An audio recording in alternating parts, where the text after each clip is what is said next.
right, Class 1 Durocs, this is your second call. Class 1 Durocs, this is a second call.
All right, Class 1 Durocs, final call. Class 1 Durocs, final call.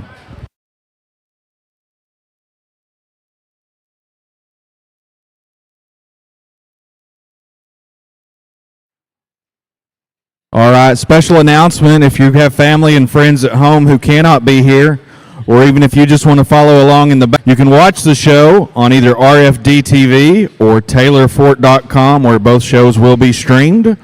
Again, you can follow those live streams on either RFD TV or stream it at TaylorFort.com. We would like to thank Taylor Fort and his team for the great job they do with each junior show here at San Antonio.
Good morning, everybody, and welcome to the 77th annual San Antonio Stock Show and Rodeo. This is the Purebred Gilt Show. Tuning in. We are on our first class of Duroc Purebred Gilts right now.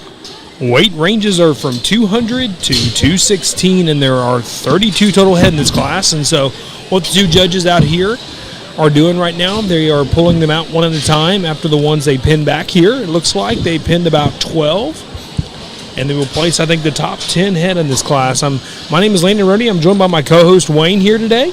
It's my pleasure to be here as well, back for the 77th annual San Antonio Livestock Show and Rodeo, Purebred Junior Gilt Show.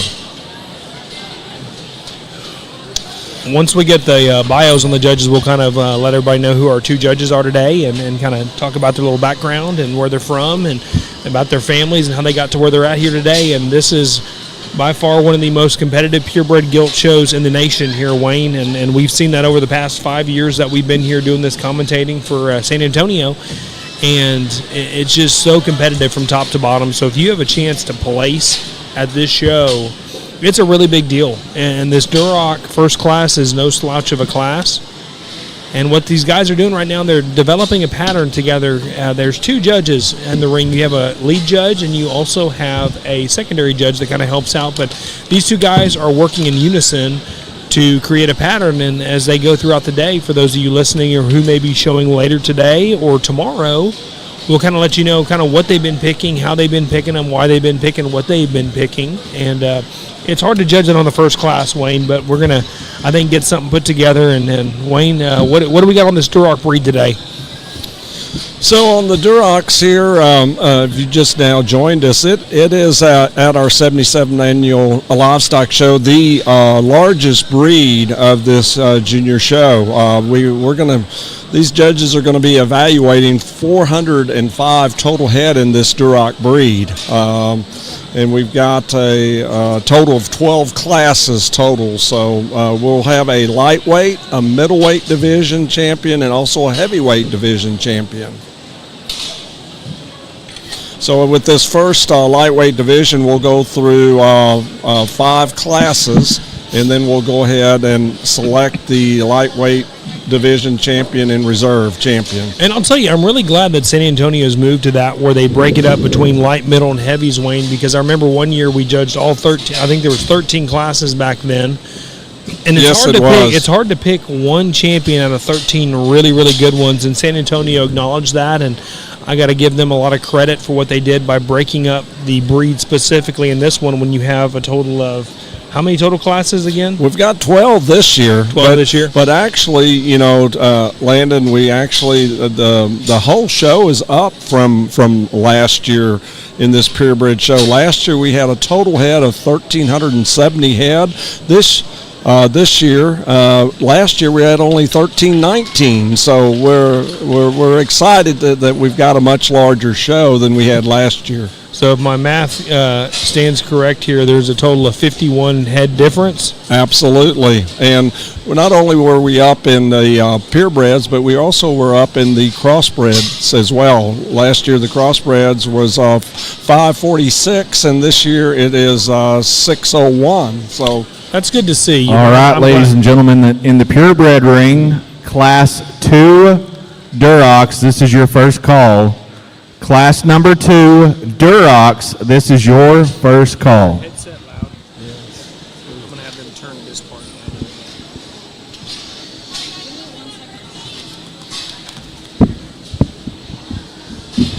So what the guys are doing still right now, they have all the animals out they wanted to evaluate or kept back for the top end of the class here, and they're pulling them out one at a time, and they're pinning back the ones it looks like they want to put toward the top of the class. And the reason for that, when you have that many animals out there, you want to make sure that you don't tucker those or wear those animals out that are going to be in the top end of the class, because when you're judging 12 to 14 hogs that you pin back, it takes a while to get to first, and so you don't want to wear those animals out. So if they think it's going to be at the top of the pack here, then they're going to go ahead and pin them back, and then determining from there if they're going to place, like, say they pin 12 back, they keep 5 hogs back for the top end of the class, they'll place 6 through 12 or 12 down to 6, and then bring the other ones back out. We will be able to determine that here shortly. like I said earlier, this is the first class of the day, so every judge is different in how they evaluate animals, and every judge is different in how they place animals. So we will know a little bit more from these two guys on how we're going to set a pattern, and we'll let everybody know kind of what's going on play by play as they evaluate these classes.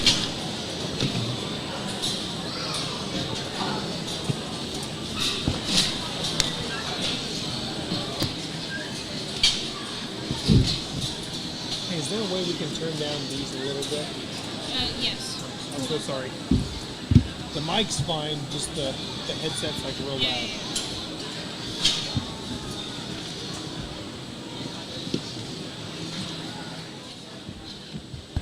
Test. Thank you.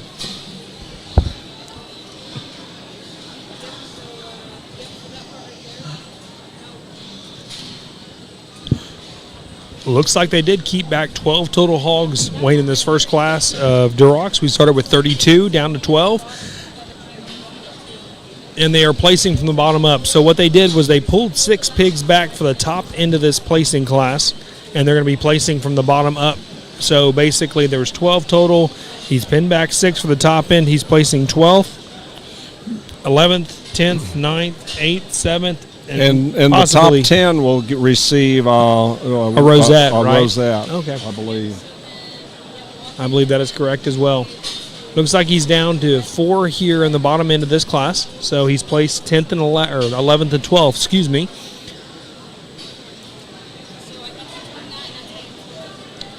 I don't know how many he's going to talk either. You know, like I said earlier, this is the first class of the day, so they are setting their own pattern here, and they'll probably keep true to it all day today and tomorrow as well. So once we kind of know, we'll kind of tell you about how many animals they talk in each class, how many he's going to keep back per class, depending on the quality and the depth of the class.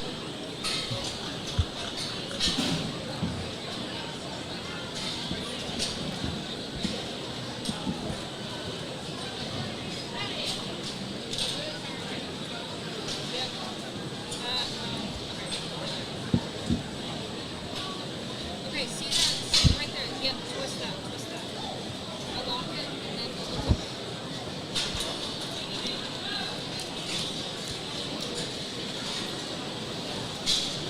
Down to 7th through 9th place out here, excuse me.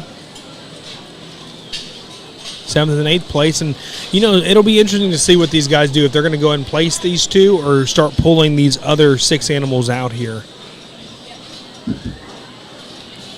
But having 6 pulled back for the top end of this class, Wayne, I don't know on this first class. I think he's going to place them.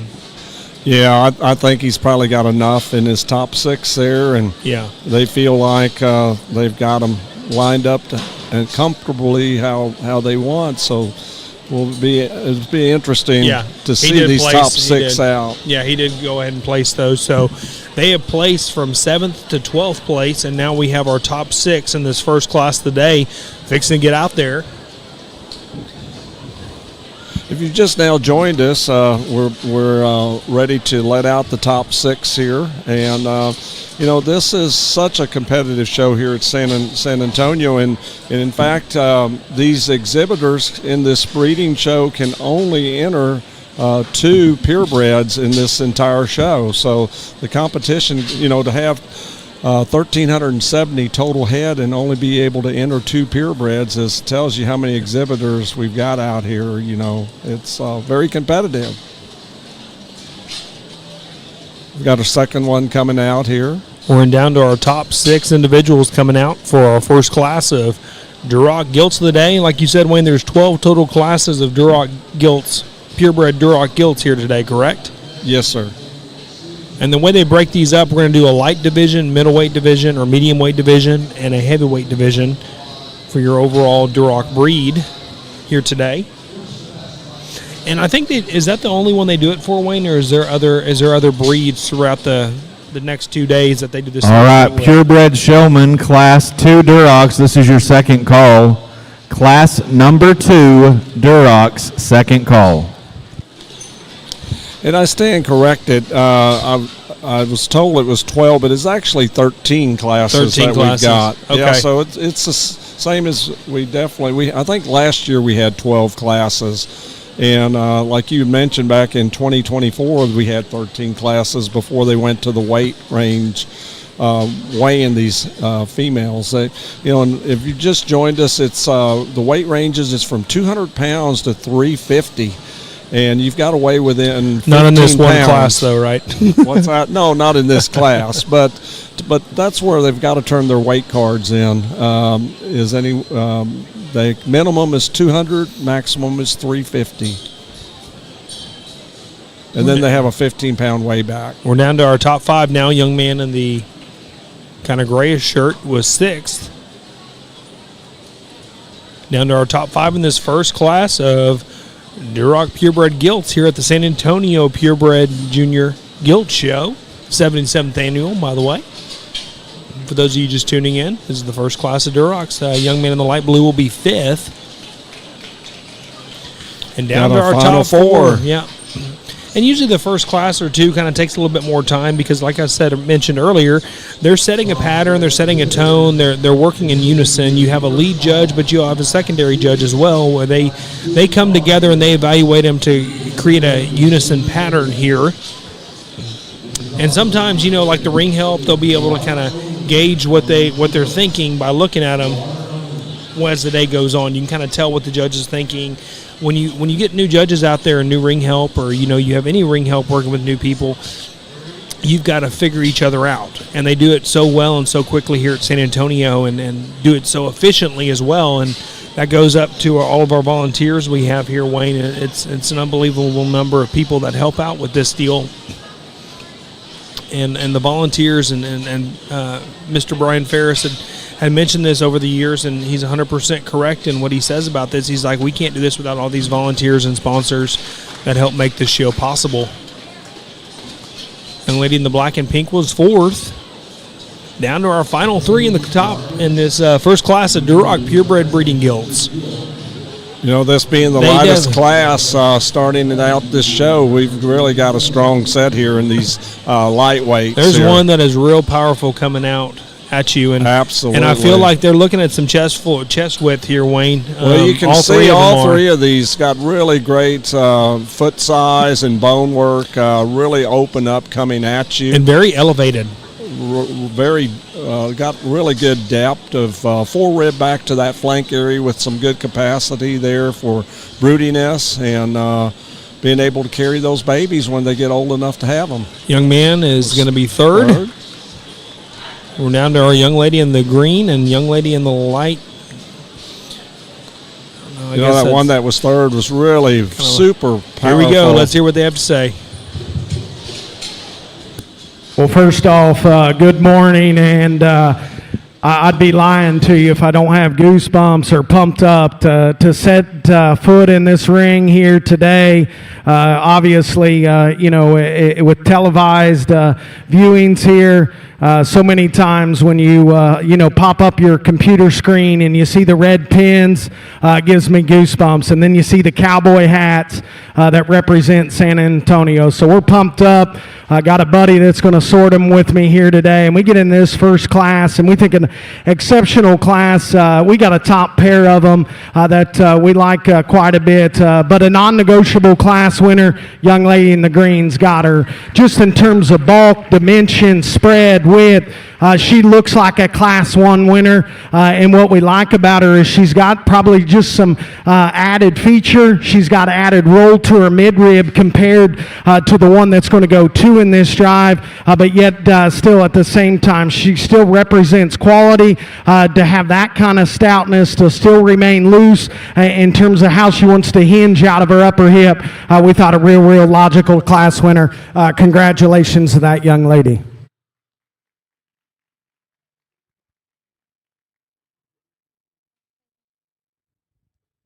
young lady that comes in too, as Chris and I talked there, I thought in terms of just this one's presence, her look, her comfort level, all those kind of things, I thought in this particular class, you had to get her towards the top. She looks like a genuine one in terms of just how she's built from the side, especially in the first class of these Durocs. Her comfort level is second to none.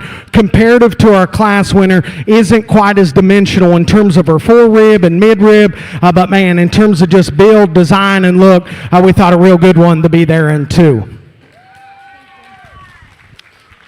Young man drops out here in three, and here again, one that rises to the top just in terms of body condition, comes with some stoutness. Comparative to the top two, probably just not as trendy in terms of just her pull up high there. As you watch this particular gilt go right directly away from you, just gets a little bit rounder in terms of how she's built out of her upper hip, probably just doesn't hinge with this quite as much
Moving on to class number 2 now. Wayne, how many head are in this class? Is it 31 head in this class? He's got to turn on his mic. 31 head. And weight ranges is from 217 to 234. And if you just now joined us, they went to weight, showing these as weights instead of by ages. And this started last year. And the minimum weight that you can turn in is 200 pounds. The maximum weight is 350. They do a 15-pound weigh back, and the weigh back is only on the top end and not on the bottom end.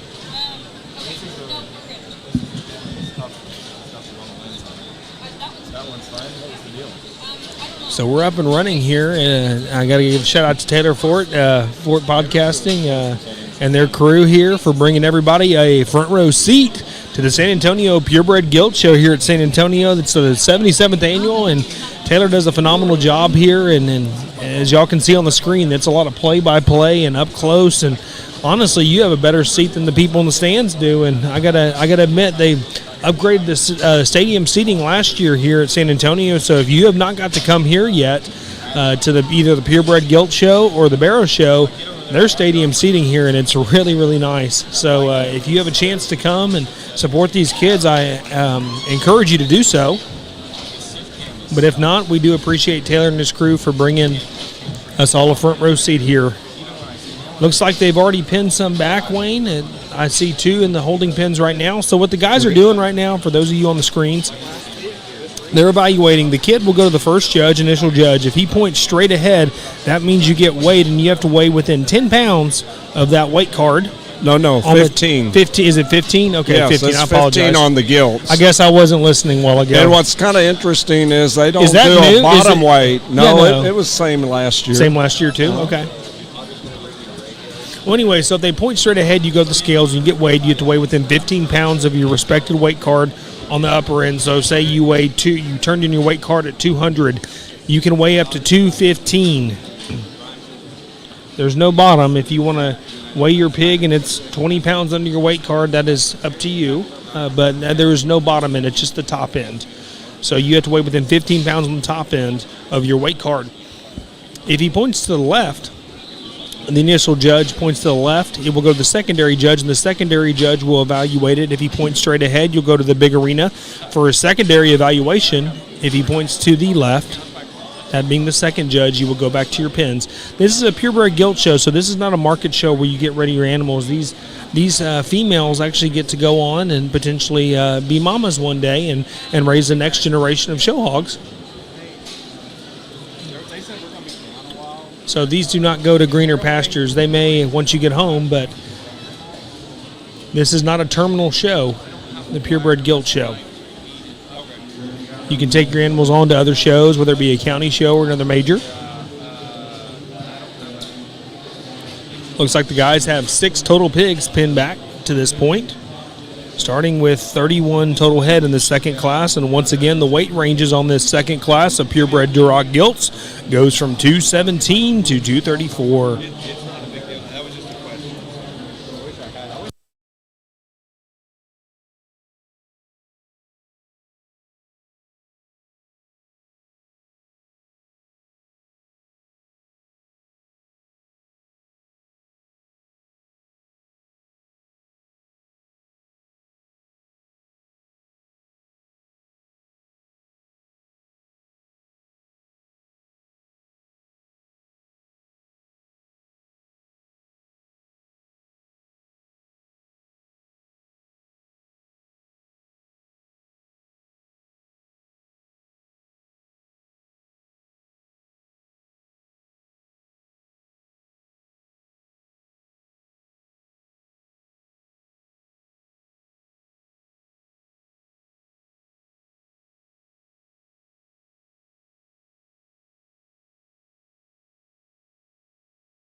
And that is where you're evaluating this second class. I want to go ahead and announce the top 10 individuals from the previous class.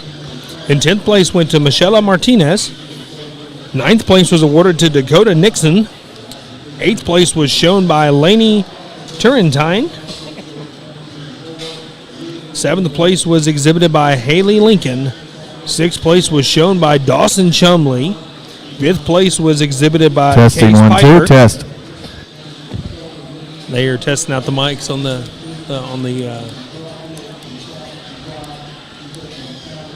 speakers, by the way. They were giving a little fit while ago. They didn't want to operate this morning. I get it. It's early this morning, so a lot of us can attest to that early morning stuff. And going back to our 4th place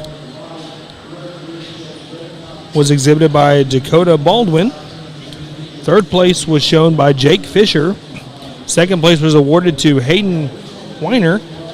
And our class winner in the first class of Duroc Purebred Gilts went to Emma Howell of Tioga FFA. Congratulations to those top individuals in a very deep first class of the day. The guys have about 8 to 10 pigs pulled back for a chance at a top end spot here.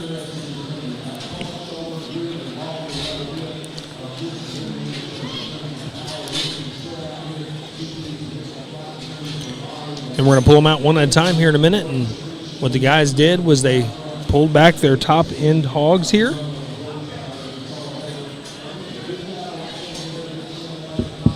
So what they're going to do now, guys, ladies and gentlemen, pardon me, they're going to pull them out one at a time. And if there's one they really like,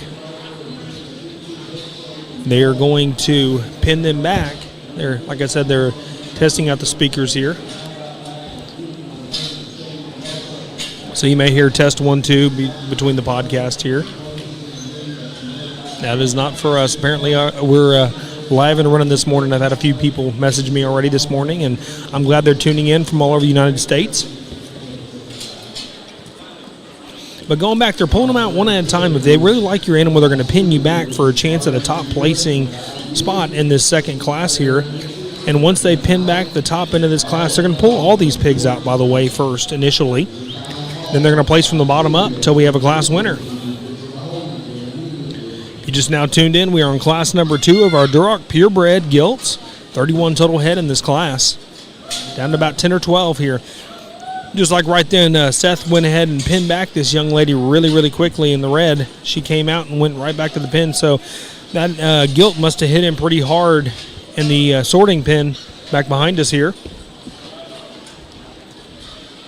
Some really good depth of quality. He really wants them pretty wide up front, very complete, tall at the point of the shoulder, very mobile, and all of them have very good depth of body to these gilts here. They're very broody females, which that's what you want in a purebred gilt show. You don't want anything that's going to be muscled up like they're going to go to make pork chops later. These are the next breeding stock for our next future generations of show pigs here.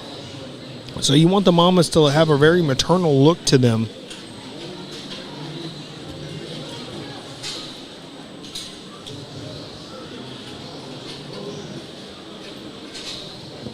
Looks like we have 12 to 13 that they're starting with here, which is very consistent with their first class. They've pinned back about 10 to 12. And then granted, throughout as the years have gone on too, depending on the depth and quality of the class. Can they get results?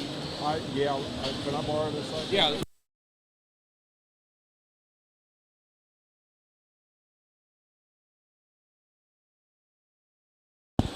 Pardon me, as they go through the classes today, depending on the depth of class will determine how many they pin back. All right, we apologize for the technical difficulties, but here are results out of class number 1, Durocs. 12th went to Corgan King from Pleasanton FFA. 11th was Kingston Kipakich from Hamilton FFA. 10th was Michaela Martinez from Jonesboro FFA. 9th was Dakota Nixon from Refugio County 4-H. 8th was Lainey Turrentine from Ferris FFA. 7th went to Haley Lincoln, Coppers Cove FFA. 6th was Dawson Chumley from Blue Ridge FFA. 5th went to Case Piper from Mountain Enterprise FFA. 4th was Dakota Baldwin from Cook County 4-H. 3rd was Jake Fisher from Cook County 4-H. 2nd went to Hayden Sue Werner from Salina FFA. And our class champion in class number 1 Durocs was Emma Ray Howell from the Tioga FFA. All right, class number 2 Durocs is well underway. With that, class 3 Durocs, this will be your first call. Class 3 Durocs, this is your first call to the show ring.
Sorry for the delay. I went down there. The guys ended up pinning back 14 head in this class. So just goes to show you the depth of quality here in this class.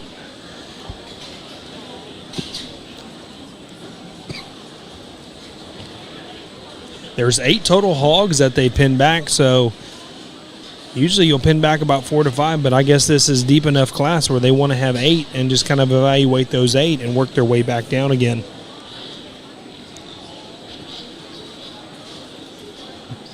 And like I mentioned earlier in the previous class, this is only the second class of the day, so we're trying to figure out their pattern just like they are.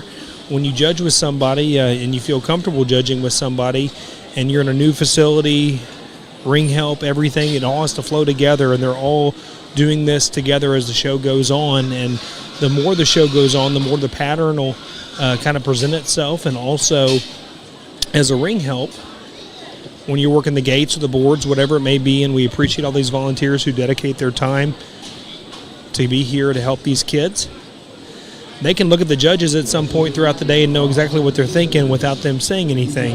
But at the beginning, they're trying to figure everybody out. So it looks like what the judges did with this many hogs they pulled back, they pinned the top 10, and they're going to resort them again. Ladies and gentlemen ringside, put your hands together for these exhibitors as they make their way out. And kudos to these exhibitors. They maybe didn't get a placing ribbon, but what a deep class this was. And you go to any county show, these animals had a chance to maybe do very well at their counties. But when you come to a show like this, this caliber and this depth of quality in the San Antonio Purebred Gilts show, there's a lot of really good hogs that got sent back to their pen. But it is just so competitive here. So I don't know if they're going to go ahead and place from the bottom up here, or they're going to pull all 10 back out and reevaluate them. It'll be interesting to see. Once again, this is only their second class of the day. As the day goes on, I'll be able to kind of gauge what their pattern's going to be.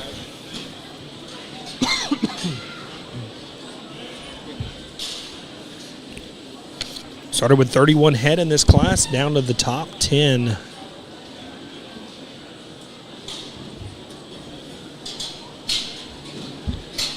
What I appreciate what Wayne's doing, I got to give credit to Mr. Pionzik down below us. They are getting the papers on these first and second places of every one of these classes. So all you breeders who may be listening or have one in the hunt here, kind of know what the sires are on both the Dom and the boar side. So Wayne will be giving those to us. as we go on throughout the day. And once again, this is a purebred gilt show, so that way we kind of know what boars hit, what the pattern is, and what. It's exciting to see stuff like this, Wayne. And Wayne, do you have something for us yet? Yes, we've got the results of the first and second place in our classes on the sires and the breeders of those two first and second place gilts. Emma Howell. How she hers was sired by Standing on Business, and the breeder was All Star Show Pigs out of Texas, and then Hayden Werner was sired. The second place was sired by Bartender 64-3, and that was bred. The breeder of that one was the Ethan Steinridge of Texas.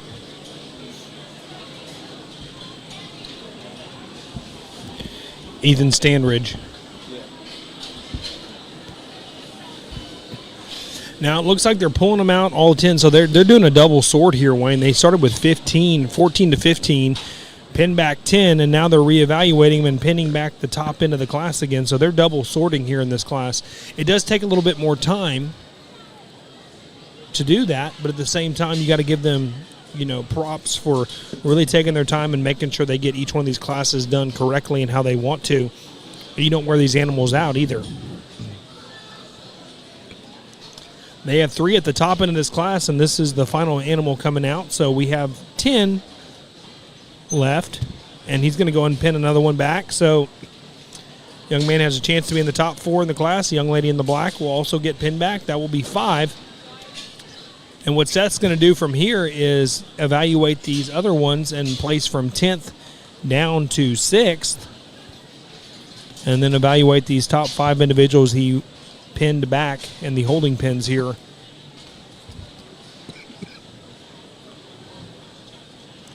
Beautiful morning here in San Antonio. It's in the low 60s right now. Nice overcast skies, but I think it's going to get up to almost 80 today here in Fredericksburg. And got to give a shout out to Vaughn at the Nebraska. San Antonio. What'd I say? Fredericksburg. Oh, Fredericksburg. Yeah, well, Fredericksburg's where we're from, which is an hour north of here. And San Antonio, it is the low 60s. I'm pretty sure it's the same way in Fredericksburg, too. But got to give a shout out to Vaughn at the Nebraska State Fair. He's tuned in. And I wonder what the weather's like up in Nebraska right now. But San Antonio, it's the temperature, Vaughn. Yeah, pretty sure in San Antonio we are having a good morning this morning, and in typical Texas fashion, it's going to get from cool to hot today, and also tomorrow. It's going to be in the 80s tomorrow. Yeah. All right, purebred showman. This is second call, Class 3. Class 3 Durocs. This is your second call.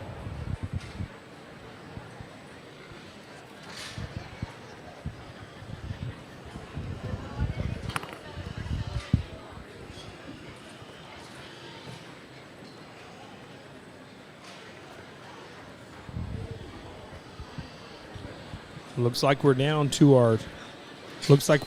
our top 6 now. 7.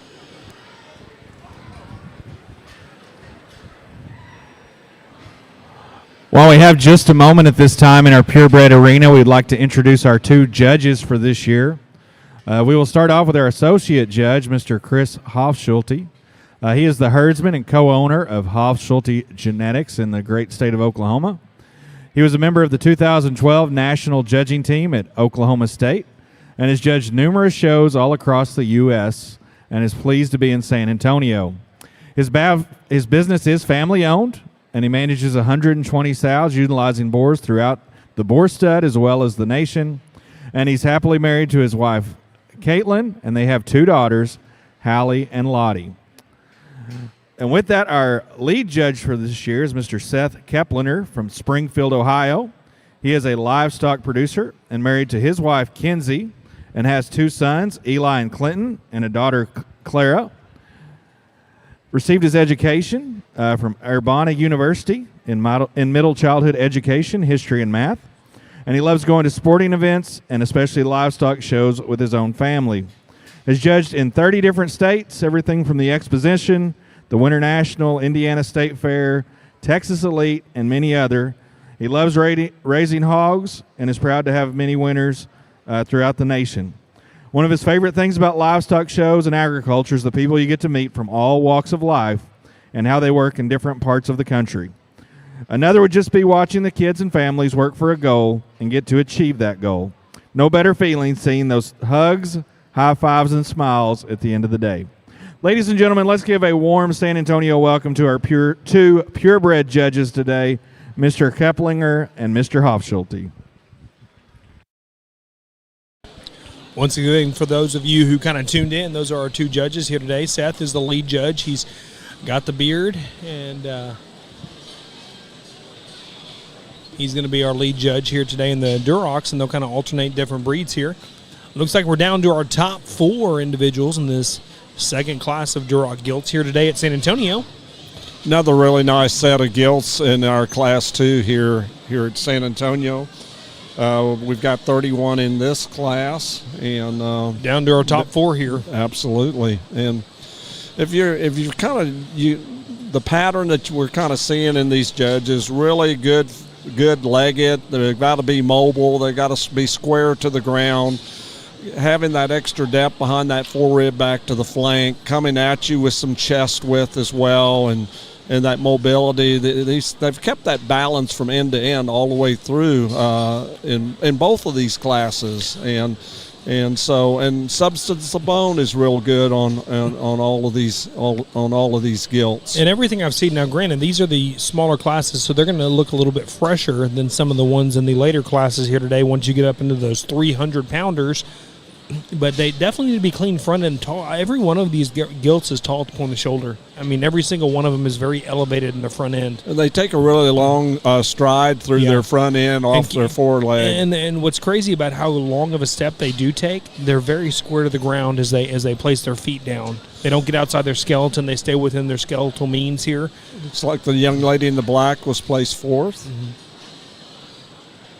Yeah, and in these younger classes too. I mean, these Gilts have not reached their maturity yet either. So they've got to be able. They're analyzing them to what they're going to be in their final makeup.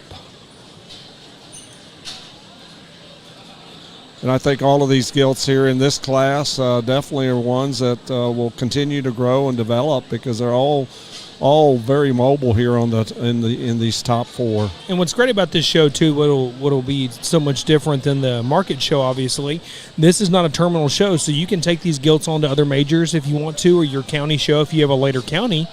You get to take these on. And even to the breed association show that NSR has there in March. In March, okay. The type conference that they always have in Belton. Some of these young people actually take them there and try to get them placed and make the sale where they can have them in the auction. Down to our top 3 here in this class, and very uniform set here of Gilts. Young lady in the red will be 3rd. It's the one that hit him real hard coming out of the gate, and then we're down to our top 2 individuals in this second class of purebred Duroc breeding Gilts here at San Antonio. 77th Annual San Antonio Stock Show and Rodeo. We have 2 more classes to round out our lightweight division after this class. For the lightweight division... no, Wayne, there's 3 more classes.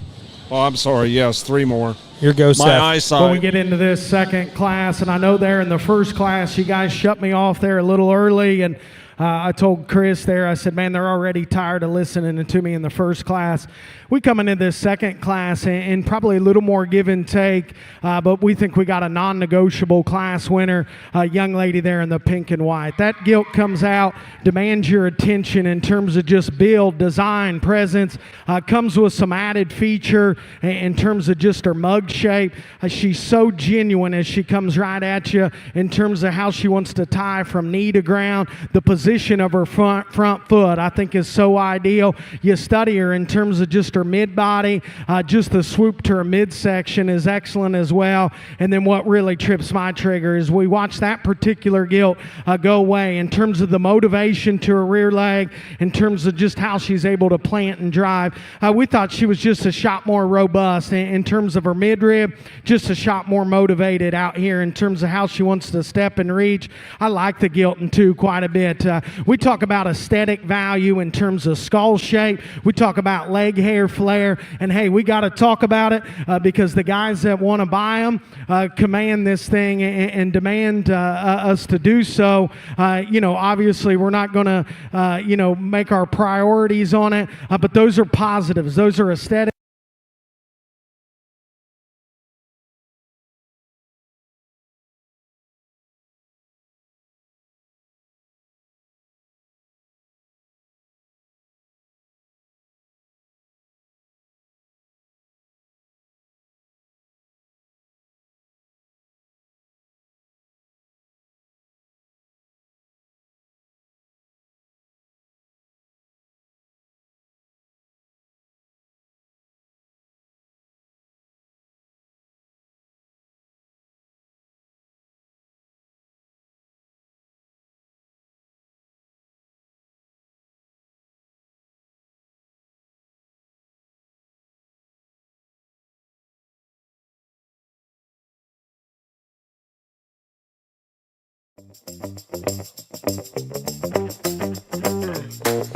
Primo Feeds is built on quality, and we're making it easy to get. Choose from over 230 Primo dealers nationwide, order online for pickup at one of our 16 warehouses, or use the Primo app for Primo Direct Delivery, straight to your door in Texas, Oklahoma, Indiana, Ohio, and California. Expanding nationwide soon. Founded by show feed enthusiasts, Primo knows fresh feed matters. Primo Feeds, next level quality and convenience at a fair price.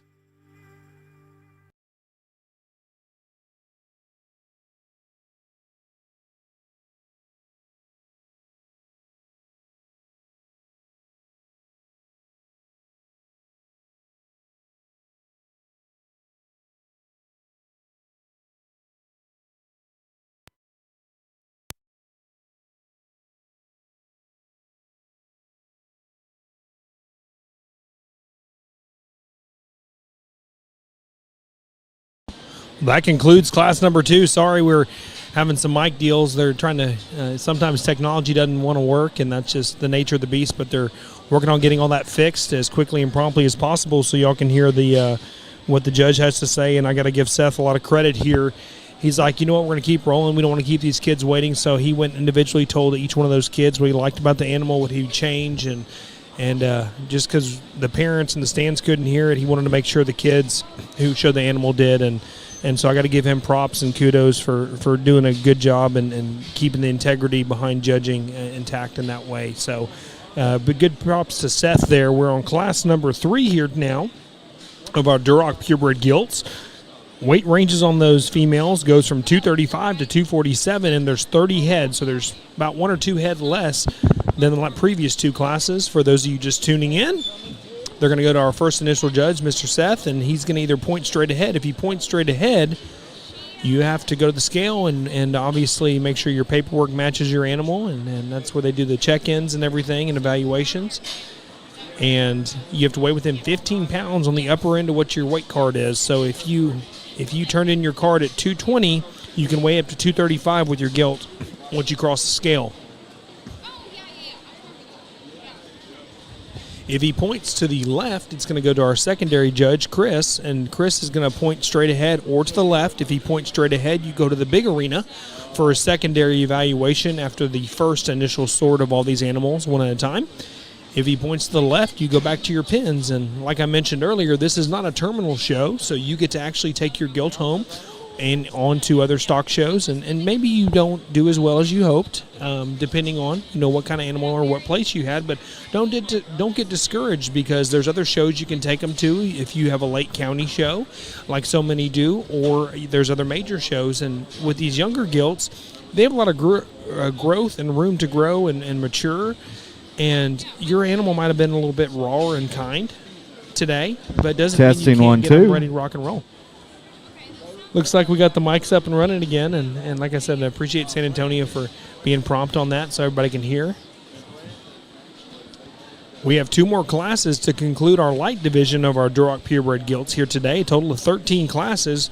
We're going to break up each division in lightweight, middleweight, and heavyweight divisions, and then select our overall Duroc Gilts here today. Total of 405 Duroc breeding gilts here at the San Antonio Stock Show and Rodeo today. Looks like the judges have pinned back about 3 or 4. In our first class, they pulled 12 back for a chance at a top 10 placing position. In our second class, they had 15, so it just showed you the depth of quality in that second class. And I'm sure as these animals get bigger in these classes, the depth of quality will also do the same.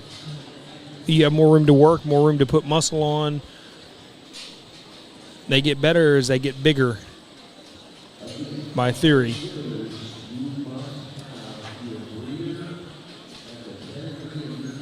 I believe you can weigh up to 350 pounds here at San Antonio with your Duroc gilt, or with your gilts in general.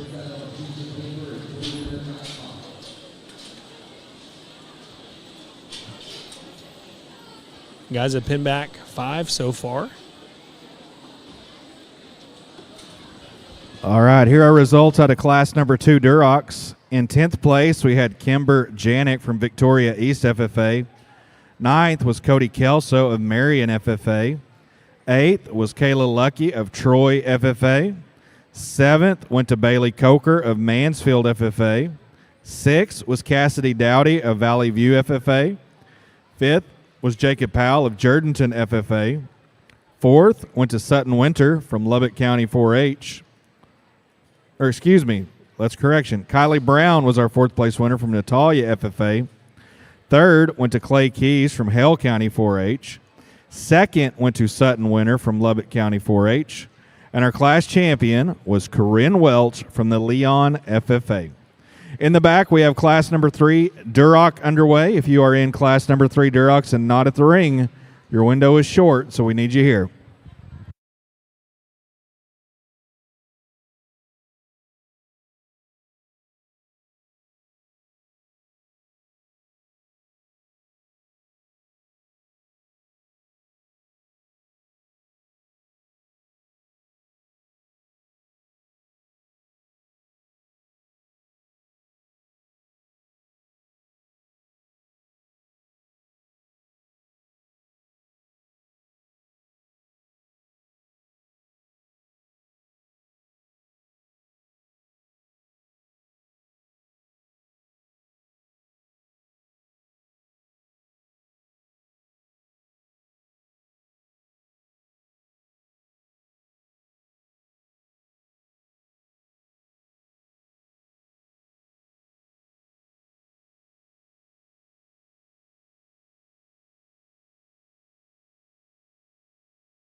What a deep third class this is here at San Antonio Purebred Gilt Show. We're judging our third class of Durocs here. It looks like they have about 14 or 15 pulled back, and they're pinning the top individuals in this class, it looks like here.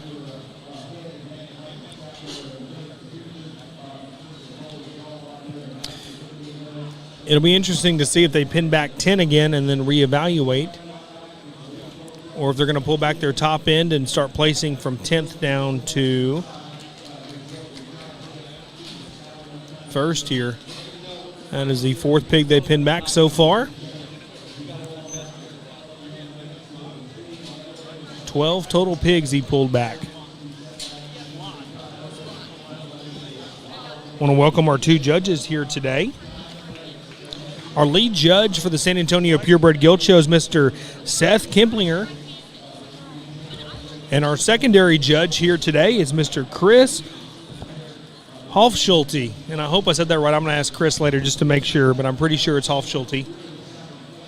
Kind of give a bio on those guys later. I know that Dr. Williams is kind of giving an overview, and y'all can hear him tuned into the mic, and he's given a bio on both the two judges here today, and we'll kind of continue to do that as well throughout the day for those of you who don't know the guys. They pin back 6 for the top end of this class here. All right, attention in the barn, judging. Duroc, Class 4. This is your first call. Class 4 Duroc, first call.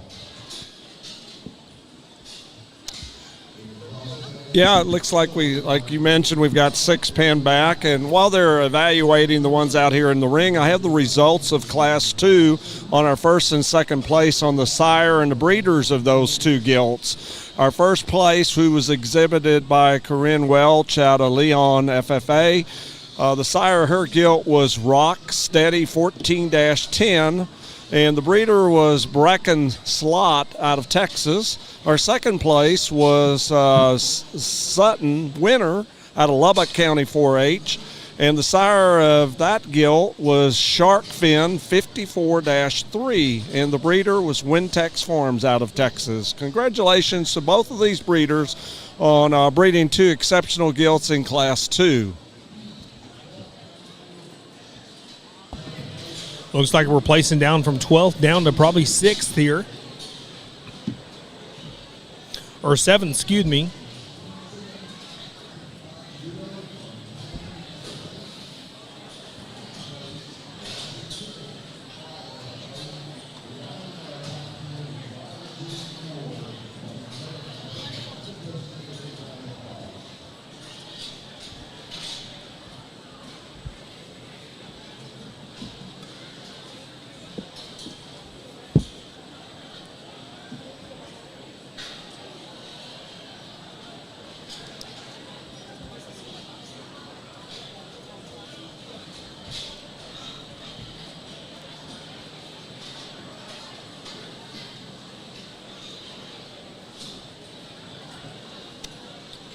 Looks like that's what we're doing here.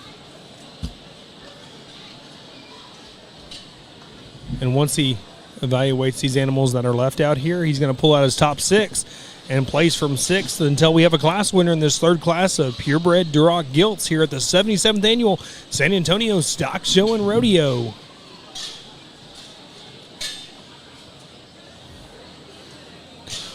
Pulling out these gilts in the top end of this class one at a time here. Another really deep set, Wayne. We talk about, just structure. They're all pretty heavy structured, and they're very mobile and very loose made in these first 2 that kind of came out here out of the gate. And yeah, again, they're keeping this pattern really consistent, and tallness at the point of the shoulder, has some extension to that front end. Got that good base width coming at you, and very flexible and balanced on all 4 corners. They all have to have that depth of rib and through that forerib back through the flank. Got that extra broodiness to them. This is really a nice Class set. 4 Durocs, this is your second call. Class 4 Durocs, second call. Also, as a special announcement, in the Duroc division, or breed, we do have 3 divisions. The first division winners will be selected at the conclusion of Class 5. So in the Duroc breeds, we will go classes 1 through 5, and then we will select our division winners for the lightweight division. Those winners would then come back later for breed champion at the end of the breed with 13 classes. So again, there will be a short break between class 5 and 6 for selection of lightweight division winners in the Duroc breed.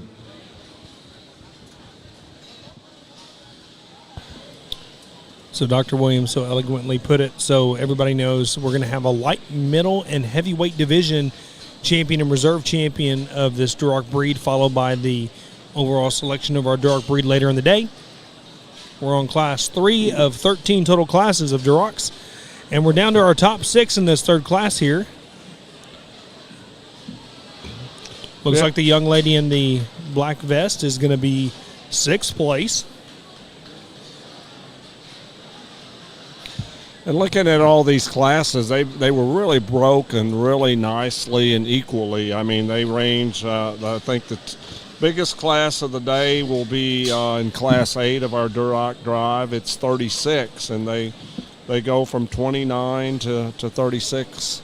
And so just very evenly spaced, I feel like, for each of the classes, getting a good evaluation and fairness to each of the classes.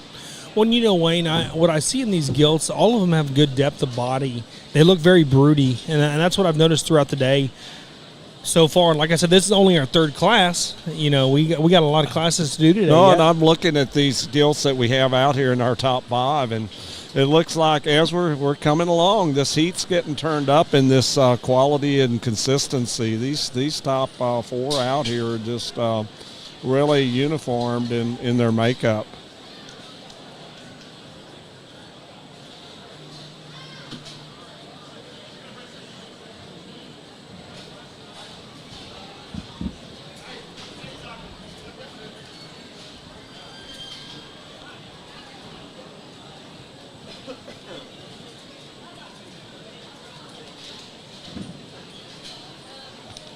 All right, one more correction on the Duroc division drive. Again, the lightweight division will be selected at the conclusion of class number 5, and then, class 6, 7. I hate that I did that.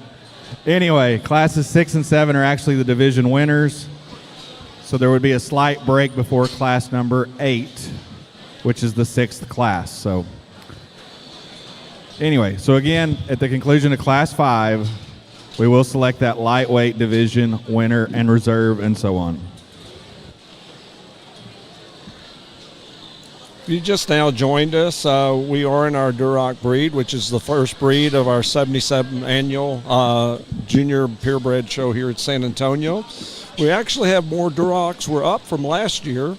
This year, the judges will be evaluating 405 total Duroc gilts, where last year we only had 382 head. So we nice to see that we're continuing to grow this. Looks like Seth's fixing to talk about these top 2 individuals in this third class, Wayne. And here we go. Looks like he's down to the top 2 and looking at how he's going to make up his mind here. Both of these come at you really with some squareness to that front end.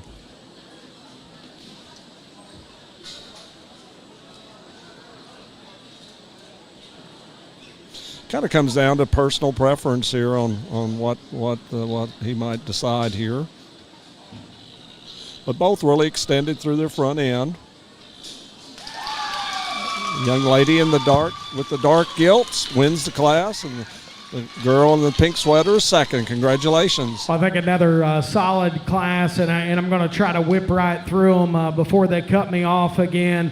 But a good class winner, a class that, to be quite honest with you, probably came with a few more challenges within it. And I wouldn't tell you or argue with you that there's a runaway in this particular class. Just as you step back and analyze them, which one paints the picture from the side? A little lady there in the white bows got our class winner. Awfully unique. And I was telling Chris, I said, hey, that front 2/3 can build you a new show barn, and this show pig pig industry. If you can get them show barrows that are built like that from the side, man, you can run them up there quite a little bit there. As that one opens up and comes right at you, I love her chest view. I love just the squareness at the base of her sternum, knee to ground, no deviation from that standpoint. You study her from the side in terms of pliability of rib, swoop to her midsection. I become a little suspect at times in terms of just how she wants to handle and utilize her left rear hock. That's getting awfully critical on one. That's a darn good one to go ahead and win this.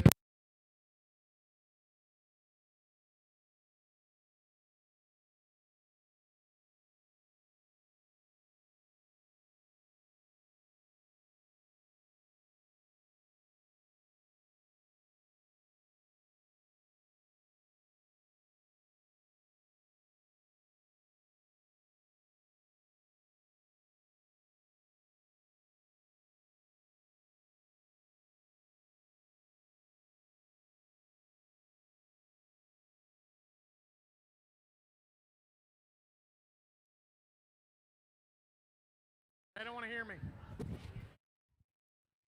1, 2, test. Testing in the barn. Judge, you may be back up. Well, good. The one gilt that comes in second, comparative to our class winner, just a shot more common in terms of her overall look. I like that gilt in terms of body composition. Just the texture to her body, I think, is excellent from that aspect. We comparative to our class winner, not quite as sporty in terms of her look. Stepping behind her, she just gets a shot more fragile about her rear leg bone, but I thought a nice one in second. The young fellow that works his way up, and originally I sifted this gilt because I thought originally she was just a little more robotic.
Those of you tuning in, trying to get the mics all up and running. We're back up again.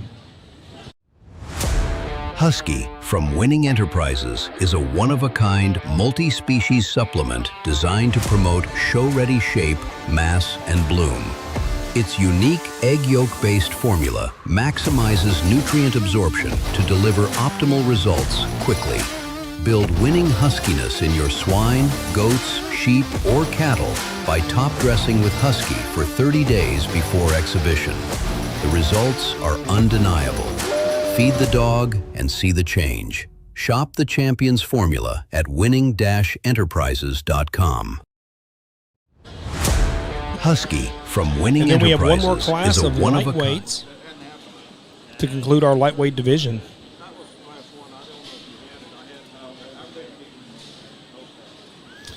At the conclusion of Class 5, we will judge for our light and lightweight champion and lightweight reserve champion, Duroc breeding gilt. Started with 405 head is what makes up our Duroc purebred breed here today.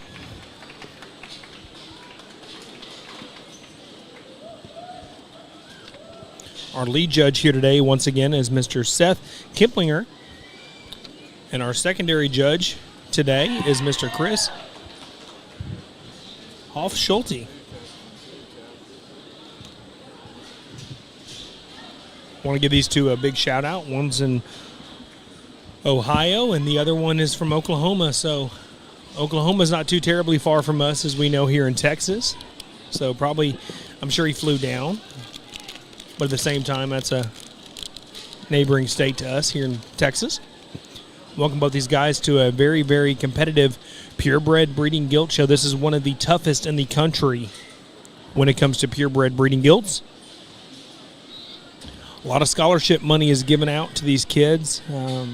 Wayne is going to kind of talk about that throughout the day on, what the individual breeds get and what the Grand and Reserve overall get in scholarship. These are all scholarship-based here at the Purebred Breeding Gilt Show. I believe in any type of breeding show here at San Antonio, it's all scholarships. I want to thank all the sponsors who helped make that possible, and they've given out so many. They've given out $1 million, over $1 million. I know that for a fact in monetary scholarships here for these kiddos over the years. And it wouldn't be possible without the different people that made up the sponsorships for this, and want to give a shout out to all the Testing volunteers 1, as 2. well. Once again, they're going to be doing testings of the mics just to make sure everything's up and running on the loudspeaker here for everybody ringside. And for those of you tuned in, we want to give a shout out to Taylor Fort and his crew for being out here to give you guys a front row seat here to the San Antonio Purebred Gilt Show. Whether you're listening in your car, at home, at work, wherever you may be, we appreciate you taking the time to tune in and support these kids from wherever you're at on this Tuesday morning. We are currently in the mid to low 60s here in San Antonio, and a beautiful morning, overcast skies. Going to get up to almost 80 in true Texas fashion. We're going to be hot in February.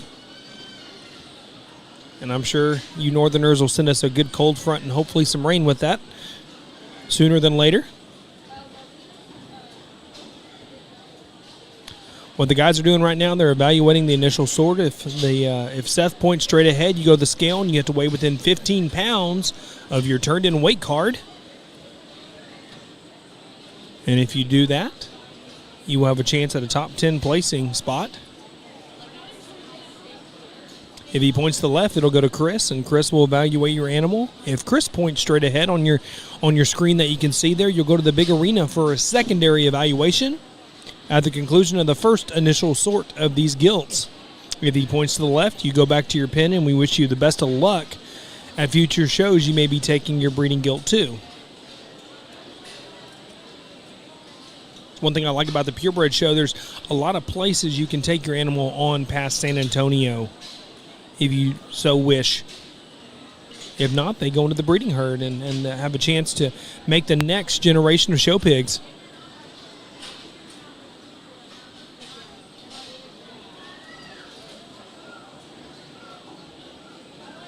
Really cool story. I've seen gilts here before that I've known the kid, and they showed a gilt and did very well and were very successful with the gilt and took it on, and the gilt became a mama, and she had a couple babies, and the very next year, Testing 1, 2. the daughter did very, very well and at the same show. So it was really cool to see that, and generations of the same breeding stock that did very well at the stock show here in San Antonio. Looks like the judge has 6 to 7 pinned back up to this point.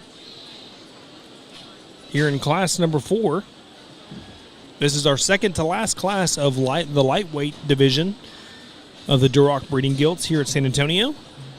At the conclusion of the next class, we will judge for our champion and reserve champion lightweight division Duroc breeding gilt.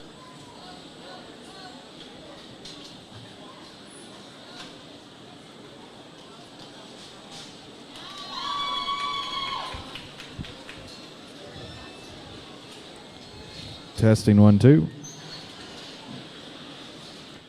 All right, quickly in Class 3 results from the Durocs. We had Olivia Dower from Georgetown FFA in 10th. 9th was J.C. Todd from Hawkins FFA. 8th was Alyssa Udi from Detroit FFA. 7th was Joel Rodriguez from Southwest FFA. 6th was Heidi Swan from Poteet FFA.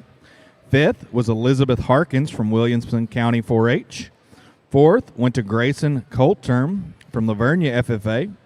3rd was Robert Fagan from Farmersville FFA.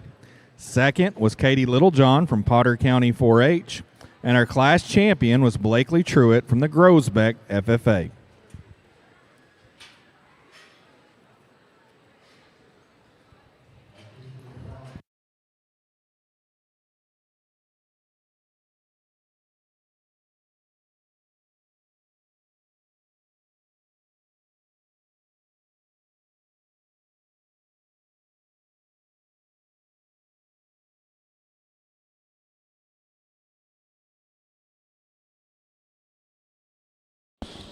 Looks like they have about 8 pulled back so far for a chance at a top 10 placing position.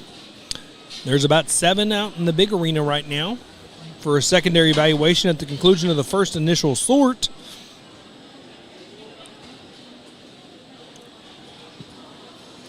Once again, the top 10 individuals will get a nice placing ribbon.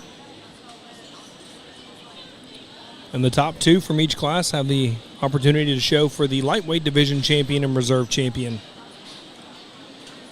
This is the second to largest class of the day here in the Duroc breed, 34 total head.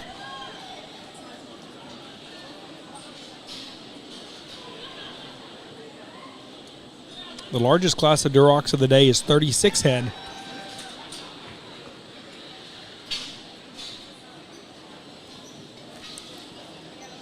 And consistently, the guys, I mean, like I said, this is only the 4th class of the day, but consistently they've been pulling back 10 to 14, actually 12 to 14 animals out of each one of these classes. So that just goes to show you the depth of quality in the class. Over half the class is very, very deep to make a chance to have an opportunity at the top 10 placings here.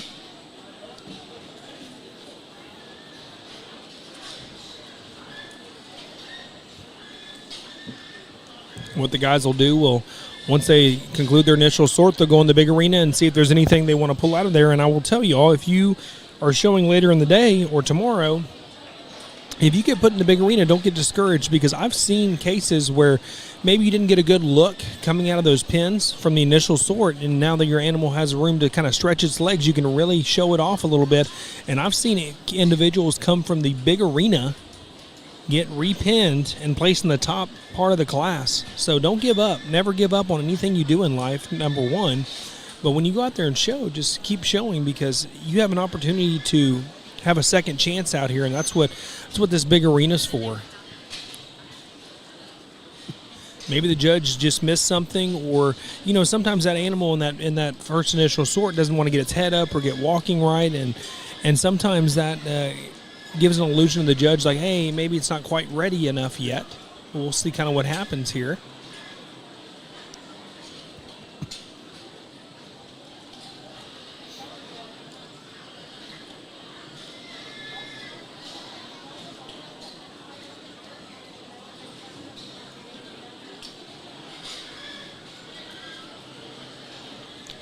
The guys are doing their initial sort, or their secondary sort right here. Looks like they've already pinned a bunch back for this first class. 13 to 14 so far. Shows you the depth of quality in this 4th class of Duroc Gilts here at San Antonio.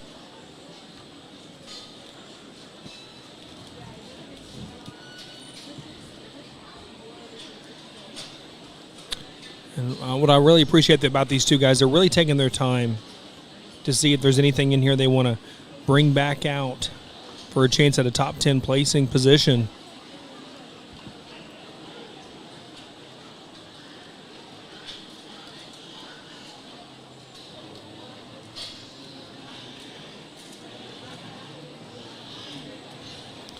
Got to give kudos to these kids for doing a phenomenal job showing, not giving up here, and really presenting their animals well. Every single one of these kids out here has a second opportunity to potentially get a placing spot position here. Looks like they're going to go ahead and pin one back here.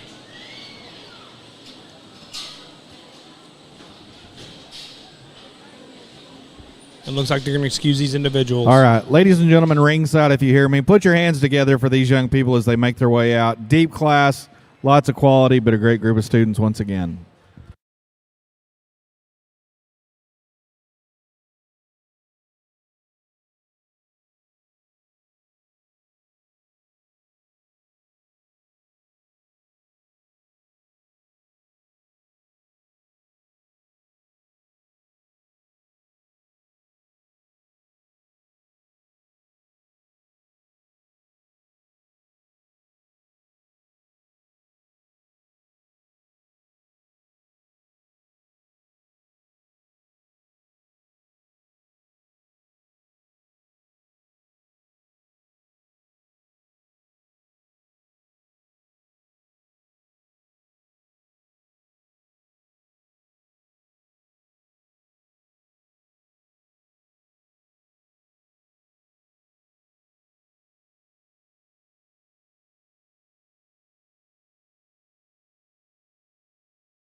All right, so those of you who just now are tuning in, we're on class number 4 of our Duroc Purebred Gilts, and they're pulling them out one at a time. I think we have between 16 and 17 pinned back, so that just, like I said, goes to show you the depth of quality in this 4th class of Durocs. And once again, this is our 2nd largest class of Durocs today of the 13 classes. 34 total head started this class, and now we're down to 16 or 17. Judges are pulling them out of their holding pens one at a time, and I really like what San Antonio did. You know, they always trying to do things, make things a lot better and just cooler, and they put a bunch of S hats, which is their brand, on each one of these gates, and they look really, really cool. So those of you can see all the little S hats on the gates. I don't know whose idea that was, but kudos to them for adding another little flair to the ring here.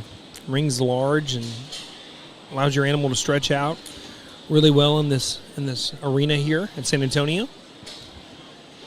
But they're pulling them out one at a time, and if they really like your animal, they're going to repin you again.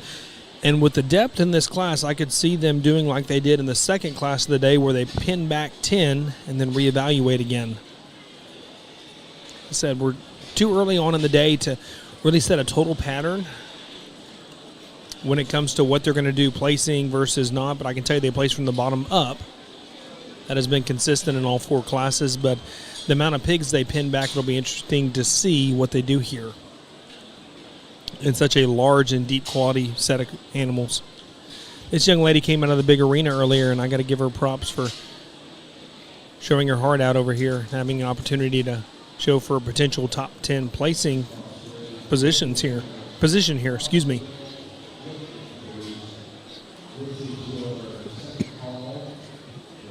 And throughout the day, for those of you who are watching these kids, and you may be a breeder or a sire of some of these animals, we're going to be doing Wayne and Mr. Pionzik down below, who does all the classifying down there. He's kind of getting all the sires and the breeding pedigree, on each one of these top 2 individuals of each one of these classes. So for those of you who are looking for the next breeding cycle, which, I mean, then we're kind of in the middle of it for like our San Antonio stuff right now, and early May and June pigs, starting into our Julys, you kind of get an idea of what boards really hit this past year and what really worked out on pedigrees. So stay tuned throughout the day. We're going to be reading those off to you in each one of these classes. Our top 2 individuals will have the pedigrees on these gilts. Seth and Chris have a total of 6 pigs pinned back so far for a chance at the top placing spots in this class. Went ahead and pinned another young lady back. That'll be the 7th one. And once again, it'll be interesting to see kind of where we go from here and what's going to happen here if they're going to pin 10 back. But he's got 7 pinned back to this point. If he starts placing them, or if he pins 10 and excuses the other individuals.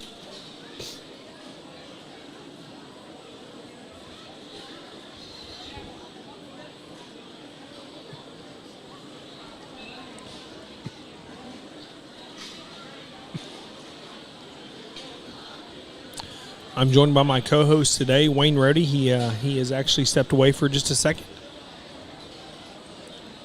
I think he's getting all the pedigree information. And All right, attention in the purebred ring, Class 5 Durocs, first call. Class 5 Durocs, this is the first call. we're going to go ahead and pin another young lady back. That'll be 8.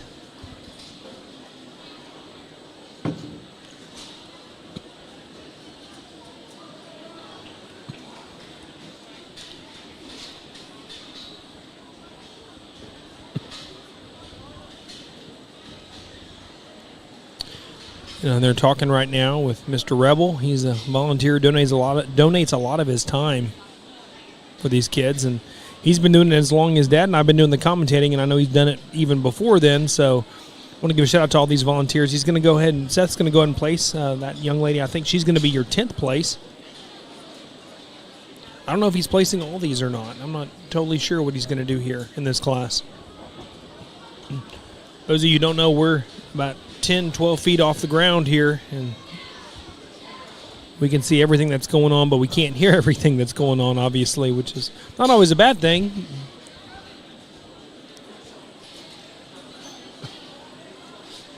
But I think he placed his top 10, and now he's talking to these other individuals and telling them what he likes about their animal, what he would change, and really taking the time to make sure that they know that how good of a job they did and what they can do for their gilt to make them better. And like I said, we're still in the lighter weight, so I mean, there's a lot of room for growth. If you don't have quite as much muscle, there's still room for growth in these animals and have an opportunity to really do well with your animals later on down the road. They're just not the kind of animals they're looking for here today at the San Antonio Purebred Gilt Show. Now that we placed 10th and 9th, we're going to pull these other 8 out one at a time and evaluate them from there and place from 8th till we have a class winner here in this 4th class of Duroc Gilt. Started with 34, and now we're down to our champions for the division before we move on to class number 8. So classes 6 and 7, again, will be our selection of the division, and there will be a short time gap between 5 and 8 to select those winners in the division again. Here in Class 4, we're down to our final 8 here. We've got the first 2 out, followed by the third one that just got out of the gate. As they're evaluating these, I do have the sire results of Class 3 on the first place. They're still working on the second place. That's why I haven't given you anything yet, but I'm going to go ahead and give you the first place. First place was exhibited by Blakely Truitt from Groesbeck FFA. Her sire of her gilt was Art of the Deal, 12-5. The breeder was Warren and Max Tongi out of Texas. Congratulations to Warren and Max. Tongate. Well, no, I was told by the NSR it was Tongi. Tongi, okay. I wouldn't have known that. I hope I pronounced that right. That was from my NSR friend. So, anyway, congratulations to you guys on breeding an exceptional gilt as well. So, looks like what he's doing right now, we were down to our final 8 in this class win, and he's double sorting here. So, he's already placed 10th and 9th. Excuse the other individuals. We had like 16 or 17 that were out here in this class. Shows you the depth of quality in this class, but they're pulling them out again one at a time in these final 8 here we have in this 4th class. And if he really likes you, he's going to pin you back. Yeah. So he looks like he's pinned 2. That's the most he's not placed. It's been 6 throughout this morning. Well, so that one class he had 10.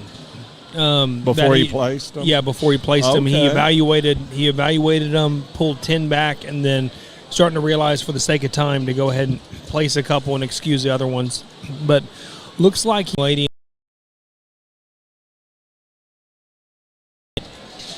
If he's going to bring these other 2 he pinned back, that they really long. I bet he might place a couple more before he brings them out, but I'm like you. I think they won't go down. All right. Attention to the barn, class number 5 Durocs. This is your second call. If you are in class number 5 Durocs, this is the second call. Young lady in the white would be 6th.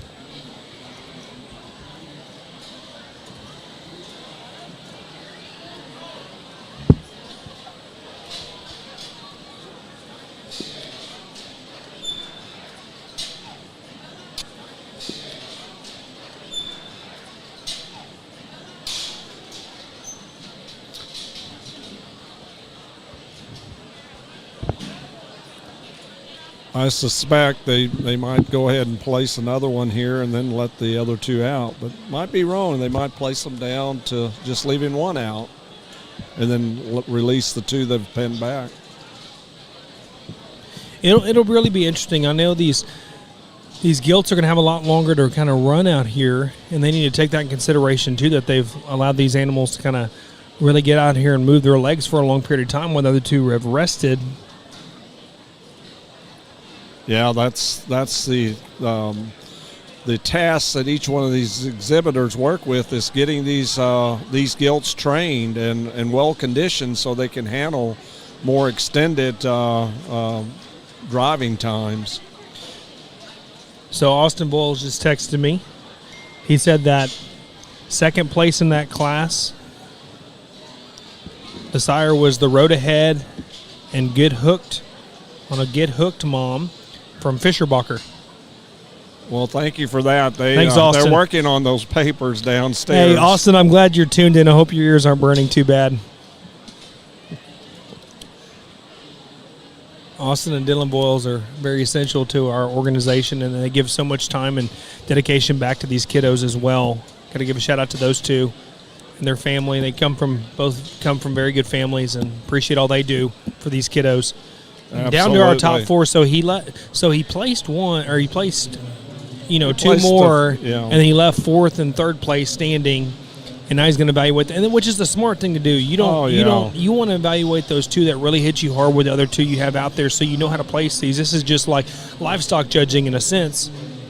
Well, young shows man's the going to be character of fourth. Our judges. Yeah, young man's going to be fourth. Now we're down to our top three, and that young lady in the pink who's kind of showed her way up to the very top end here. I mean, she's in the final three here, and she's been out here the whole time.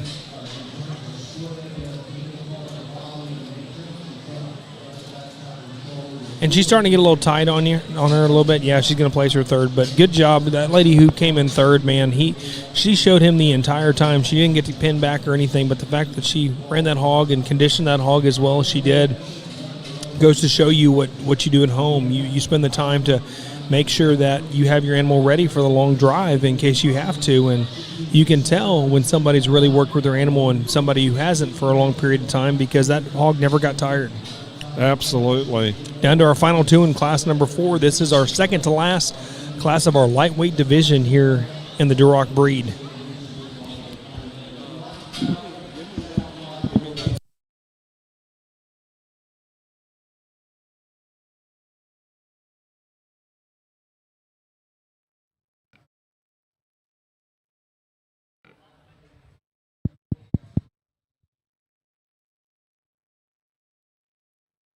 Well, we're going to go ahead and keep firing. I know the guy there, the banker there to the right of me, is talking those crosses. We get to this purebred ring, and we got a pair of them that light us up pretty good. Within the pair, one simply comes with more feature. One just simply opens up better in terms of their views coming right at you. Young lady in the pink's got our class winner, no doubt. I don't know exactly what Chris said when she came out because I was infatuated with that one. He would, referred her to a rap song. But, man, that thing in terms of just being round-bodied, so pliable in her midsection, and then still yet at the same time to be that comfortable.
They replaced a breaker, but that didn't. We may be back up.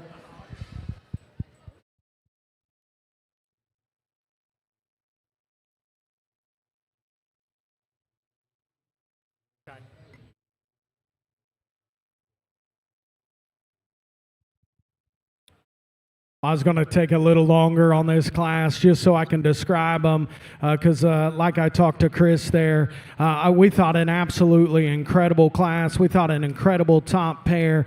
The gilt that comes in two, I absolutely love her from the side. Just in terms of a length to height ratio, you study that one's feature, just the shape and position of her rear foot I think is so ideal from that aspect. As we study and analyze her comparative to our class winner, as she comes right at you, she's got to be a shot better in terms of her knee. You step in behind her, she's probably just not as impressive in terms of just width and genuine shape up high compared to our class winner. One thing that's probably a positive compared to our class winner probably just comes with a shot more length of cannon bone, comes with a little bit more air up underneath her there. I think a real good one to be there in two. Young lady falls into three with I think just a basic, practical, functional individual that you like a good deal from that aspect. She's got width and spread. She's got true squareness coming and going. Comparative to our top two there, doesn't come with the feature, doesn't come just with the characteristics of her lower jawbone comparative to those top two, but we thought a real neat one as well there in three. Young man's got one here in four, probably comes with more feature. The longer the drive goes, this one begins to break down just a shot more, plays out from a balance standpoint in terms of a length to height ratio, gets just a shot longer body than I term ideal in this particular setting, but still in terms of aesthetics of hair, chest width, those kind of things can pump you up on that gilt for sure. Young lady that goes in five, Chris and I are both in total agreement, one that you want to put in a sal lot for sure. Much like our top two in this class in terms of feature, in terms of stoutness, in terms of hair texture and body texture, you can get pretty pumped up on that particular gilt. As we get to breaking her down there, she becomes a little more ring sour.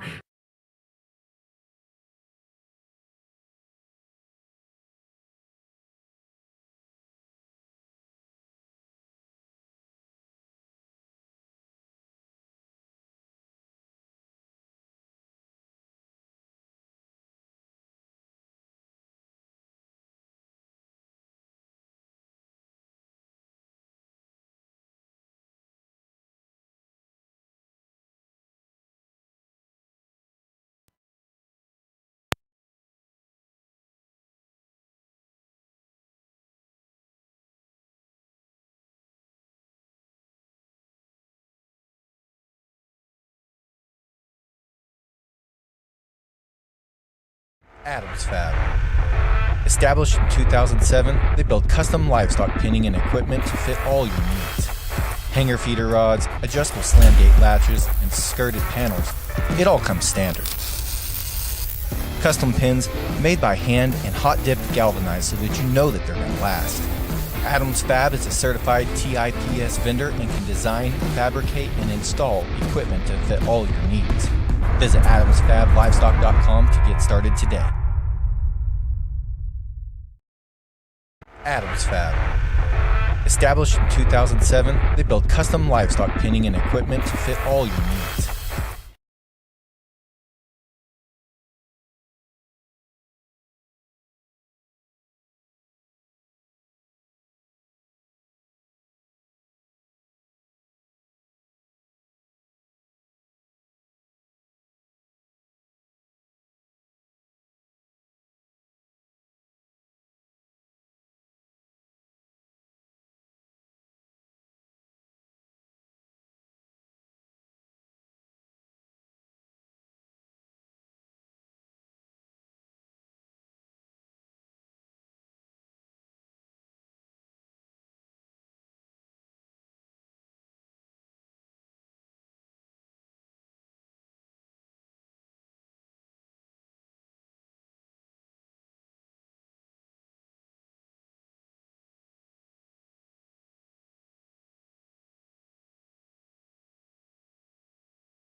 All right, in the back of the Purebreds, we are now judging Class 5. Here are results from Class number 4. In fifth, In 10th, we had Darcy Whitsitt from Harrison County 4-H. 9th was Arabella Chapman from Marshall FFA. 8th was Paisley Williams from Edgewood FFA. 7th went to Kylie Villarreal from Troy FFA. 6th went to Kinsley Frishy from Dallam County 4-H. 5th went to Devin Foster from Blue Ridge FFA. 4th was Prescott West from Ellis County 4-H. 3rd was Gertie Dudley from New Braunfels FFA. 2nd was Tate Miller from Littlefield FFA. And our class champion was Taylon Toch of Gillespie County 4-H.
If you just now joined us, we're on Class 5, the final class of our lightweight division. We've got 30 head in this class. They did the initial sort. Now they're on their second sort. They've roughly got about 12 head, maybe 14. I can't tell if there's any in the back yet. But once they've evaluated this Class 5, they have gone through 157 head that line up this division, this first division, it being the lightweight division. Total head of Durocs that have attended San Antonio this year is 405 head, which is up from last year.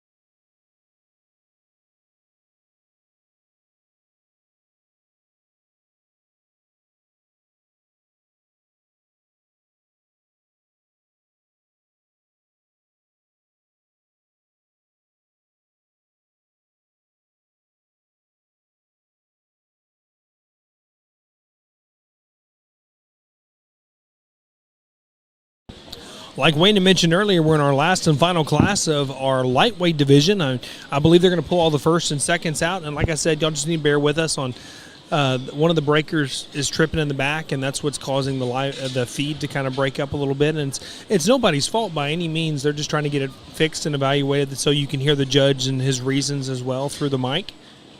I want to give a shout out to Taylor Fort and his crew for coming down here and giving us all a front row seat. And looks like what they're doing is they're pulling them out one at a time. And just like the last class, Wayne, we have about 16 or 17 that they kept back here.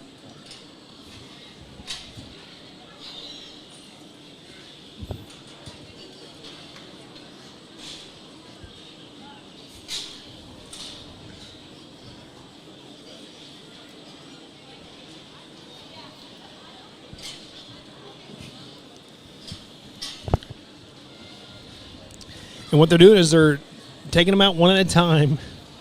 And if they really like your animal, they're going to pin you back for a chance at a top placing position here in this last and final class of our lightweight division. We're on class number 5. As Wayne had mentioned earlier, we have 13 total classes of Duroc classes here today at the San Antonio Junior Purebred Gilt Show. Started with 405, and we're getting close to being halfway, Wayne, with our Duroc breed. You know, the Durocs, again, they are the largest breed of the show. They were also the same way last year, and they're actually up from last year. If you just now joined us, we were at 382 last year. We're at 405 this year. Our second biggest breed that we're going to have here at San Antonio, which was the same as last year, is our Berkshires, and we'll be judging them later today as well this afternoon. And for those of you who are listening, we've been talking about pattern all morning long and kind of what these guys are setting. They want you to be tall. They want you to be elevated. They want you to be square to the ground. They really want some depth of body in your gilt. So if you have a chance and are able to fill your gilt up, that's a big pro for these guys as well. Wayne had to step away for a minute here, but it looks like they pinned back 6 for a chance at a top 10 position so far. 7 now. So they're reevaluating. They're double sorting them is what they're doing, and they're just making sure that they have them in the right order and the right ones. When you have that many animals out there that you pulled back from the initial sort, you want to make sure you get the right 10 in there. And I give kudos and props to these two guys, Seth and Chris, for what they're doing with these kids and really making sure they do it right and evaluating them from top to bottom consistently and efficiently at the same time. So those of you tuned in, it takes a little bit longer, but at the same time, like, these kids have put in months and months of their time and dedication to get these pigs to where they are at now. I think they deserve a little extra time. And it's not about doing this fast. It's about doing it efficiently and right. Efficiently and right. And so that's, sorry, I was a little repetitive there. But at the same token, like, that's what these kids deserve, is the time and effort and energy and the judges, and they understand and acknowledge that. And they are doing just that. So I got to give these guys props for doing that. Looks like he's going to pin 10 back total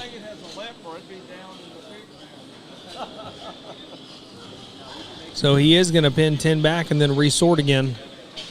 I agree. Stay tuned. He's going to excuse these individuals now. All right, ladies and gentlemen, a large class, a lot of quality. Let's give these people a nice round of applause as they make their way back to their pins.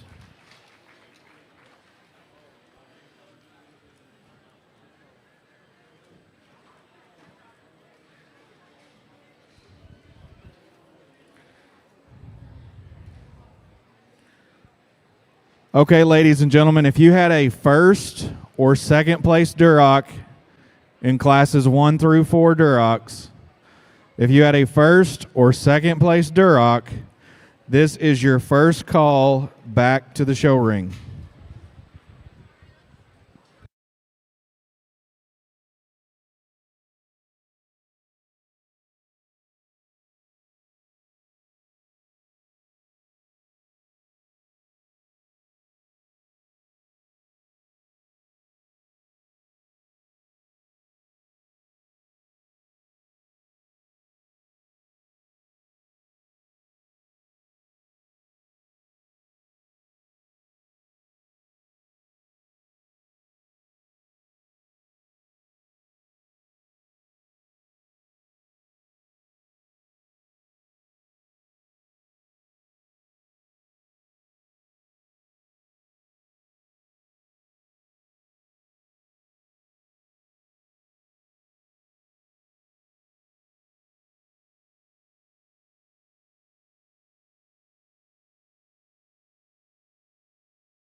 Sorry for the slight delay here. What they're doing now, they're pulling the top 10 individuals back out again. And if they really like your animal, they're going to pin you back. So right now he's got 2 pinned back. If this is consistent with the last class, he pinned back 2, placed from the bottom up to the 4th, and brought these other 2 individuals back out again and compared them to the 3rd and 4th potential placing spots. And I keep saying spots, and I know placing positions, I guess is the right word, because we do show spots. So I want to make sure y'all know we are judging Durocs and not spots. And I joke about it, and I think in the back of my mind, I'm like, when I say spots, I mean positions, not the spot breed, because obviously we're judging Durocs right now.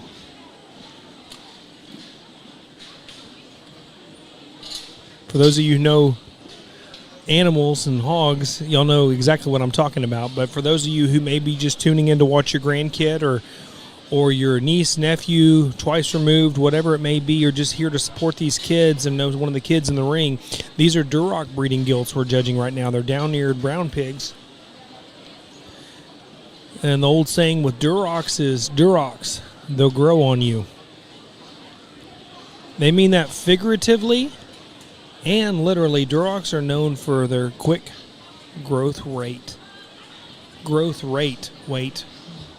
Both, I guess.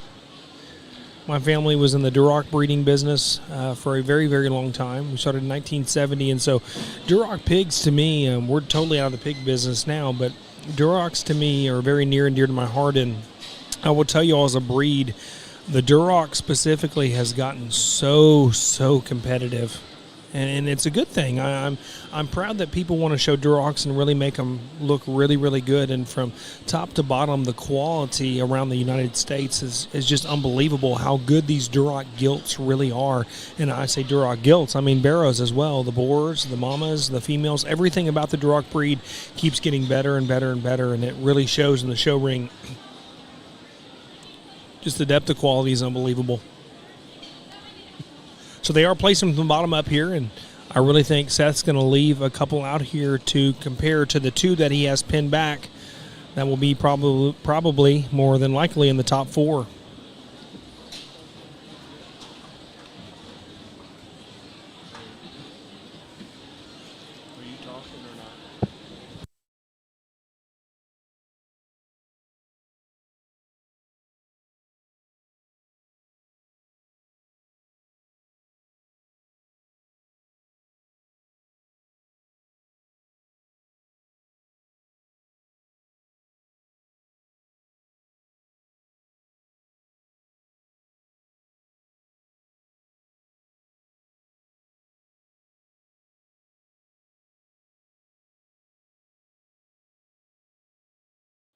Young man with the glasses was 6th, it looks like. I know you always see 4 pigs out there right now, but there are 2 pinned back that are probably going to be in the top of the class. All right, attention in the purebred ring. If you have a first or second place Duroc, this is your second call. If you have a first or second place Duroc, this is your second call to come back for the division drive. So y'all heard Dr. Williams talk on the mic just now. At the conclusion of this class, we're going to bring all our first and second places out from our 5 lightweight division classes and crown a champion and reserve champion lightweight division Duroc Gilt here at the 77th San Antonio Stock Show and Rodeo Purebred Breeding Gilt Show. And Wayne, it looks like we're down to there's going to be one more left standing. So the young lady with the multicolored shirt here, she's done a phenomenal job showing her way up to 3rd place here. Doing a really, looks like really we're good down job. to the final 3, huh? Yes. And as they're evaluating these final 3 here, I have the breeding results of our first and second place out of Class 4. Our first place was exhibited by Taylon Toch out of Gillespie County 4-H. The sire of hers is Limited Access 41-2. And I got some additional information on this one. The mother was actually the reserve champion Duroc here at San Antonio last year that sired this gilt. And the breeder of it is Cade Frankowiak. Congratulations to Cade and his operation. They did an outstanding job. In Cade's words, it came from the Polish Duroc Society of St. Hedwig chapter. So. Well, they've been at it a long time. His father, Vince, and I, we got them started in the business years and years ago, and we're proud of their accomplishments. Our second place was by Tate Miller out of Littlefield FFA, and the sire of his gilt was All the Way 11-2 and bred by Robbie Phillips, another really good guy and from Texas as well. Congratulations. We're down to our top 2, Wayne, and these are the 2 that he kept back originally. So like he evaluated all 10 and just kept these 2 back, and now we're back to where we are here. Look at the chest width in these individuals. But you know, here's the funny thing. Like, he only left one other pig out there with him. This young lady who placed 3rd, I got to give her props. She showed her way all the way to 3rd. And she was the only pig that they brought out with these other 2. So that tells you how much he liked these top 2.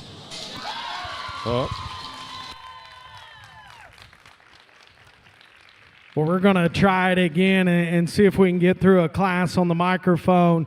A young lady in the green's got our class winner, and as Chris alluded to, he said, man, one looks like an absolute lady out here. I couldn't agree more. A young lady's got her just in terms of just the body composition that particular gilt's got, the texture to her body. You study that one from the side, she just comes together better. Everything fits in harmony.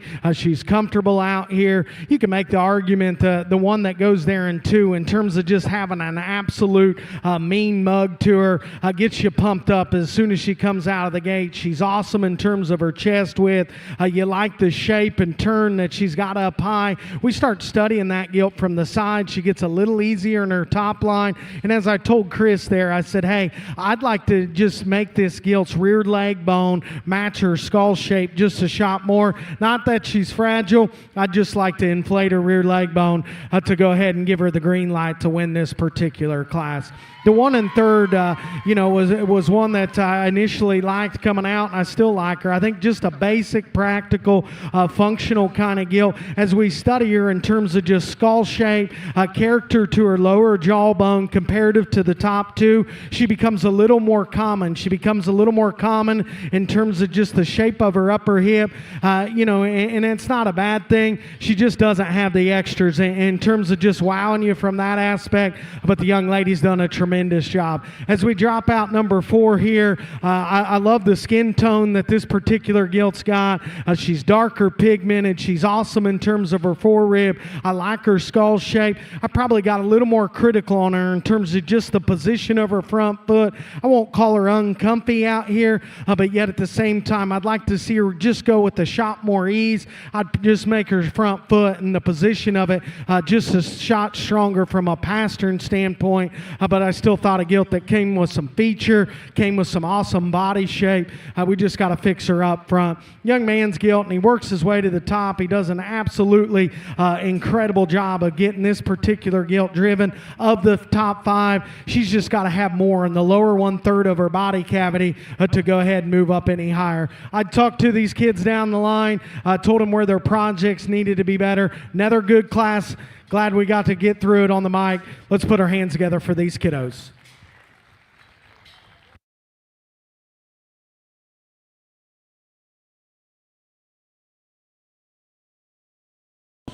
Well, Dr. Williams is getting our results from our final class of Duroc lightweight purebred gilts. We're going to pull all these first and second places out from the first 5 classes and crown a division and reserve division champion of our Duroc breed. At the conclusion of that, we're going to move into our medium weight division, which consists of 4 classes.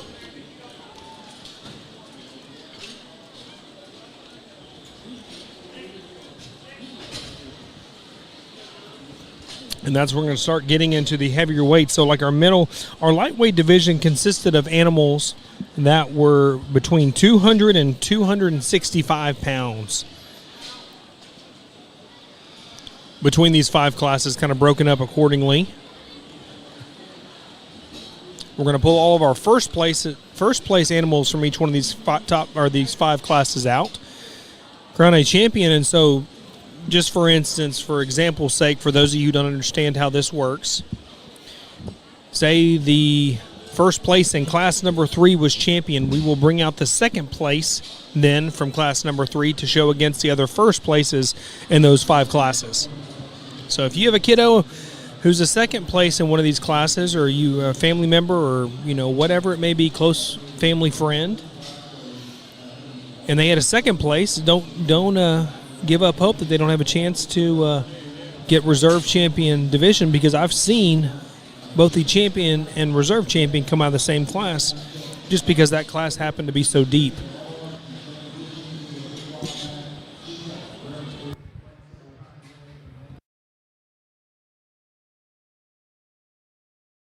All right, ladies and gentlemen, coming out in our Duroc division drive out of class number 1, we have Emma Howell from Tioga FFA. Out of class number 2, we got Corinne Welch from Leon FFA.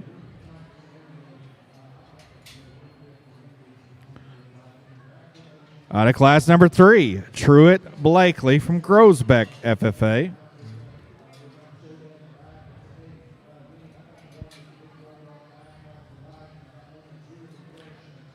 Here in class number 4, we've got Taylon Toch from Gillespie County 4-H.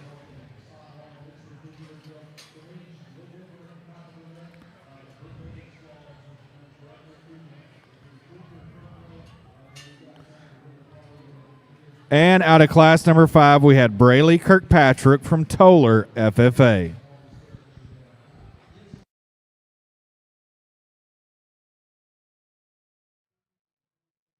In this division, just so you know, we will pick a top 5 overall that will be eligible to come back for a top 5 overall within the breed. Well, let's put our hands together for these kiddos in the first division drive of your guys' Durocs. Obviously, these Durocs have been good, and we get into these first 5 classes, and all 5 of them come out here. Hopefully, you can see what Chris and I are trying to do out here, just in terms of keeping them built right.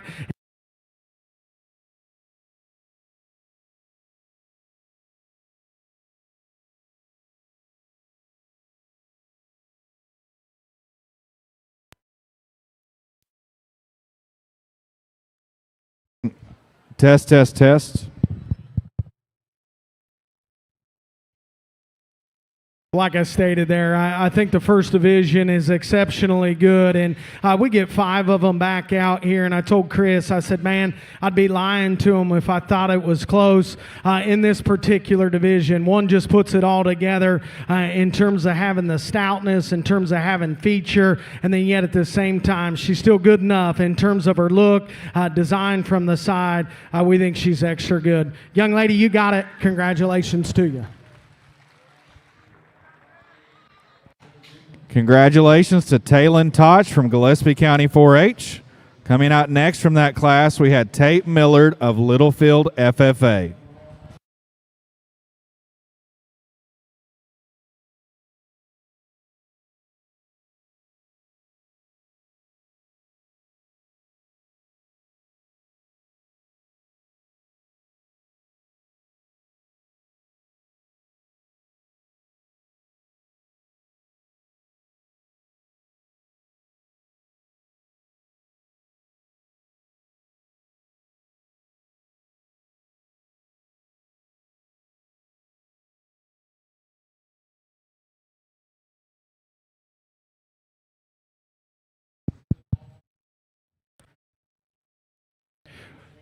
That young lady comes out, that was second in that class, and I think Chris brought 10 of them. I pinned back 14 or 15, so 2/3 of the class got to make it into the brig ring, so that's a testament to how deep that class was. Gilt comes out, and we talked to her in class, awesome in terms of her design and look, just her presence from the side. Got a little more critical on her, is when you step away from her, you analyze her, she goes away from you, you just pick on her just a little bit in terms of her roll to her midrib. You watch that particular gilt come at you. She needs to be a shot better in terms of her front knee. One pushed our champion a little bit just in terms of a design and look hog, yet she's still fresh up high. She's still bold. She's still got some roundness about her rib.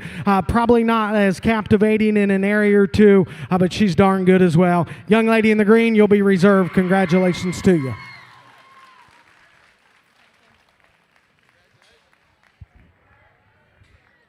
All right, congratulations goes to Brayley Kirkpatrick from Toller FFA.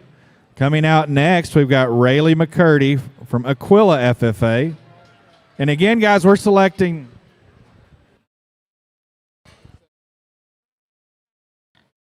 Guys, we're doing a top 5 in the division. We're doing a top 5 in the division, so let's give us a moment to reset. Our apologies.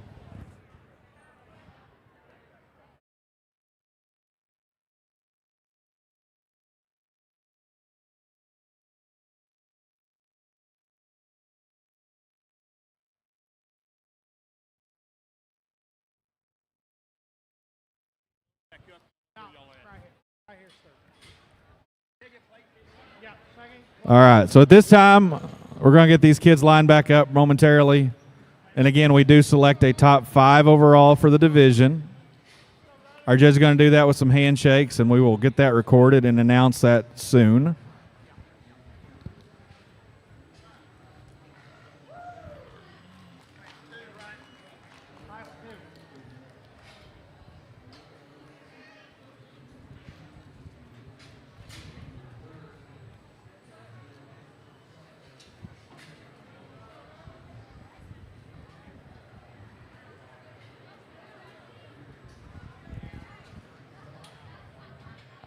All right, so our third winner was Tate Miller, Littlefield FFA. Fourth winner went to Corinne Welch from Leon FFA. Second in that class coming out next is Sutton winner from Lubbock County 4-H.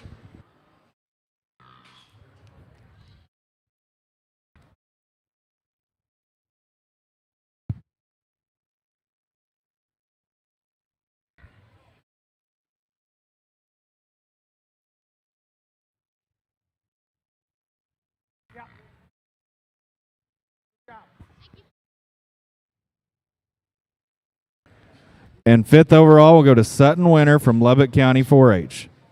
Ladies and gentlemen, Duroc ringside, put your hands together for these great young people as they will make their way back to their pins.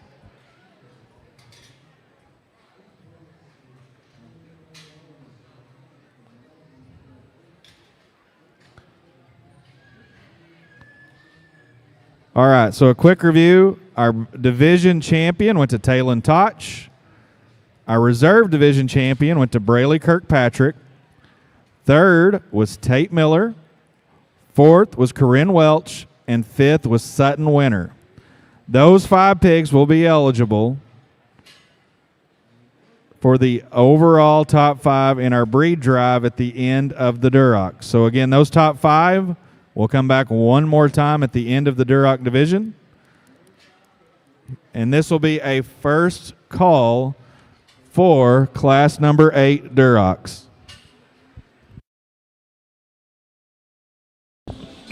Well, that concludes our lightweight division for our Duroc breed. Moving on to class number 8, which is our first class of the middleweight division or medium weight division, however you want to call it. And there were 36 head total in this first class of the middleweight division. This is by far the largest class of the Duroc breed. 36 is the largest number in any one of the Duroc 13 classes here today at San Antonio. Weight ranges on those gilts goes from 266 to 275. 4 total classes in our middleweight division. So those of you who tuned in all day, we're going to judge these 4 classes of the middleweight division, bring our first and second places back of each one of those classes, and crown a medium weight champion and reserve champion, followed by 3rd, 4th, and 5th overall middleweight division, just kind of like they did in that first lightweight division. Those top 5 of each division have a chance for the top 5 overall Duroc breeding gilt at the conclusion of our 13th class of Duroc breeding gilts.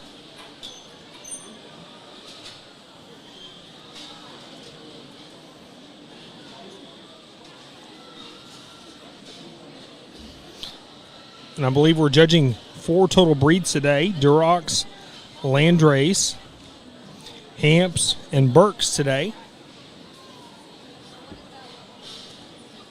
Those of you wondering what we're judging today, I believe it's those 4 breeds. The Duroc breed as a whole here at the Purebred Breeding Gilt Show is by far the largest, with 405 total head. Second largest breed here at this show is the Berkshire breed with 290. So there's about 100, 111, 115 difference, in the total number of head between our largest and our second largest. So the Durocs make up a majority of this show here.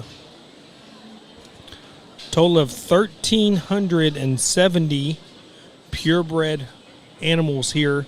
All right, class number 8 Durocs, this is your second call. If you're in class number 8 Durocs, this is your second call. As a reminder, if you were named 1 through 5 in your division in the Durocs, you will come back for breed champion overall, as we do select 1 through 5, 1st through 5th in the breed, and therefore we also select 1 through 5 in each division. So again, if your child or your exhibitor was picked 1st through 5th in the division, you will come back at the end of the Duroc drive.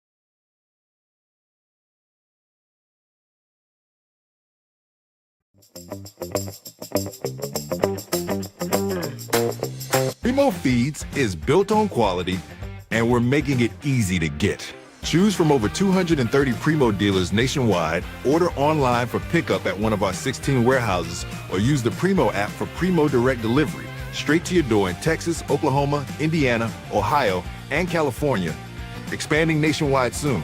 Founded by show feed enthusiasts, Primo knows fresh feed matters. Primo Feeds, next level quality and convenience at a fair price.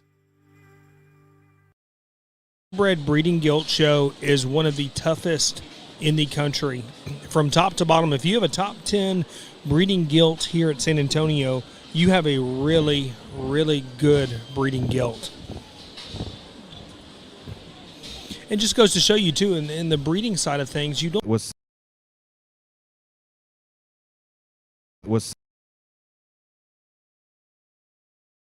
Briar Parson from Medina County 4-H. Fourth was Whitley Hitzfelder from Medina County 4-H. Third was Addison Penwalden from Rio Vista FFA. Second was Rayleigh McCurdy from Aquila FFA. And your class champion again was Brayley Kirkpatrick from Toller FFA.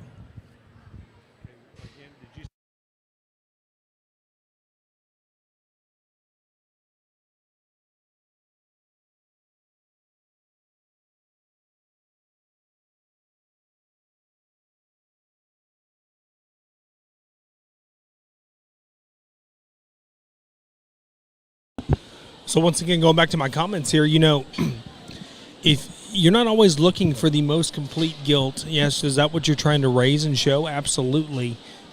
But you can have a gilt that maybe has a lot of structure, big backed, but maybe not doesn't have as much muscle.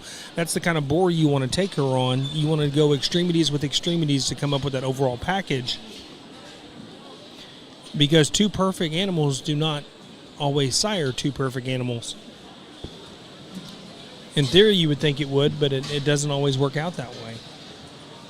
So you need a little more muscle in your animal. You breed your sow or your gilt to something that has more muscle to it.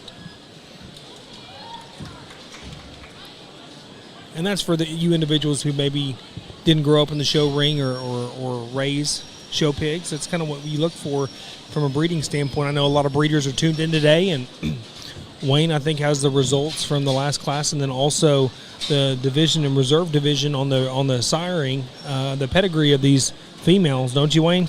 Yes, I do. I'm sorry, it takes a little while to get all the papers where I can get that information, but I know you breeders are very interested in it, and that's why it's so important to us to give you that so you can continue to better your operation as well.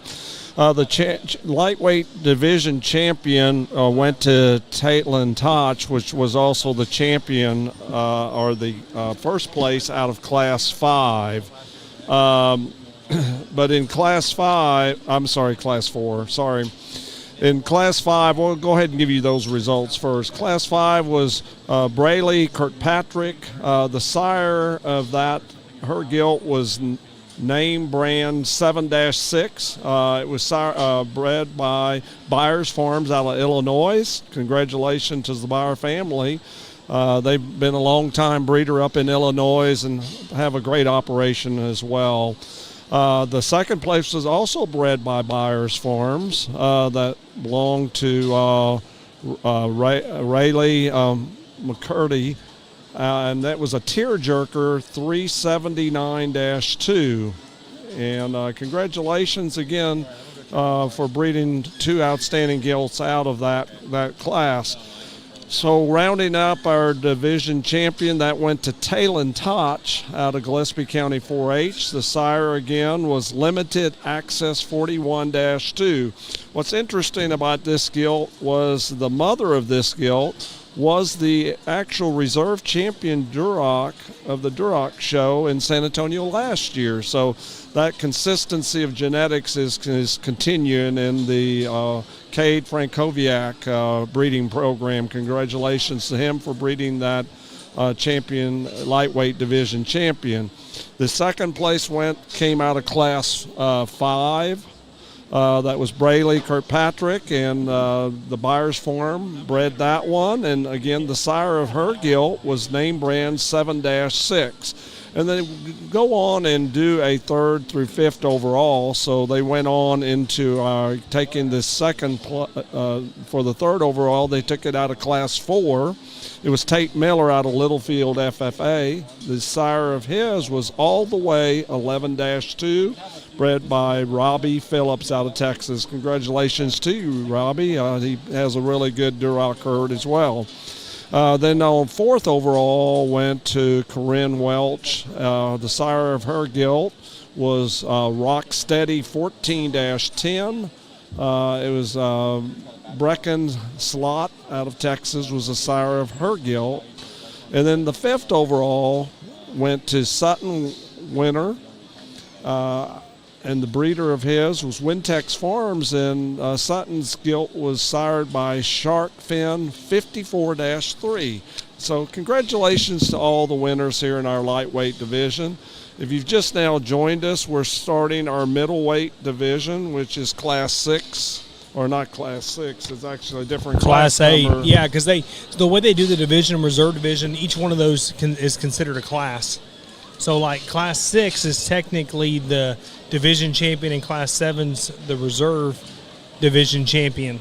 So that's so what it's makes actually, up that. Legally, it's Class 8, like Landon said there. And it looks like, how many we got penned, Landon? We've got like 6 or 7 because we've got some down the scales right now getting weighed. Once we have been mentioning all morning, you can weigh within 15 pounds on the top end of what you turned in. Say you turned in your weight card at 260, you can weigh up to 275 going across the scale. Yeah, what's interesting in our gilt show versus like the Barra show, it's only they only on look the at the end, upper right? top end, not on the bottom end.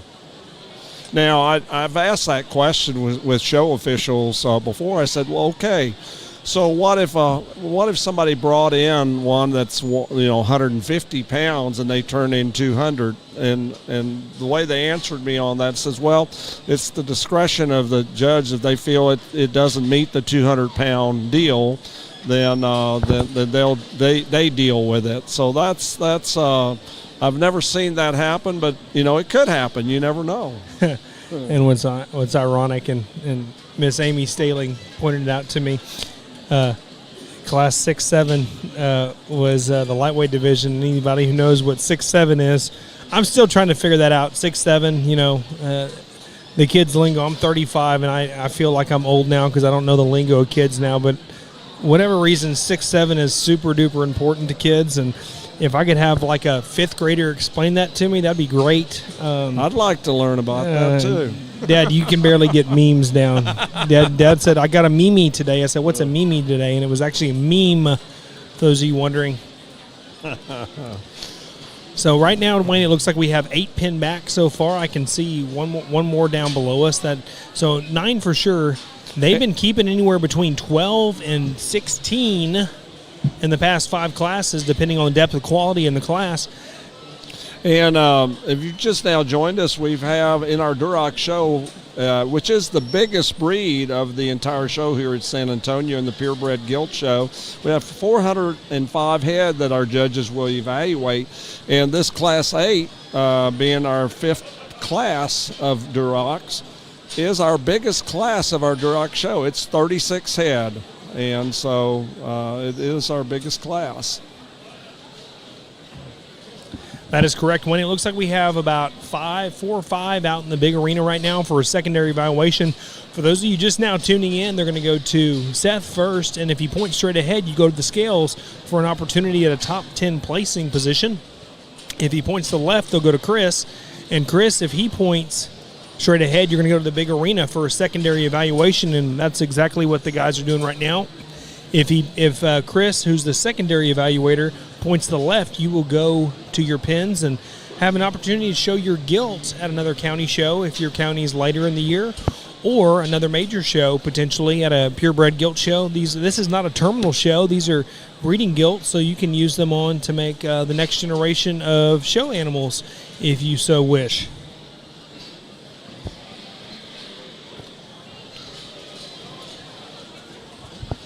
They've got 13 pinned back so far, Wayne, and the guys are coming out here for these 4 that are out here in the big arena right now for a secondary evaluation. Seen them pull a few back before for a chance to evaluate with the rest of them they pin back. Yeah, we're starting to get into some of these heavier weights now. This class weight ranges is from 266 to 273. In our middleweight division, whereas in the lightweight we had 5 classes that made up our lightweight division, the middle and the heavyweight division will only have 4 classes that make up each of these divisions. And what blows my mind too, Wayne, about this whole deal is, back when I was showing 266 was a heavyweight division. All right, Duroc showmen and exhibitors, we're going to let these guys go back to their pins. If you would put your hands together for this group as they make their way back. 266 used to be on the heavy end. Now that's the middle of the road end. And this was is the lightest. When you started, it was like the heavyweight bear was like 270 at one time. Yes, it was. And, look at 266 here in our first class of the middleweight division. That's the first class of the middleweight division. So they go all the way up to 297. These middleweight divisions made up from animals between 266 and 297 in weight. Now we're pulling out each one of these individuals one at a time, and what the guys have been doing historically, they pinned anywhere between 7 and 8 back and placed 9th and 10th and worked their way back up to the top. And kind of, what they've been doing is they've been double and sometimes triple sorting each one of these classes. Well, it just shows you that they want to make sure and they check all the boxes. And, and truth be known, they're really giving exceptional fairness to each and every one of these exhibitors to make sure they are evaluating and checking all the boxes. 100% on that, Wayne. And, I talked about it earlier, people are like, oh, they need to hurry up. Well, no, they don't need to hurry up. And here's why. You spend in a few extra minutes to make sure you do it right and give these kids a fair evaluation, like you said, Wayne. These kids have put in 4 to 6 months worth of time and dedication, these animals, for about 15, 20 minutes of fame here. So they want to make sure they do it right and give all these kids a good opportunity to show off their animal and their projects that they've worked so hard on. And I'm 100% okay with that. Well, they spend countless hours. It's just not like they got the project a month or 2 ago. These projects start sometimes in August already. Yeah, so we're talking 6 months.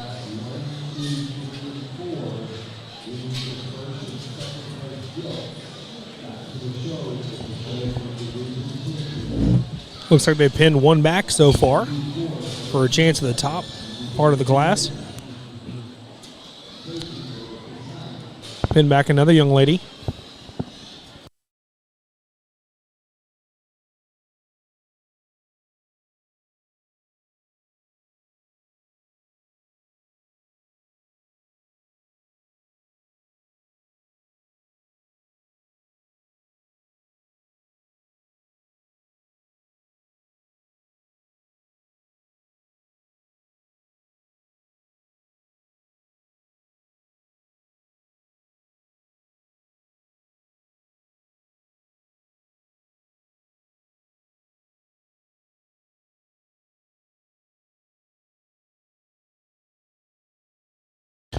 Right now they've only pinned 2 back so far.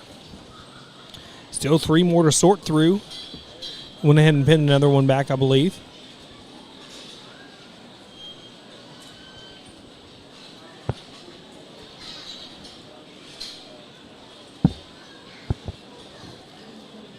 No, they were just pointing out one of them that they were looking at. 3 more to pull out from their initial sort, and like I was mentioning earlier, they're pinning back anywhere between 6 to 8 of them and then placing the rest, excusing the other individuals, and then going back to placing again. So like I said, they've done several different sorts to make sure they get it right and how they want to. And their pattern's been very consistent so far, and what they're looking for in their animals, they want them pretty wide-chested, deep-bodied, be very mobile, elevated. Lots of structure to them, but all these females look very broody, very maternally looking. I don't even know if that's a word, but if I made it up, sorry, Google. Somebody can give me a different word to use there if y'all want to. Pin back 4 for a chance at the top 10 placings thus far. Like I'd mentioned, they pinned back about 13 hogs in this class for a chance at a top 10 placing position. Once again, the top 10 get a nice ribbon that they get to take home with them in each one of these classes.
Right now, it looks like we have 2, 4, 6, 7 pinned back, and I think they'll probably pin maybe one more back and place 9th and 10th if it's consistent with what they did in the last 2 of the lightweight division classes.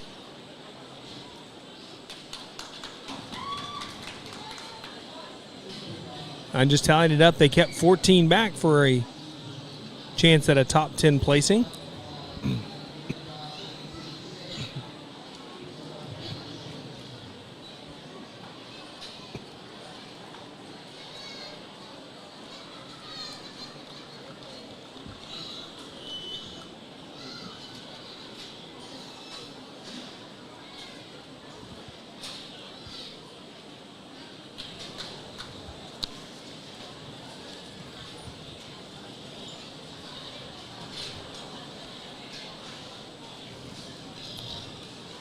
Well, these judges. All right, ladies and gentlemen in the Durocs, this is a first call for class number 9. This is a first call for class 9 Durocs. And ladies and gentlemen ringside, if you would, put your hands together for these young people as they make their way back to their pins. You know, when in this case, they didn't place any of the top 10. They pulled 10 back, and now they're going to resort again. So they've done, this will be their 3rd sort here in this class.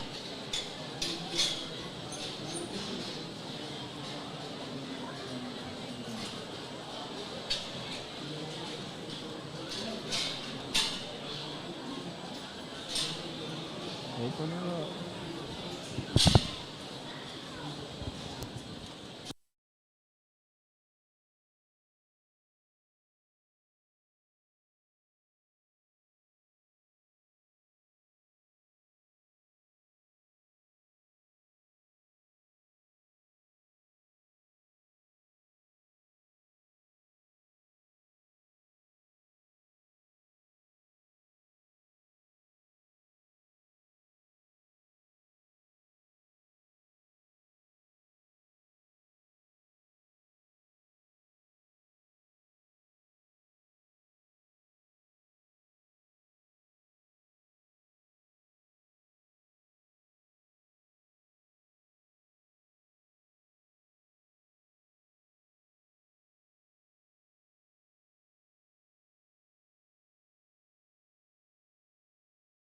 If they stay true to what they were doing a while ago, they're going to pin back a few more.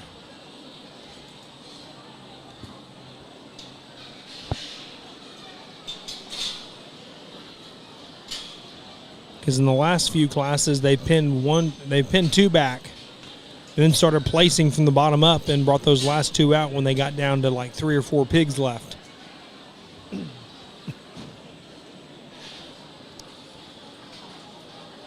Once again, this is their 3rd sort of this class. That being class number 8, started with 36, and we're down to 10.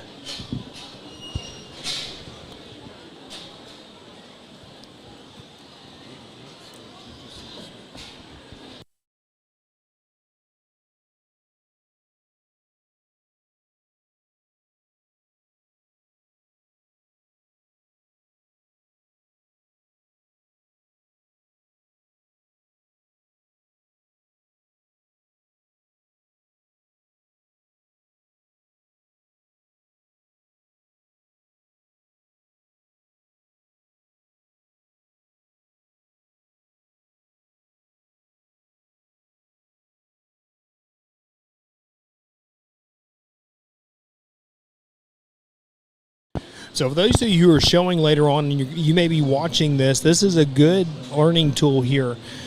He's going to get ready to start placing from the bottom up here.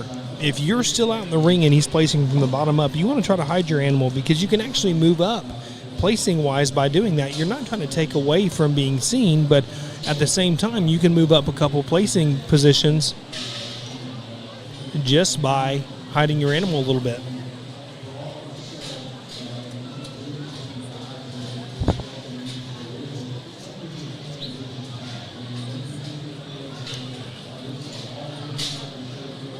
Like they placed another one, so down to our top 8 here in class number 8.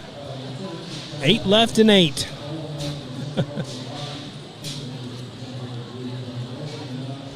Young man in the black vest. One of the young men in the black vest is going to be 8th place.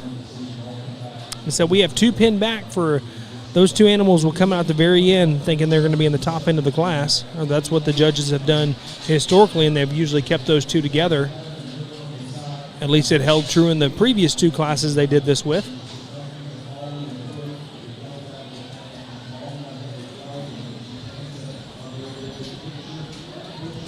Young lady in the dark blue is going to be 7th. Yeah, this is where that conditioning comes in. Really, really important. You know, if you don't get back into the pen, you know, and one of the top 2, you've got to make sure they're in good condition because look how these young people are out here, you know, making these gilts drive for a longer period of time. We're doing well. We're doing down to our top 6 here, Wayne, this class. You only see 4 out there in the ring, but there's 2 still pinned back. Those will come out once they get to like the 3rd or 4th placing spot position. I keep saying spot, but every time I say the word spot, Wayne, I'm thinking of a spot pig because we are going to be showing them, but yes. not yet. Not today. I think it's 4 breeds we're showing today. Is that correct, Wayne? Yes, I believe that is correct. Duroc, Landrace, Berks. Durocs, Landrace, Hampshires, and Berks. Spots will start tomorrow morning, 7 a.m. So I think we had 28 total classes we're going to be judging today.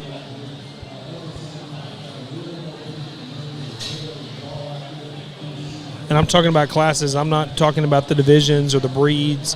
Those count as classes here at San Antonio, but I think we have 28 total individual classes that we actually judge here today, followed by like 18 tomorrow.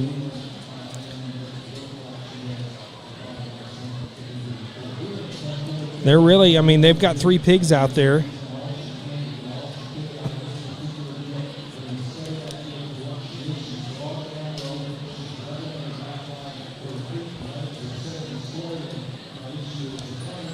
We're down to our top 5, everybody. They're really taking their time on these 3 that are out here, plus we have 2 pinned back, so it'll be interesting to see when these guys bring these last 2 out to compete against these. Young lady in the light blue is going to be 4th. And so we're only going to leave 1 pig out to evaluate with these top 2. That tells you how confident these guys think these top 2 are here. Or potentially top 2. Like I said, we're down to 3 now, pulling these other 2 individuals out to compare with this young lady in the pink who did a phenomenal job showing her way up into the top 3 here. She's been walking her animal the whole time. These other 2 have been kind of pinned and conditioned. There is one out here, Wayne, that I really, really like. It hit me pretty hard coming out of the gate, and it hit them pretty hard coming out of the gate as well. But at the same time, she's a really good gilt. And I'm not going to tell you which one it is, but you know which one I'm talking about. Oh, I do. I do. She's pretty much out on the corners. Yeah, she's all there. And this young lady in the pink, she's doing such a good job, but her pig's starting to kind of give out on her a little bit just because she's been showing this whole time. Young lady in the pink is going to be 3rd. And we're down to our top 2, which is the 2 he held back.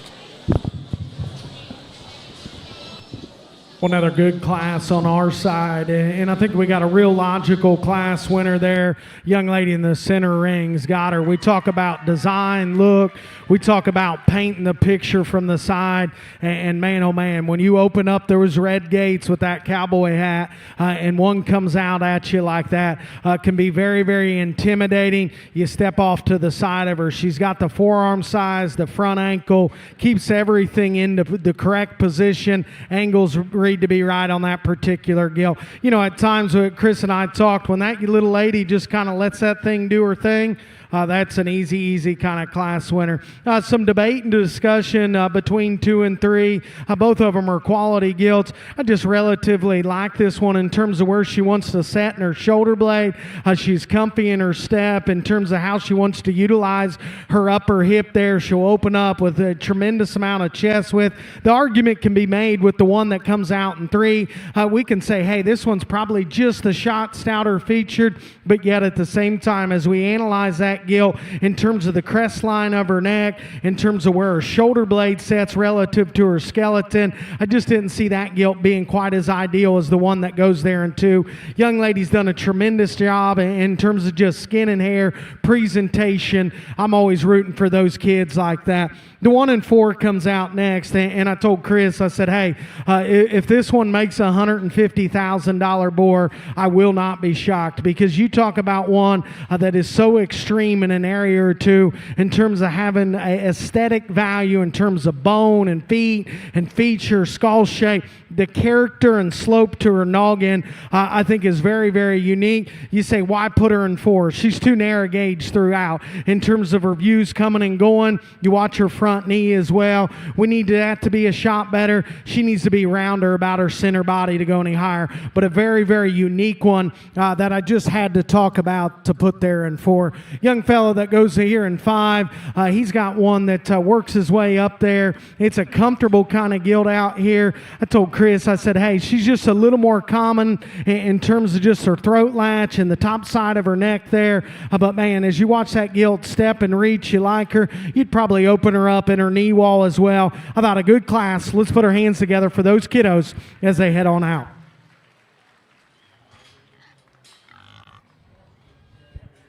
Congratulations on a very deep first class of the middleweight division, Wayne. All right, class number 9 Durocs, this is your final call. Here are results out of class number 8 Durocs. In 10th, we had Addison Conway from Forestburg FFA. 9th was Laramie Doyle from Hayes County 4-H. 8th was Fisher Edwards from Hamilton FFA. 7th went to Guthrie Creel from Young County 4-H. 6th was Ashlyn Stricker from Medina County 4-H. 5th went to Ty Breimer from Atascosa County 4-H. 4th was Willow Herber from Fredericksburg FFA. 3 went to Isabella Ketchum from Huckabee FFA.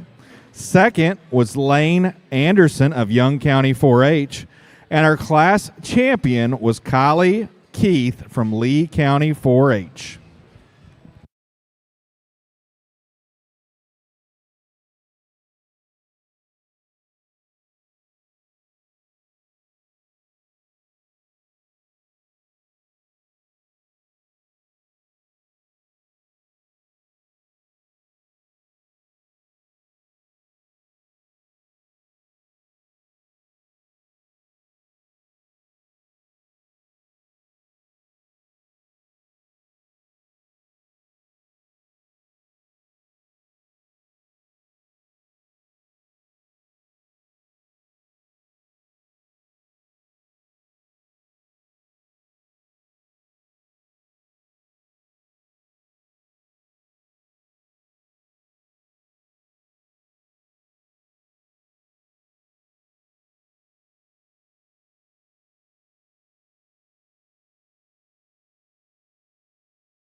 Those of you tuning in, we're on class number 9, 31 total head in this class.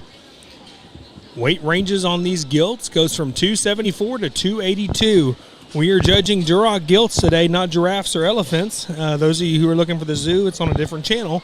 But want to welcome you to the 77th annual San Antonio Stock Show and Rodeo Purebred Junior Breeding Gilt Show. We like to have a good time up here and support these kids, and want to give a shout out to everybody in San Antonio, from volunteers to staff on site and our sponsors who make this show possible. We couldn't do that without any of those individuals, because there's been so many good changes that have happened to San Antonio over the past 5 years or so that has been phenomenal. Not to take away from anybody prior to that, but you can see it in the grandstands, new grandstands. They're working on some new barns at some point, and it's going to be a phenomenal thing. And everybody who's been a part of this show has always come to leave an impact and stamp on this show. And we couldn't do it without them, and everybody who's still here and who's left here over the years. This show is phenomenally run, and it's run by phenomenal people. And so I just got to give a shout out to all those individuals, because there's a lot of things that people take for granted that happens behind the scenes. These people don't do it for a pat on the back. They do it for the kids, and that's all we can ever ask for in people who see the vision in this show. So kudos to San Antonio and all they do, from everybody involved, from, like I said, sponsors to volunteers to people who work here. Thank you for what you do for these kiddos. This is our second of 4 total classes of Duroc breeding gilts in the middleweight division. They've kept back several in this class, and there's only 2 back out here in the big arena right now for a chance to potentially get, looks like they're going to go ahead and send these 2 individuals back to their pens. All right, ladies and gentlemen, ringside, if you would put your hands together for these young people as they are excused back to their pens. Very deep class here that Seth and Chris have. 13 or 14 head they've kept back, and this started with 31 total head down to about 13 or 14. They're going to pull them out one at a time and pin back the ones they really, really like, or that hit them real hard coming out of the gate. Those individuals will have a chance at a top placing spot in the class. We're going to judge these 4 classes of middleweight division or medium weight division Duroc breeding gilts, and then crown a champion, reserve champion, followed by 3rd, 4th, and 5th overall of our middleweight division. And then we'll move on to our heavyweight division classes. Like I've been mentioning all day, this is the largest breed of the day, breed of the show, actually. 405 total head in the Duroc division. The second largest breed is your Berkshires with 290, so there's about 115 pig difference between the largest breed at the Purebred show and the second largest breed in the Purebred show. So this show, almost makes up half of the Durocs alone, almost make up half of the total number. My math's way off. I apologize. About 1/3 of the show is in one breed. My math isn't mathing this morning, but I can tell you, in true dad joke fashion here today, nothing starts with N and ends with G. Nothing starts with N and ends with G. Prove me wrong. Those of you who got it, haha. Those of you who didn't, just think about that. Nothing starts with N and ends with G.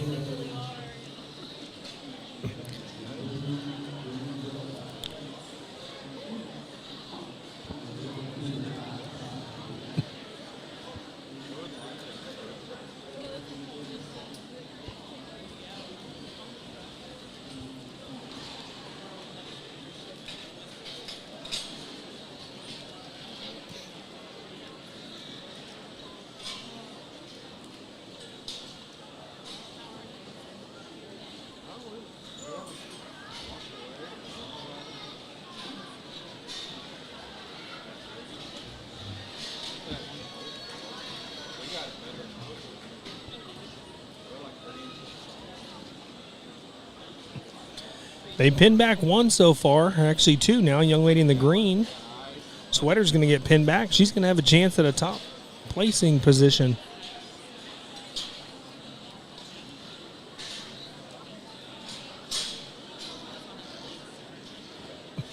And we'll see if the guys sort these like he did the last class. That's 3 he's pinned back now so far.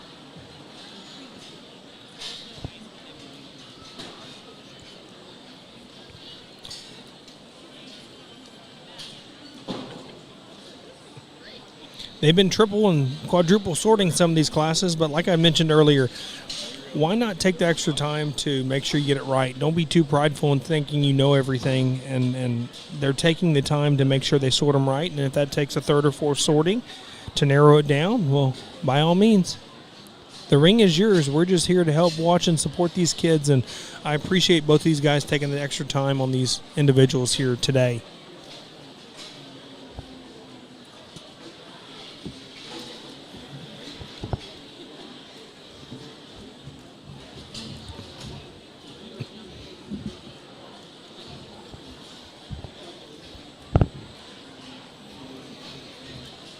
All right, attention in the purebred ring, class 10 Durocs. This is your first call. Class number 10 Durocs, this is your first call.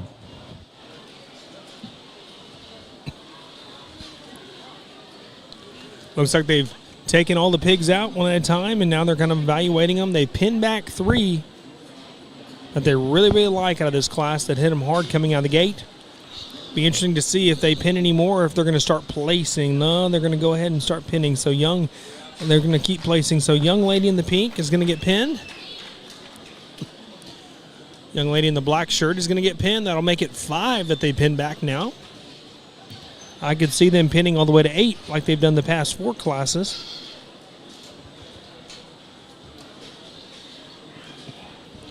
And potential placing from there.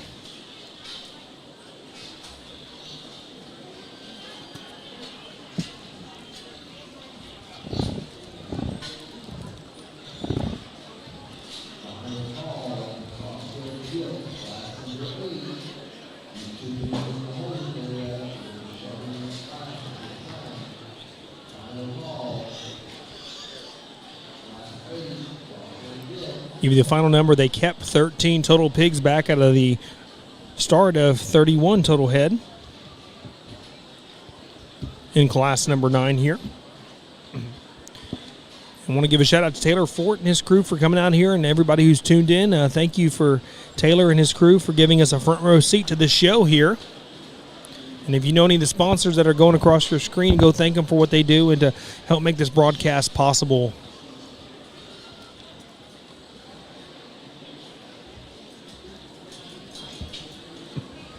I know of a few people who've messaged me across the country that are listening in, so thank you all for listening in, whether you be a breeder, another show that is watching San Antonio and supporting them. And that's what I love about these different shows in our industry. No matter if you're in Nebraska or Indiana or California or wherever you may be, these stock shows support each other. They take things from each other and they learn from each other, and they want to grow as a unison in things that they do. They don't want to copy in a sense, but what can you take away to make our show better? And they support each other, and that's what this whole industry is about. Doesn't matter who you're with or what you do. We're all doing this to make it better for these kids, and so kudos to all these other stock shows that work with San Antonio, and San Antonio works with them, and just to make the shows as a whole better. So if you're listening in, any of you stock shows, thank you all for supporting San Antonio, and thank you for supporting these kids wherever you're at.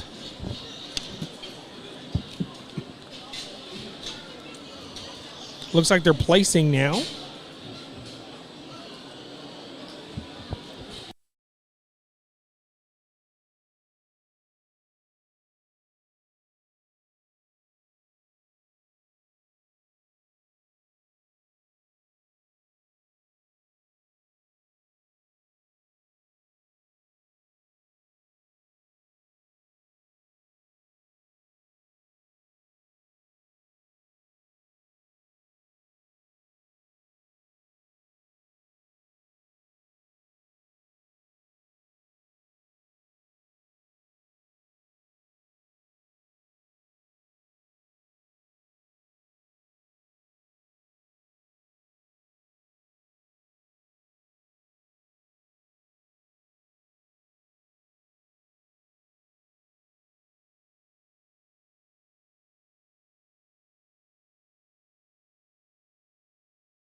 Ladies and gentlemen ringside, if you would put your hands together for these young people as they make their way back.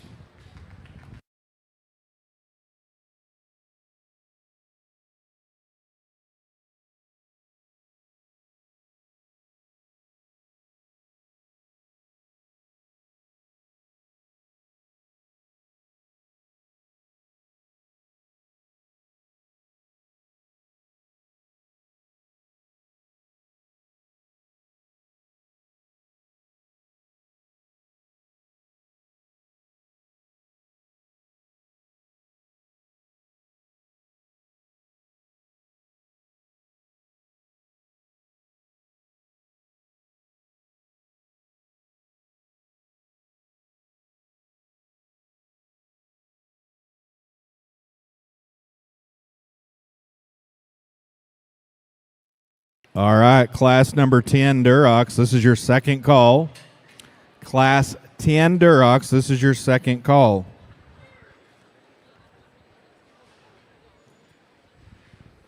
All right, as a reminder, at the conclusion of class number 11, we will select division champions for middleweight Durocs. So again, at the conclusion of class 11, we will bring back those first and second place Durocs from the middleweight divisions, class 8, 9, and 10, along with 11 that will be up here.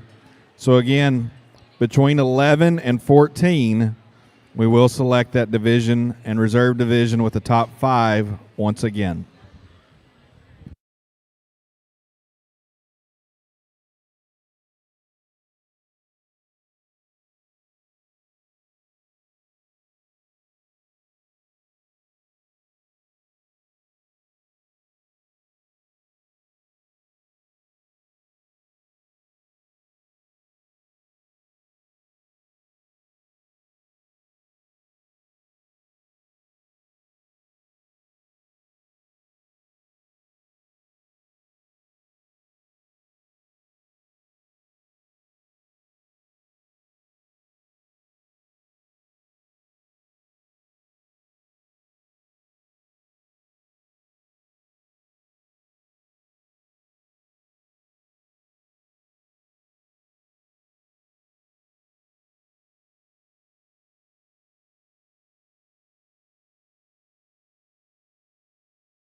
Hey, just so you know, Warren and Max Tungate, if you're still listening, I did pronounce your name right. Wayne did not. So I just want to clear that for the record real quick.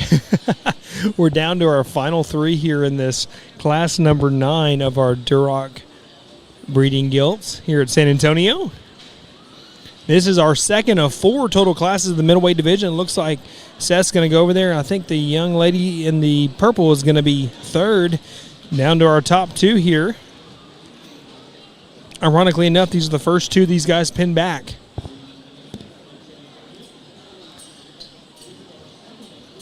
Really taking the time to study these top 2 in this class. Looks like it's coming down the front end here. And I think he's ready. Let's hear what Mr. Seth has to say.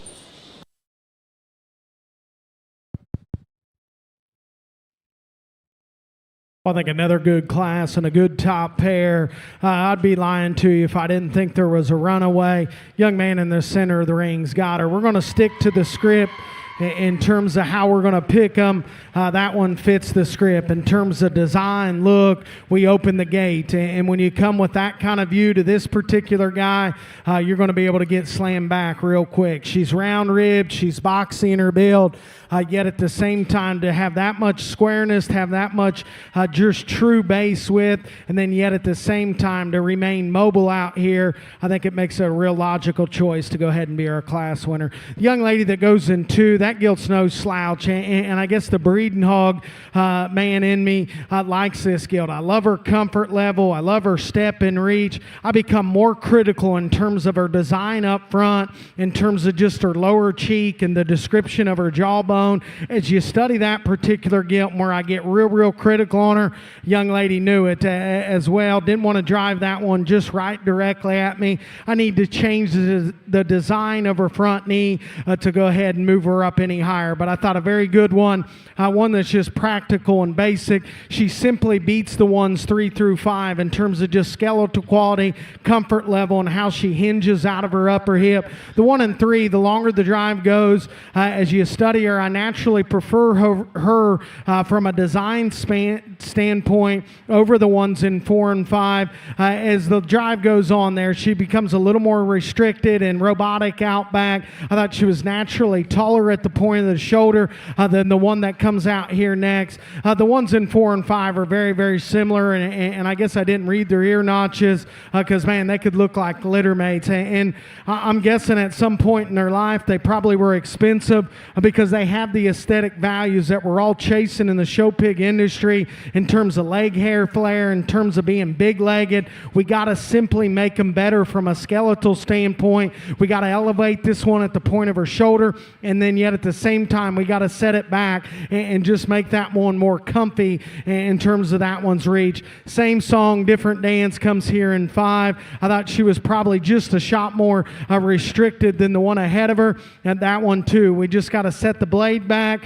We got a razor at the point of her shoulder, but I still thought a good class, an interesting class. Let's put our hands together for those kiddos as they head on out.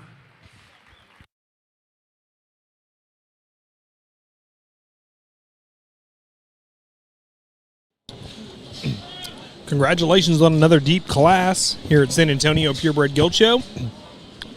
Now we're moving on to class number 10 here today. Wayne's getting all the sires and the pedigrees put together on our class winners and the second places in each one of these classes. Husky from Winning Enterprises is a one-of-a-kind, multi-species supplement designed to promote show-ready shape, mass, and bloom. Its unique egg yolk-based formula maximizes nutrient absorption to deliver optimal results quickly. Build winning huskiness in your swine, goats, sheep, or cattle by top dressing with Husky for 30 days before exhibition. The results are undeniable. Feed the dog and see the change. Shop the champion's formula at winning-enterprises.com. Moyers from Lavernia FFA. Third was Lindley West from Lavernia FFA.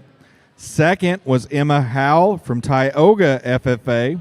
And our class champion in class number 9 was Dallas Martinez of Shelby County 4-H.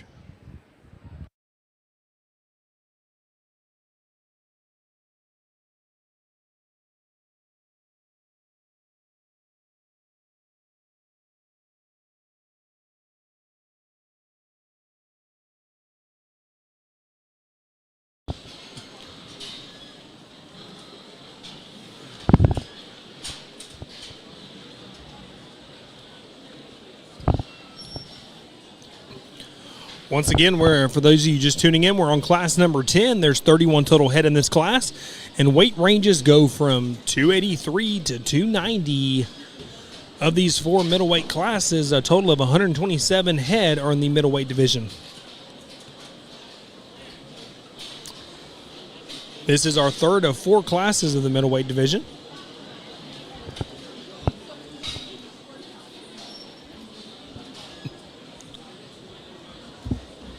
Once again, I was talking about the volunteers and the scholarship opportunities. for this stock show and what this is made up of. The San Antonio Stock Show and Rodeo is one of the largest and most prestigious events in San Antonio and South Texas, attracting approximately 1.5 million visitors annually. Its success is driven by over 7,000 dedicated volunteers and strong community support. The event dates for the 77th Annual San Antonio Stock Show and Rodeo go from February 12th through March 1st of this year. Annual attendance, like I said, is about 1.5 million visitors. Unique visitors is 903,601.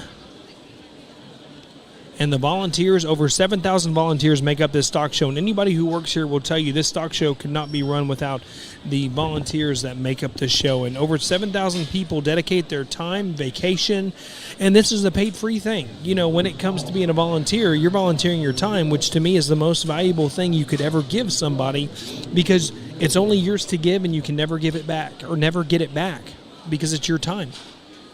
And these people are dedicating their time to be here for these kids. Total entries for the livestock and horse competitive events is 25,173. And the international guests that come and visit this show is over 1,000 from about 94 different countries. The first rodeo was held in 1950.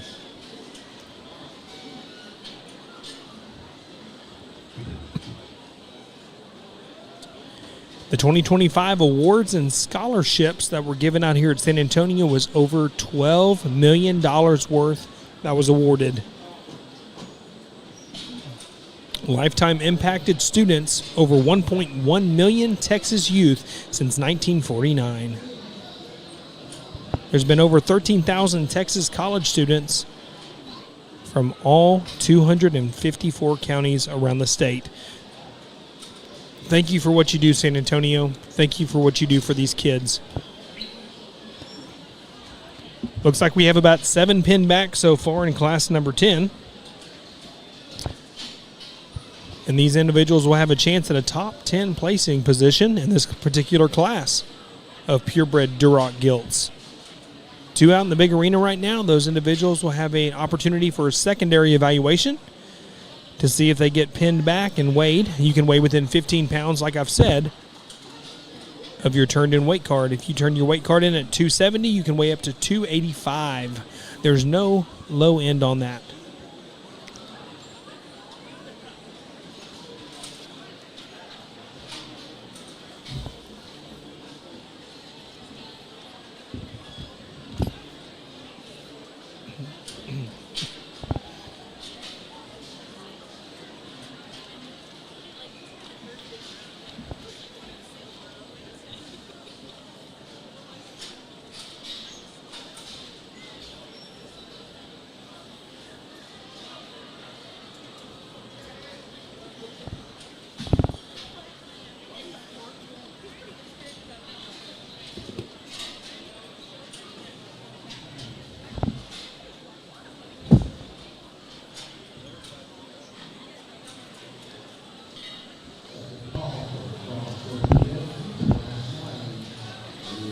And as the day goes on, we're going to go ahead and kind of announce more about our judges and introduce them as the day goes on. I know Dr. Williams had mentioned them earlier, and we'll do the same thing here a little bit later on in the podcast. But, Wayne, do we have any pedigrees on that last class? Well, we're working on Class 9, but I do have Class 8 at this time, which was our start of our middleweight division.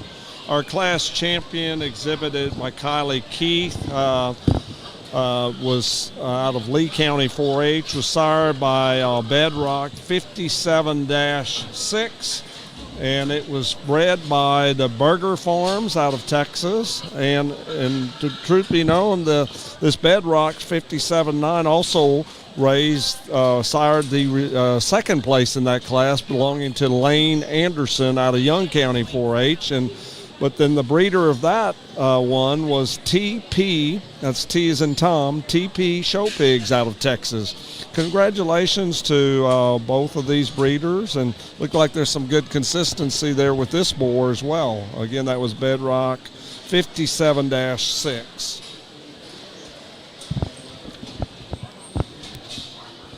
Looks like we have roughly 12 pinned back here for a chance at a top 10 placing in class number 10. Those of you just now tuning in, they're going to pull them out one at a time and evaluate them. If they really like your animal coming out of the gate, they're going to pin you back, and you'll be at the upper end of that class.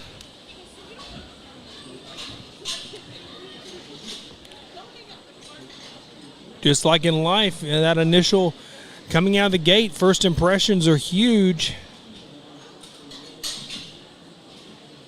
Just like that young lady or young man right here. Getting pinned back. Oop.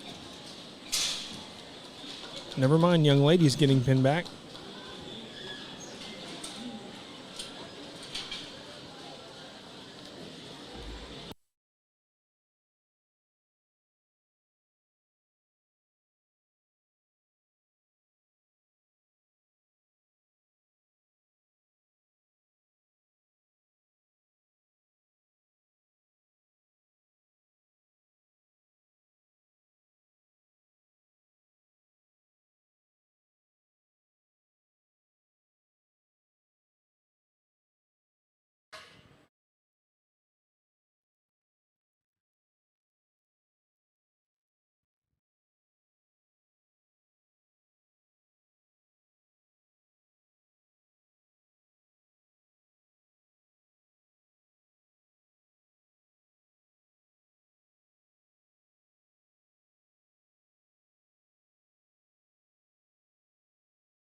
They pinned back 3 so far for a chance at a top. Actually 4 now for a chance at a top 10 placing position. All these individuals right here are going for the top 10 placing position, but if he really likes you, he's going to pin you back, so you'll end up being probably higher up in the class.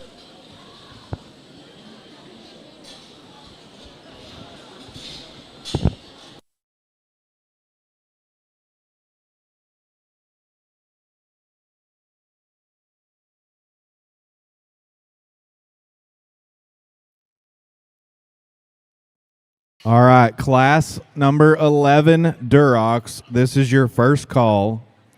Class 11, Durocs, first call.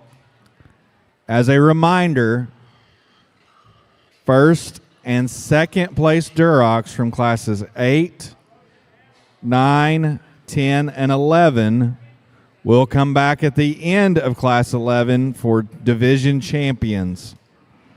So again, after class 11, we will again select a middleweight division winner for the Duroc breed.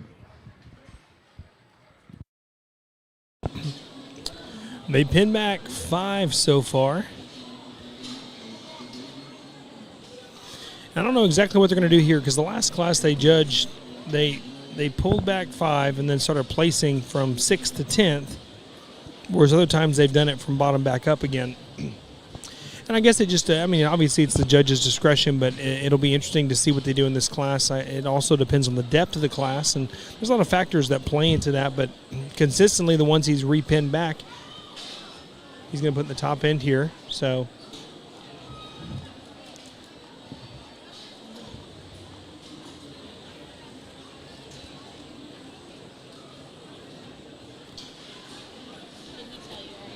Looks like they have 7 pinned back, 8 pinned back now.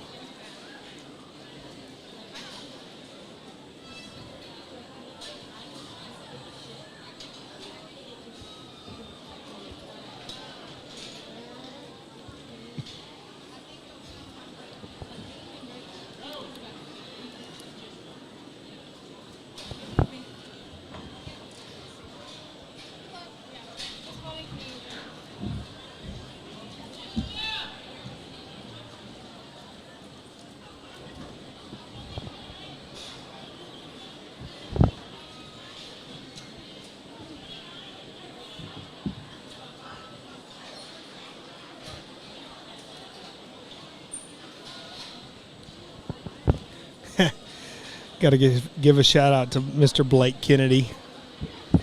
He sent me a picture. He's driving down the road, but also has it tuned in. San Antonio, thanks for watching the show today, Blake, and support these kiddos. And a friend of ours, Matt Murdoch, put on a show called Sin City Showdown, and I think it kind of blew up when they did the kickoff, kind of like what Pat McAfee has, and we did it in the show ring, and it was really fun and cool. And he said no kicking contest today. To answer your question, Blake, no, I don't think there'll be any kicking contest. We don't want to get that ball caught up in one of these fans up here. All right, ladies and gentlemen ringside, if you could put your hands together once again for these exhibitors as they make their way back to their pins.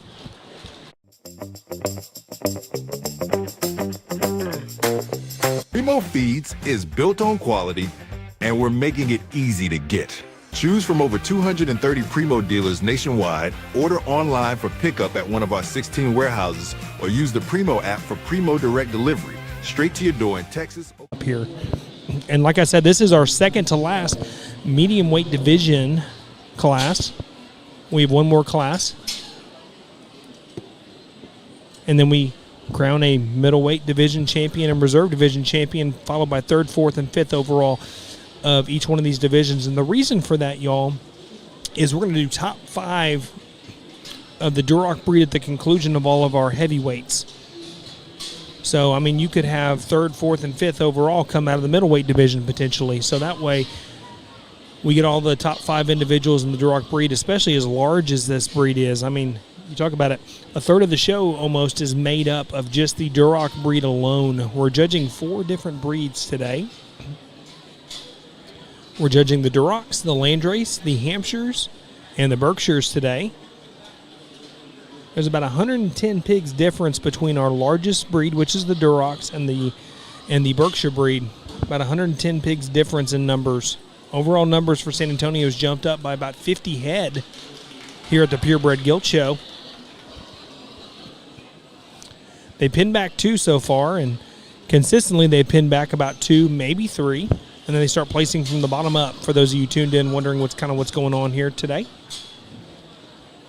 They want them very maternal looking, very, very pulled apart. Definitely want depth of rib and depth of body in these animals. You do not want to come in sucked up in the flank or looking like Class 11 Durocs, this is your second call. If you're in class number 11 Durocs, this is your second call.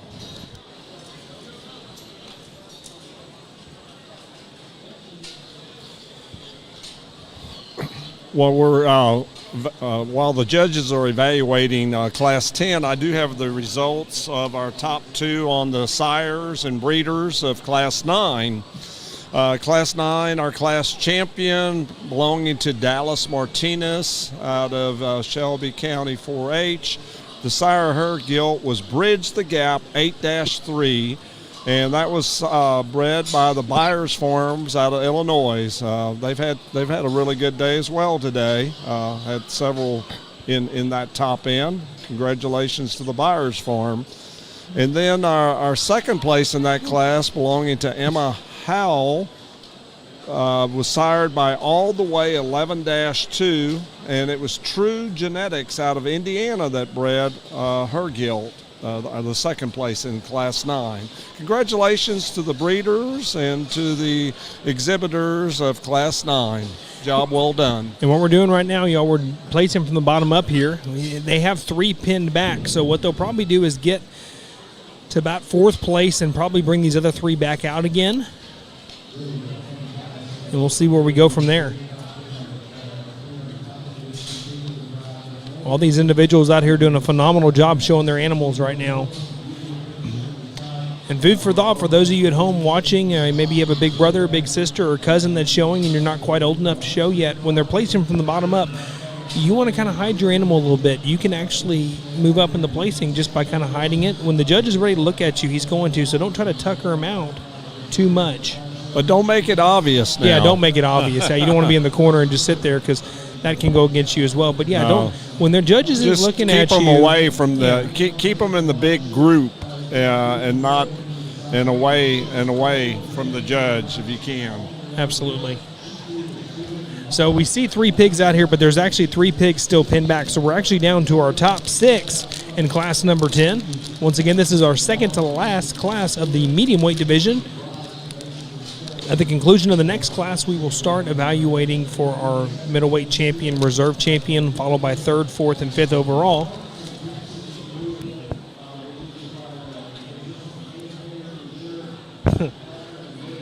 It is 10:52, and my father's over here eating cheese puffs. Is that second breakfast or what? You ate pretzels earlier. I can't. Yeah, you got started on the pretzels. Yeah, I did, and then I ate some of those little Keebler fudge cookies. Those of you who know what I'm talking about, that was my 9 a.m. second breakfast. I'm sure we've all had worse in the morning, especially at a stock show. But we're down to our final 6 here, and you know, they're taking their time on these, and I think they're going to leave maybe 1 or 2 out here. I would anticipate they're going to leave at least 1 out here, potentially, showing their way up here.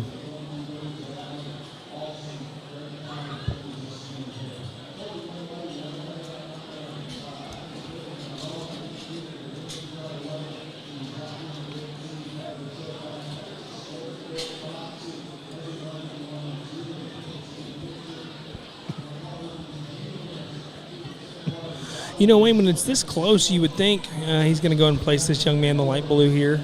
Both of these 2 individuals did a phenomenal job showing their way up. And he's going to go and place these 2. So he feels pretty confident, I guess, in these 3 that he's pinned back, that that's the 3 that he wants no matter what. He's not going to bring any of the other ones out. So down to our top 3 now. In class number 10 of our Duroc Purebred Gilts here at the San Antonio Junior Purebred Gilt Show. 77th annual, by the way.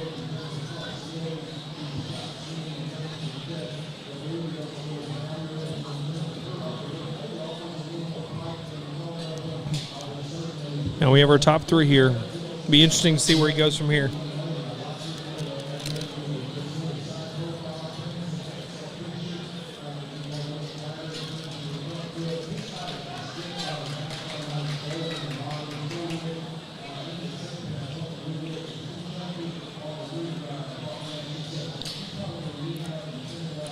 Looks like he placed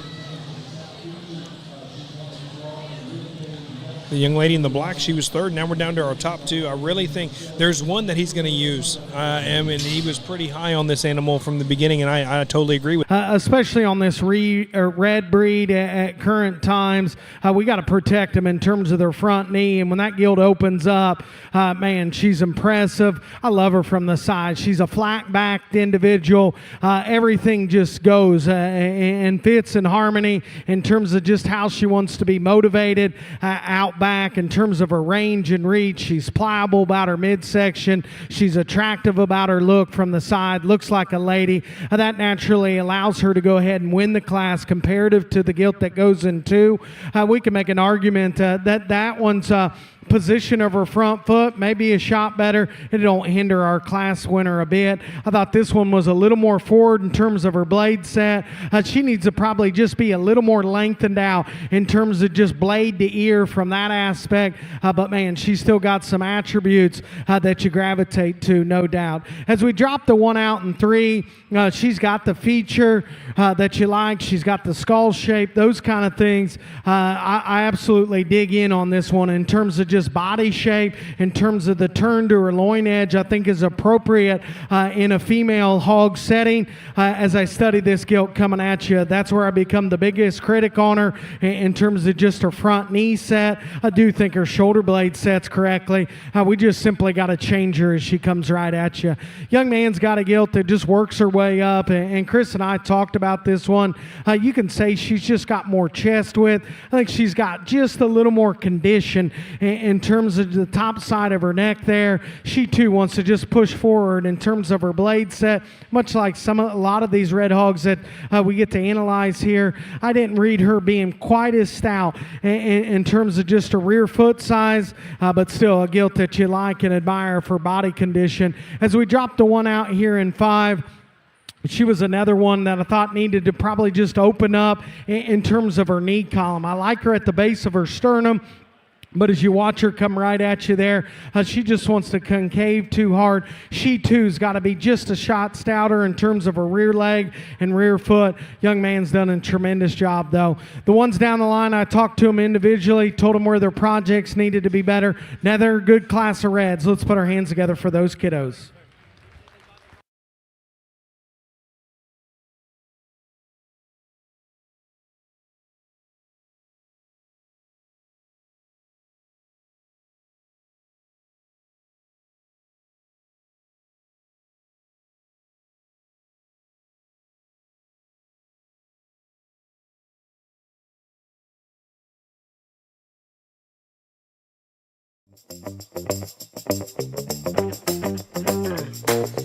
Primo Feeds is built on quality, and we're making it easy to get. Choose from over 230 Primo dealers nationwide, order online for pickup at one of our 16 warehouses, or use the Primo app for Primo Direct Delivery, straight to your door in Texas, Oklahoma, Indiana, Ohio, and California, expanding nationwide soon. Founded by show feed enthusiasts, Primo knows fresh feed matters.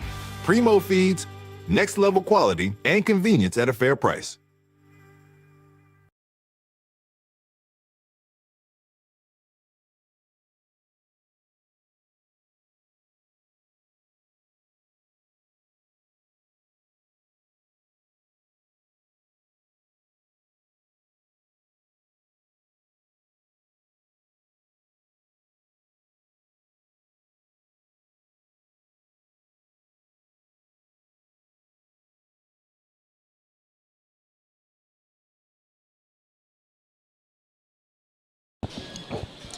Now moving on to our final class of our medium weight division in the Duroc breed here at the Purebred Gilt Show at San Antonio.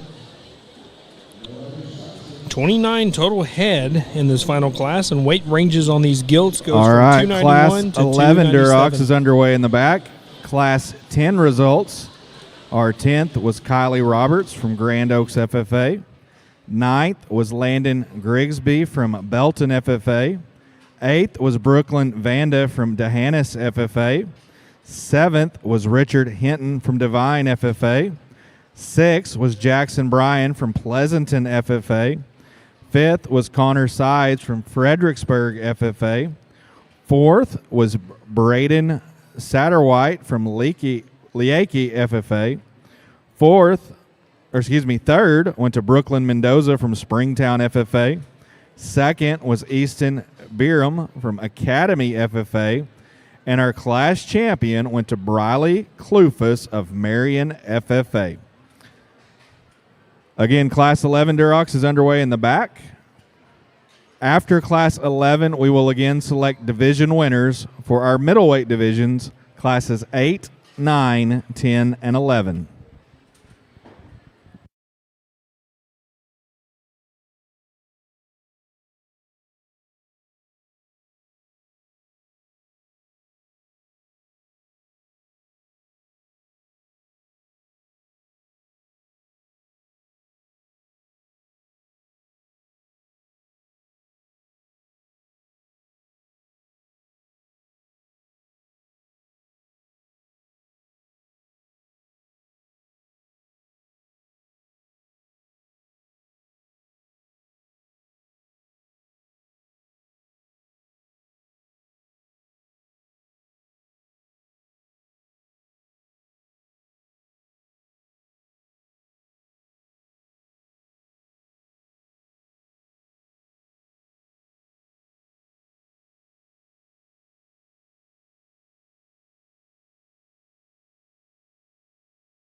Primo Feeds is built on quality, and we're making it easy to get. Choose from over 230 Primo dealers nationwide, order online for pickup at one of our 16 warehouses, or use the Primo app for Primo Direct Delivery, straight to your door in Texas, Oklahoma, Indiana, Ohio, and California.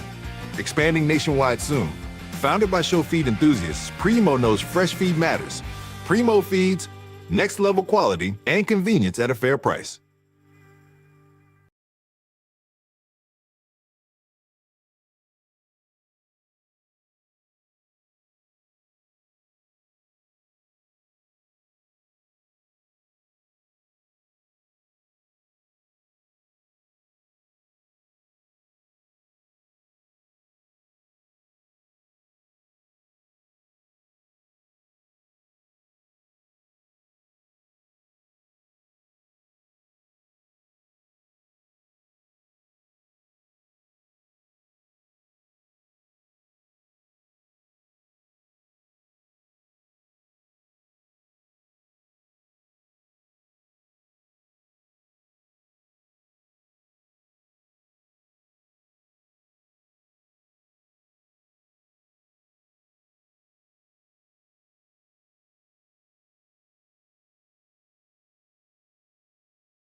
The ring side there of the ones that he has not penned, and evaluate those. I do have the results of our Class 10 on our class champion and our second place on the bloodline of the sires of both of these. On Briley's class champion there, I guess Cuffus. I apologize if I've said that name wrong, but it's ATM 52-1 was the sire of that gilt. It is bred by Kelsel Genetics out of Texas. Know the Kelsel family well. They're a fine family, works really hard as well on their genetics. Our second place, Easton's there, Biram. The sire of his was Door Kicker 15-4, and it was bred by, or the breeder was Avery Wells out of Texas. I believe that's Salado, Texas. And congratulations to both of the breeders, and hope these sires that we do here will help you in your genetic program to kind of give you some aspects of what you're seeing out there. You know, we've had a wide range of in our top two of different boars. There's not really one particular boar that has just dominated our show thus far. But we've had several breeders that have been very consistent with different boars. But really a nice, strong Duroc show again, as it always has been. The Duroc seems to be, as a breed, as salty as any, and it being the largest breed here at San Antonio, again, at 405 total head.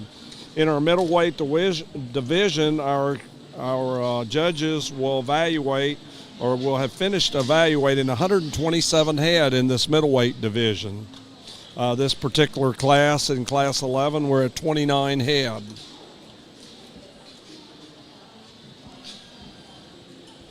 You know, as we draw near with the conclusion of our middleweights, you know, all these kids have worked really hard, and they're striving and competing for a $10,000 scholarship to the champion. It's a winner take all. You know, if I think about from San Antonio, the first scholarships ever given goes back to 1984, which only 15 total scholarships of any type. All right, Duroc Showman, classes 8, 9, 10, first and second. This is your first call. If you are first or second in classes 8, 9, and 10, this is your first call to return to the show ring.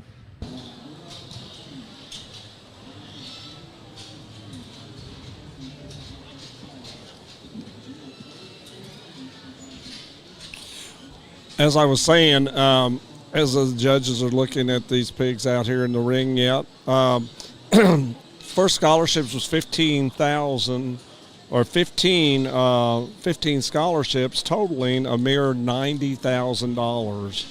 And in today's time, they're giving a tremendous amount of scholarship money in between all the different shows, the Junior Ag Mechanics, the Livestock Show, the Calf Scramble, the Pit Master, the Pit Master. All right, ladies and Challenge. gentlemen, ringside, we're going to dismiss these that remain. If you would, put your hands together as they make their ways back to the pens. And the shootout, and the taxidermy, and the vaquero cook-off, and the Western Art exhibits. San Antonio will be giving out in this 2025-2026 season $1,865,000 worth of scholarships. What a great contribution that San Antonio gives to our youth and agriculture. In the Gilts show alone, they're competing in this junior purebred show for $95,000 they give out. There's 9 breeds now, and as you're looking here in the show, they've just now let out the top 3 of this class 11.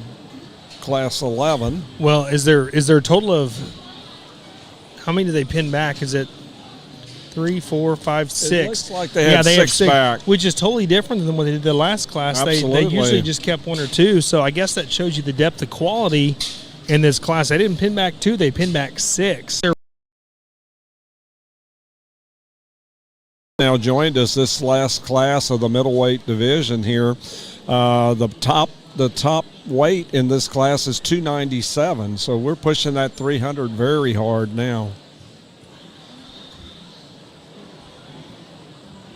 I should give a shout out to All right, Thomas. second call for first and second place Durocs out of classes 8, 9, and 10.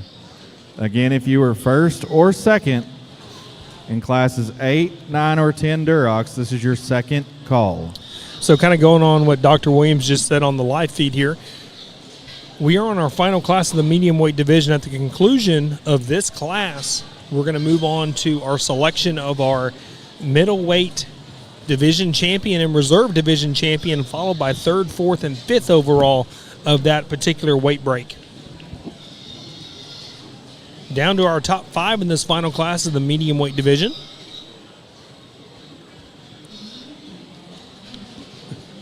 There's 2 of them that are really, really pulled apart out here. I'm watching them as they go. There's one that maybe doesn't have quite as much, but from a skeletal side profile, man, it's just a great mold on this gilt. Just doesn't maybe have quite as much as dimension and shape to her. But as a whole, these are very uniformed in a sense.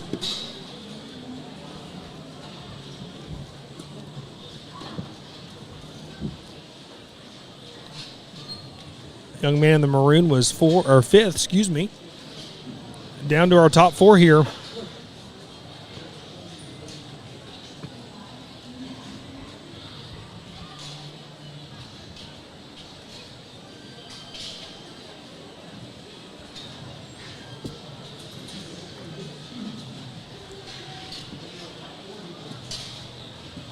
Young lady in the light blue will be 4th.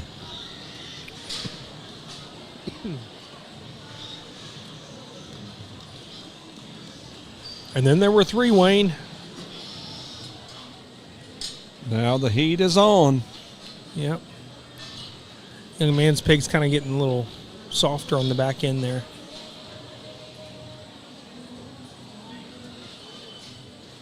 Starting to get tuckered out, but as wide-based as that pig is, I'm surprised she's lasted this long and very well-conditioned. But she's starting wide out on that corners. Yeah, she's flirting with the corners, but still a very good gilt. The fact that she's that wide and can move that well, I mean, she's really good.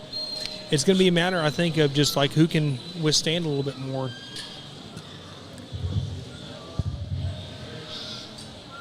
Here we go.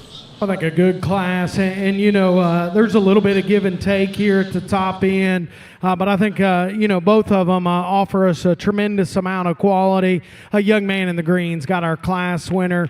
Front 2/3 of that one can pump a guy up like this, gives you a shot of caffeine, and gets you revved up from that standpoint. She's a tall-shouldered, got an awesome mug, and just the slope to her forehead, I think is incredible. You get up on top of her, she's got genuine shape and width. You know, I'm a little bit, if I'm going to get real nitpicky and critical on her, I'd probably just change the design of where a rear hock to surface is. But man, outside of that, that's getting real critical because she's still got motivation and reach off of both ends of her skeleton. I thought her genuine look and presence from the side outdid the young lady that goes second in this class. This one's got some far-reaching pieces when we talk bone and foot size. She's got the hair texture that you like to get after. We study that one up front. We got to make her more extended off of both ends of her skeleton to go ahead and move up any higher. We can drop that one out in 3. I thought she just kind of ran out of gas when we talk about bone and feature comparatively there. She's got to be a shot better in her knee as well. We probably just got to set her back in terms of where her shoulder blade wants to set relative to her skeleton. But still, I think at one, in terms of just the position, the set to her front foot, I think is ideal. I'd probably make them just a shot better as she comes right at you from that standpoint. But I do like just the position of it from that aspect. We can go ahead and drop out 4 here. Another one that comes with some body shape, comes with some shape and spread. Longer the drive goes, plays out from a top line and shoulder blade position there. Of the top 5 there, she runs out in terms of just front ankle and foot size. We can drop the 1 and 5. The longer the drive goes, this one became a little more hesitant in terms of how she's built, in terms of shoulder blade set, in terms of comfiness out here. But I still like one in terms of fresh meat animal shape. We could probably just trend her up a little bit in terms of her skull and jawline as well. But a good class. Let's put our hands together for those kiddos as they head on out.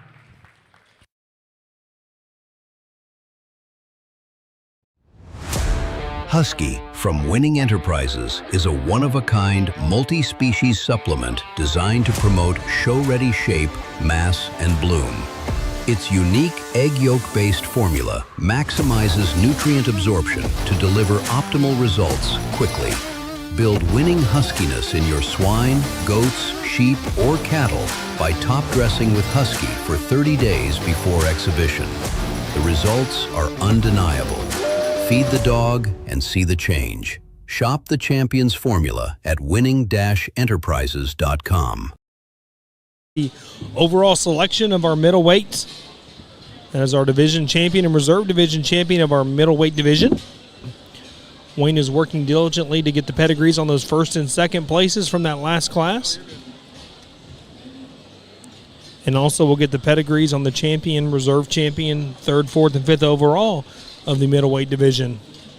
Kind of getting everything set up and ready to go. We're going to pull all the first places out from class number 8, 9, 10, and 11 to select you a champion, middleweight division, Duroc Gilt.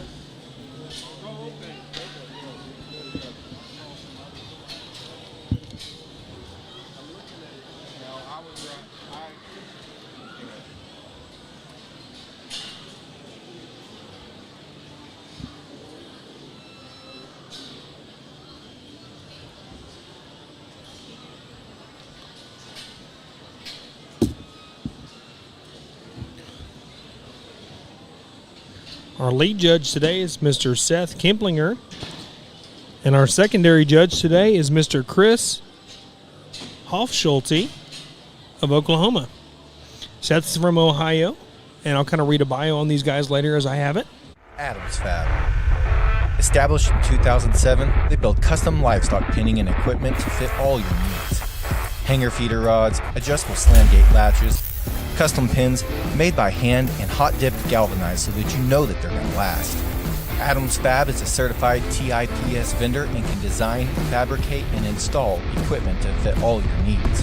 Visit adamsfablivestock.com to get started today.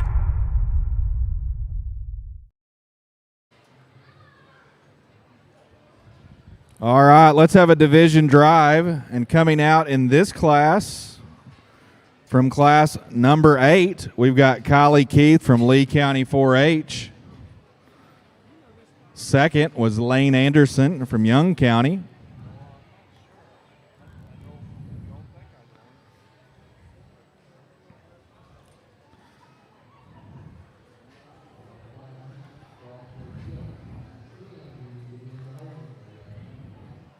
Coming out next, out of class number 9, we've got Dallas Martinez from Shelby County 4-H. Second was Emma Howell.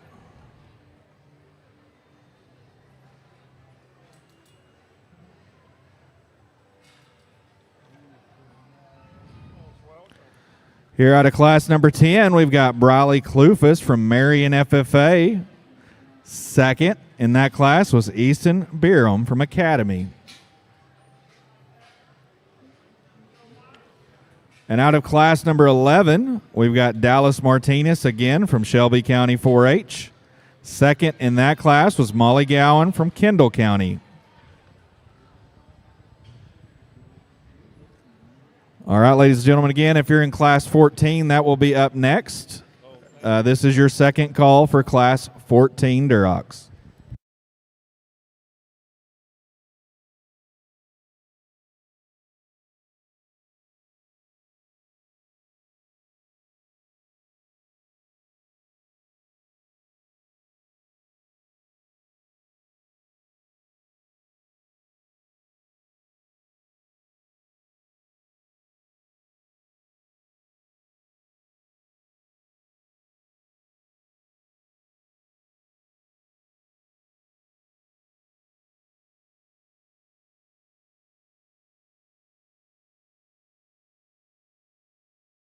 As a reminder, within each division in the Durocs, we will select a top 5, as we do have a top 5 overall for the breed. So we will go 1 through 5 amongst our 4 classes.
Well, another division drive, and let's do it again. Let's put our hands together. Got a good crowd here this afternoon. I guess we're getting into early afternoon or what. I don't know exactly what time it is. But I think here again, another division that comes together, and all 4 of them, are kind of into the mix, and you can make some debate and discussion. I told Chris, I think there's one out here that's just a natural beauty, in my opinion. Looks like what you want your females to look like at home. I've told this young person a few times, I said, hey, just let her be her. Because when she does so good built, awesome designs, got length off of both ends of her skeleton. You study her in terms of just true base width, coming and going. Like I stated, she's a natural beauty in my opinion. Little lady, you got her. Congratulations to you. All right. Congratulations to Kylie Keith of Lee County 4-H. Out next is Lane Anderson of Young County 4-H.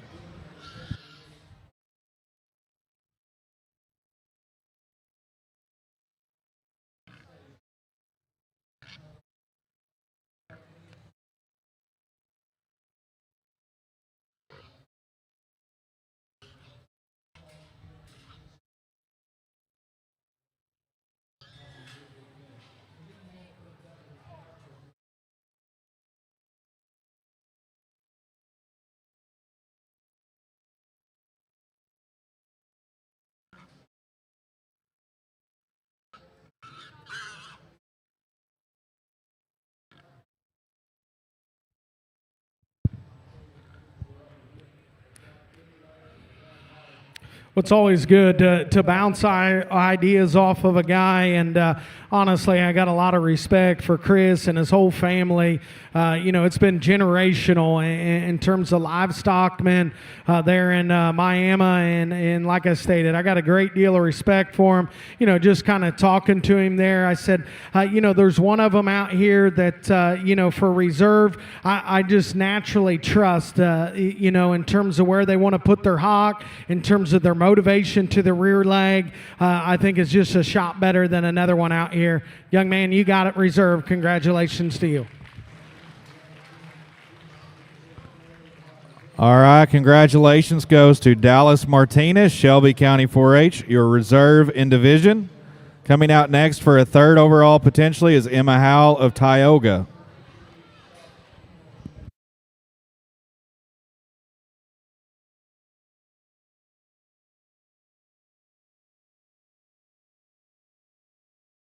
And then 11's the third.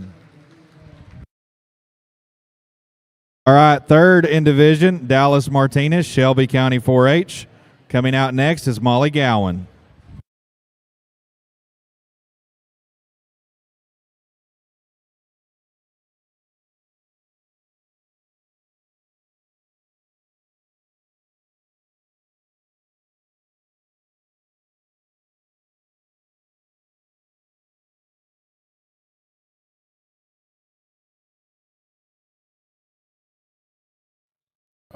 All right, congratulations to our fourth winner, and that was Emma Howell of Tioga FFA.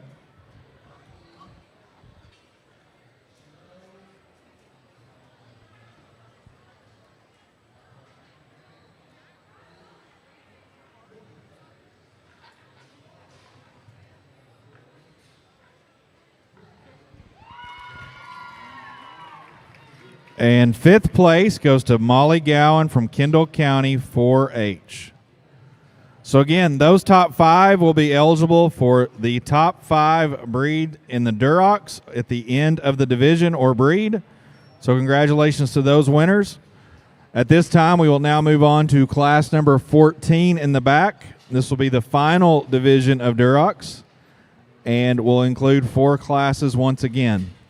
Real quickly, Class 11 results. Here we go. We got 10th, Ainsley Kelly from Pleasanton FFA. 9th, we got Reno Shop from Bell County 4-H. 8th was Joaquin Dudley from New Braunfels FFA. 7th was Dakota Joe Follis from Mitchell County 4-H. 6th was Jaden Qualls from Floresville FFA. 5th was Walker Collett from Medina Valley FFA. 4th was Amelia Hitzfelder from D'Hanis FFA. 3rd was Carson Dillard from Farmersville FFA. Again, 2nd will go to Molly Gowan of Kendall County 4-H, and that class champion out of the heaviest class in the division went to Dallas Martinez of Shelby County 4-H. Again, if you're in Class 14 Durocs, we need you to the show ring.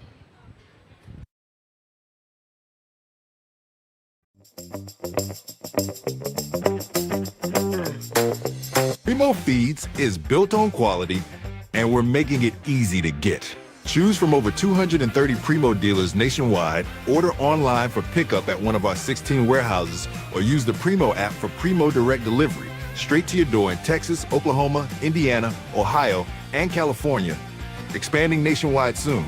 Founded by show feed enthusiasts, Primo knows fresh feed matters. Primo Feeds, next level quality and convenience at a fair price.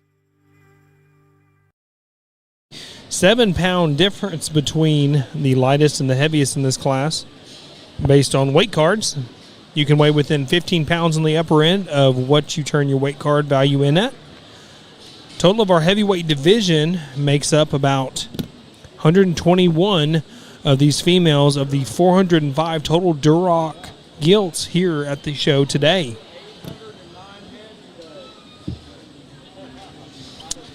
At the conclusion of our heavyweight division classes, we will select a champion and reserve champion division of our heavyweights, and then followed by the much anticipated champion and reserve champion drive of our Duroc breed.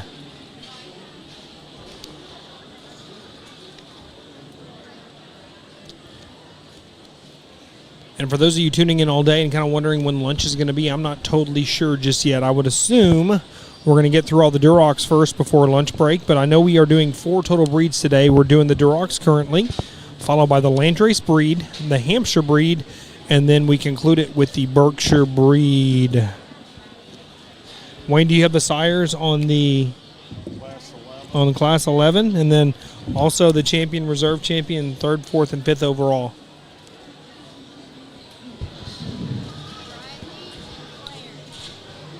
Okay, so on Class 11, we'll start there before going over the overall results.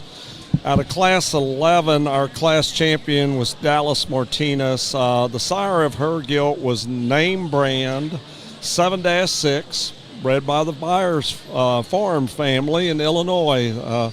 Y'all have had a great day. Y'all run a great operation. Proud of you guys as well. Y'all have really had a strong showing here with the genetics. And then in our second place in that same class, Monty Goen. Her sire was Standing on Business out of the Amon Show Pigs out of Illinois. Congratulations to both of these breeders on a job well done in Class 11. And then for the overall of our middleweight division, our division to Kylie Keith, the sire of hers was Bedrock 57-6 from the Berger Farms family here in Texas. And our reserve division champion went to Dallas Martinez out of, she actually had 2 class champions, by the way, and it came out of Class 9 that they made the reserve division out of, and it was Bridge the Gap 8-3, and the Byers family in Illinois raised that one as well. So congratulations to you breeders there. And going on into our 3rd, 4th, and 5th overall, our 3rd also went to Dallas Martinez, so she was right in there, having the second 2 highest honors in our middleweight division there. And it was Name Brand 7-6, and it came from the Byers family. And then our 4th overall in our middleweight division went to Emma Howell, and the breeder of her gilt was All the Way 11-2. It was sired by True Genetics out of Indiana. And then our 5th place overall went to Molly Goen, and Standing on Business was the sire of her gilt, and Amon Show Pigs was the breeder of that. Congratulations to all the breeders on a job well done. And as Landon mentioned, we're now starting our heavyweight division. Class number 14, 298 to 305 is the weight difference between the lightest and the heaviest in this class of 30 head. The judges in these, there are 4 total classes, and they're going to evaluate 121 head in this heavyweight division.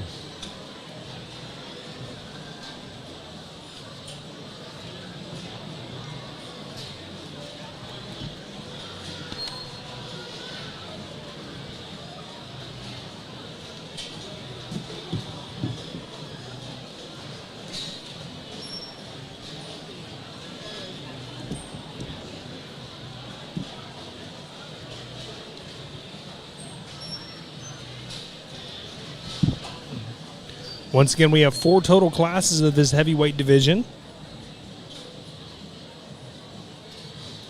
And they're relatively evenly spread out through the 3 divisions here today, Wayne. There was 157 total head in the lightweight division, 127 in the medium weight division, and 121 in the heavyweight division.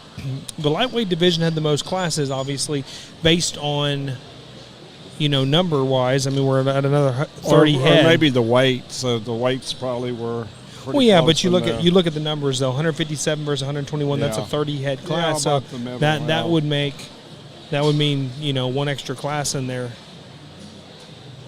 Which you said we have 13 total classes. And last year we had 12. Did we had officially 12 yet last year? Uh-huh. Cool. Yes. Well, like you said earlier, I mean, we're up about 50-something head from last year in total numbers at the Purebred Gilt show. The Durocs were up by, 50? How many were the Durocs? Durocs originally was last year it was 382 last year, and this Okay. year it's 405. So a nice increase there. Most of the breeds this year overall were greater for the most part. There were a few a little off, but very few. But for the most part, we went from 1319 in our purebred show from last year to 1370. So we definitely had some great participation here showing up for our junior breeding gilt show.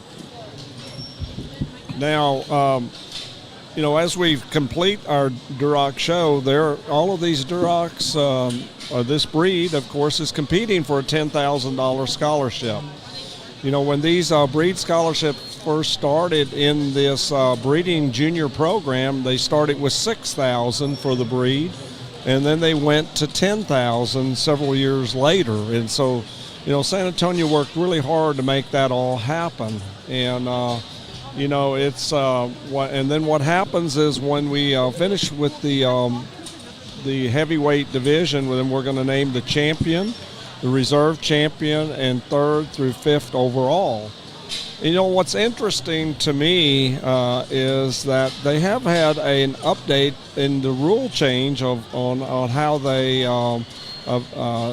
basically check these gilts out. The top 5 gilts in each breed will be DNA verified by the National Swine Registry or the Certified Pedigree Swine or the American Berkshire Association, depending where their breed is housed at.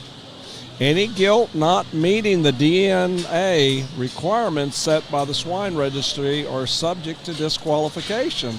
So that was quite interesting to me. That's a new rule change in there. And so I actually visited with one of the fieldsmen from the NSR and asked, how does that work? And they said, well, basically they do a test. They have DNA on that gilt, which they also have DNA on the sire and also the mother. And so if they do not match up, then they are subject to that rule. So they will do that, like I said, on the breed champion, reserve breed champion, all the way through the 5th overall. So I thought that was something that our viewers would be interested in hearing. So just ensuring that every one of these animals are what they say they are. Those of you tuning in too, right now, currently we have about 8 pigs pinned back, and I'm sure there's 1 or 2 at the scale getting weighed. 10 pigs make up a placing class, Wayne. 10 of them will get a placing ribbon here at the San Antonio Purebred Gilt Show. They don't have any in the big arena yet, so, it'll be interesting to see what we got here. I know there is 10 they pinned back, so they have enough to make a class, but what's interesting, there's none in the big arena this time. Wow. So they either went back to their pins because they weren't quite ready or what the judge was looking for, or they went to the holding pens and said, hey, here's the ones we're getting. I know of 10, they've got, like I said, they've got enough to make a class, and it may just be 10. Looks like that's what they did. I'll go double check here in a second, but those of you just now tuning in as well, they're pulling them out one at a time, and if they really like you, they will pin you back, and you'll be at the top end of this class. Then historically, people place from the bottom up, and that's what they've done.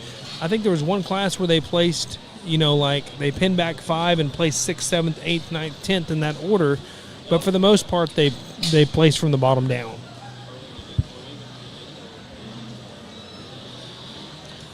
Haven't pinned any back yet.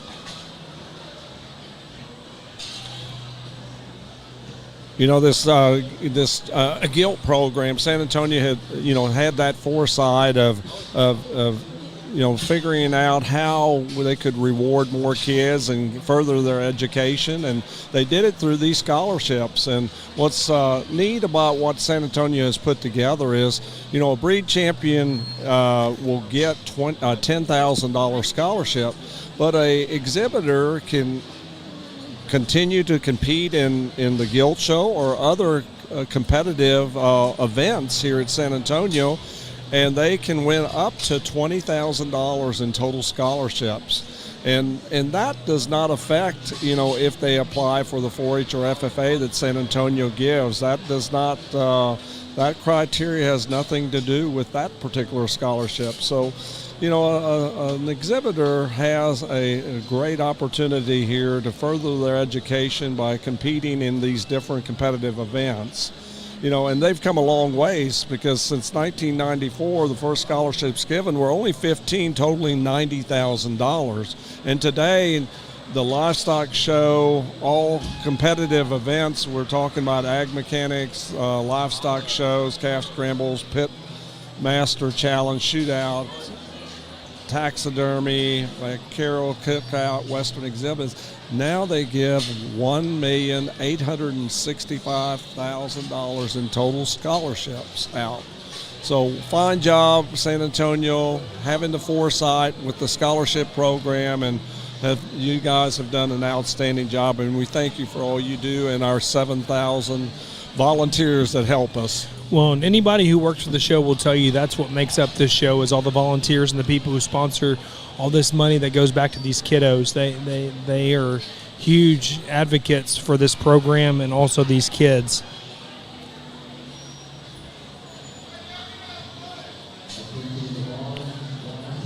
And they're constantly working in additional programs. One of the changes that San Antonio made this year in our junior purebred gilt show, in the past. All right, class number 15 Durocs, this is your first call. If you are in class 15 Durocs, this will be your first call. In the past, we've had 8 breeds that received $10,000 scholarship, but we showed an additional breed in the last few years called the Hereford breed, which now they had good people as far as good numbers showing up. And it finally became where San Antonio said, okay, we're going to give a $10,000 scholarship. So this is the first year that they will be giving a $10,000 scholarship to our Hereford breed. It just goes to show you, I'll never forget the first time that Hereford breed came into existence. And Jason Correa, he was judging that year, and he was part of the Hereford Association. Yeah. And, I said, what is this going to be like? He said, Landon, just, get ready. You're going to about to see something real cool. And I really felt like, I told him, I said, it felt like NASCAR out there. Everybody and their dog came to watch the Hereford breed. You'd have thought it was the Supreme Champion Drive, because nobody in Texas really got to see much of a Hereford pig show. And that was a good icebreaker, and it turned out to be like, whoa, this is kind of cool. And people have really jumped on this breed here because it's unique, it's different. Shiny and new is not a bad thing. Well, and I think it's going to catch on a little bit more because it's a breed. There's not many breeders out there. No. So I think it's going to be a program that over time will continue to grow and increase. Well, and we saw some of these Herefords. That top end of those Herefords, man, they were stout. They were good. We saw them at the Exarban too, where we did the commentating, and they were very, that genetics are getting tough in that one, are starting to really make a statement in their breed. Absolutely, they are. Looks like we got 4 out here now. And we're going to have 5 total that we're going to be placing here, Wayne. This is the top 5 in this first class of heavyweight division, which is class number 14 for those of you tuned in. Started with 30, down to 5 here. Very, very, very good gilts. And all right, class number 15 Durocs, this is your second call. If you're in class 15 Durocs, this is a second call. Also, as a special announcement in the Purebred arena, we will take a lunch break after conclusion of the Durocs. So whenever the Durocs end, we will take a short 30-minute lunch break at the conclusion of the Durocs. So there will be a break between Duroc and Landress today for the lunch break. But we will go all the way through the Durocs before we take any kind of lunch break. And that's kind of what I figured. What Dr. Williams just said, we're going to take a lunch break after the conclusion of the Duroc breed here. For those of you wanting to tune back in again, we are going to take about a 30-minute lunch break at the conclusion of the Duroc breed. We still have 3 more classes of the heavyweight division followed by the division selection of our heavyweights, and then conclude the Duroc breed with our champion, reserve champion, 3rd through 5th overall of our Duroc breed. Down to 4 in class number 14. Started with 30, down to 4, and young lady in the white's going to be 4th. Gets us down to our final 3 here.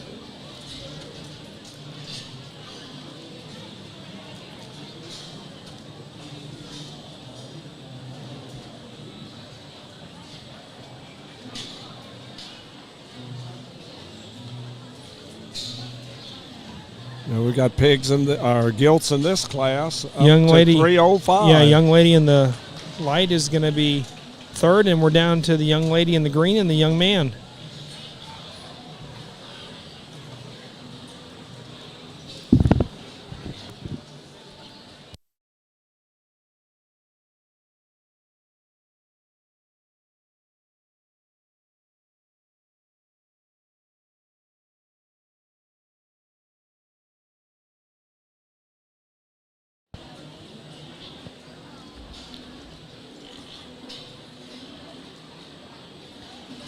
Two really good complete gilts here. Very mobile, and you think about how big they are to be able to be that mobile.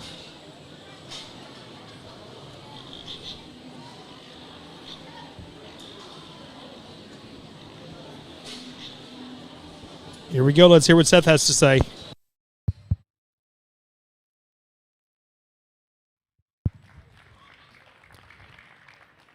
Well, the mahogany-colored one goes ahead and wins this class. And you know, obviously it sounds cliche, but if we can kind of mix and match and take the positives in the 2 that we have out here, man, you better pack your lunch because they got some pieces and parts that I absolutely desire after. This gilt that wins this class is just simply, she's freer in terms of her movement out here. She's looser hinge. She just plants and drives, has more motivation to her skeleton to cover surface in a more comfortable package. I naturally prefer, as she comes right at me, she's a stout featured individual. You can get on her a little bit in terms of skull shape and say it reads with some maturity, but yet at the same time, we're into the heavyweight of the red gilts.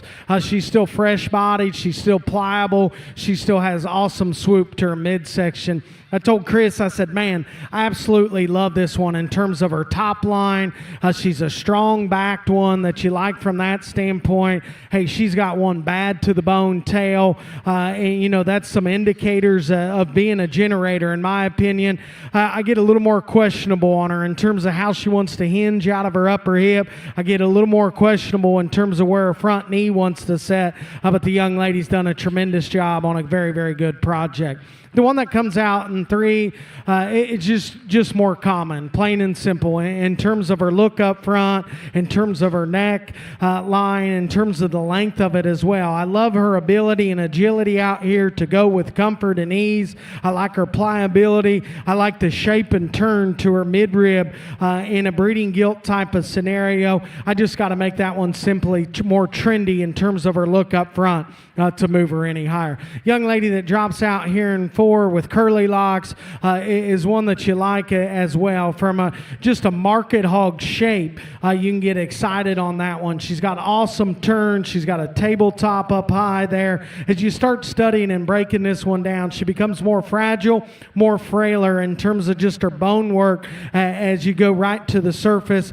But man, in terms of packing that extra stoutness in terms of back shape, you can get pretty excited on that one. Young lady that comes here in 5 is another one that you like. Gets in a little bit of some skeletal issues in terms of just comfort out here. As you study and analyze her from a knee set and a blade set is where I become the most critical on her. And then yet at the same time, as you study that gilt, as you get right up on top of her, she's probably the least impressive in terms of just body shape there in the center portion of her body compared to the ones that are still in this class or the ones ahead of her. As we go down the line here, I've talked to these kids individually, told them where their projects needed to be better. Another good class. Let's put our hands together for those kiddos. Every detail matters when preparing your livestock for the show ring. At Producers Co-op, we offer high-quality show feed, supplements, and supplies designed for your animal's best performance. Our specialized feeds promote optimal growth, conditioning, and muscle development for cattle, sheep, goats, pigs, and more. With expert advice and reliable products, we're dedicated to your success. Trust us to help you reach your goals with the feed that works as hard as you do. Come see why at Producers Co-op, it's better here. County 4-H. Fifth went to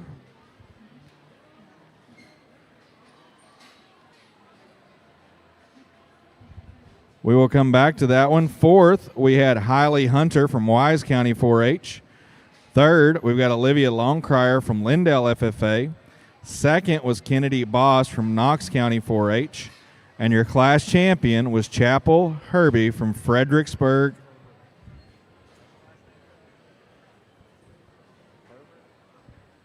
And our class champion again was Chapel Herber from Fredericksburg FFA.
All right, we've got 3 more classes of the heavyweight division. We just concluded our first 4 classes of the heavyweight division. We're moving on to class number 15, 32 total head in this class. Weight ranges on these females goes from 306 to 316. You know what's interesting about that last class? There was nothing in the big arena, and that's kind of different than what we've seen in the past, where you'd have a few out there in the big arena for a secondary evaluation, and you'd have about 10 or 12 in the pins. We had enough to make this class, and so it worked out really good in that aspect. Nothing pinned back so far that we can tell. For those of you just now tuning in, the first judge, Mr. Seth, he is going to either point straight ahead or to his left with your pig as you come out of the gate. If you get pointed straight ahead, you go and weigh your animal. You have to weigh within 15 pounds of your weight card that you turned in. For example, if you turned your weight card in at 300, you can weigh up to 315. If he points to the left, they will then go to Chris for a secondary evaluation. If Chris points straight ahead, they will go to the big arena for another evaluation at the end of the initial sort. If he points to the left, then you go back to your pen. What's great about San Antonio Purebred Gilt Show, this is not a terminal show. You get to take these animals home. Some of these shows are the county show level, are later in the year, so you can actually take your animal on to the county show. Or as we're getting into these heavyweight divisions, all right, in the back of the Durocs, if Chase Brooks is there, raise your hand. Chase Brooks. If not, Chase Brooks, we need you to the show ring from Bosque County 4-H.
Adams Fab. Established in 2007, they build custom livestock pinning and equipment to fit all your needs. Hanger feeder rods, adjustable slam gate latches, and skirted panels. It all comes standard. Custom pins made by hand and hot-dipped galvanized so that you know that they're going to last. Adams Fab is a certified TIPS vendor and can design, fabricate, and install equipment to fit all your needs. Visit adamsfablivestock.com to get started today.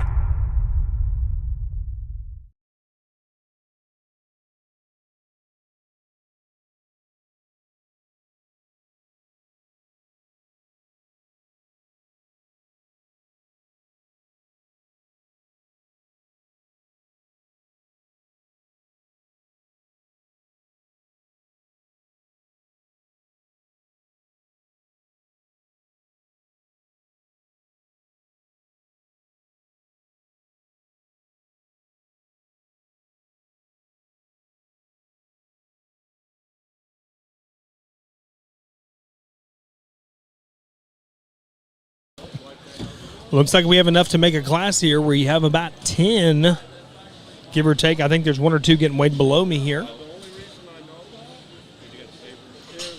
They're going to pull them out one at a time, and if he really likes you, he'll pin you back again pretty quickly. And those animals usually end up in the top placings of this class. Once again, we're on our second of 4 total heavyweight classes of our purebred Duroc breeding gilts.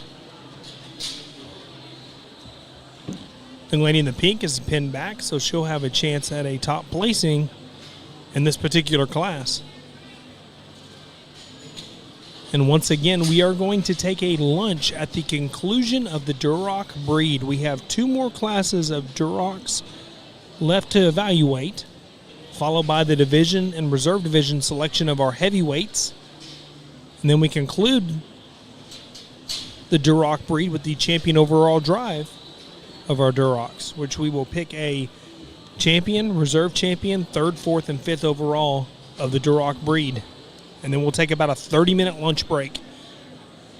So that way, if you need to go eat or go do something else and then you want to tune back in again, we're going to take about a 30-minute lunch break at the conclusion of the Duroc show. We are on class number 15.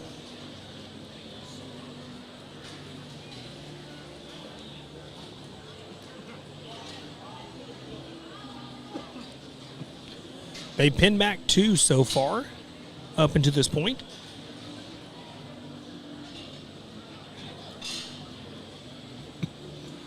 I believe there's one more. All right, purebred exhibitors in class 16. This will be your first call. If you are in class number 16 Durocs, this is your first call.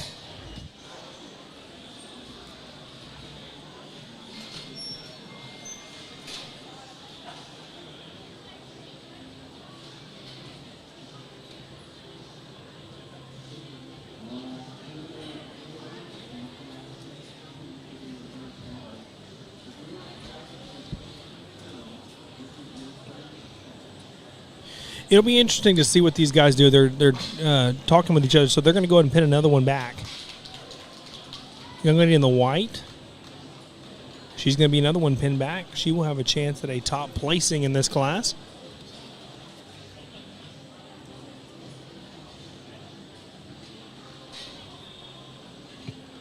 Young man is pinned back too, so that's 4 now.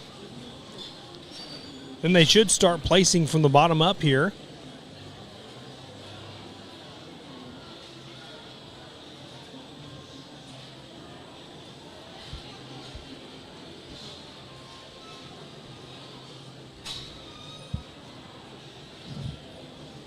I want to give Taylor Ford a shout out for everything he does with his podcasting and his crew. That kind of helps give us all a front row seat to the Purebred Gilt Show here at the San Antonio Stock Show and Radio.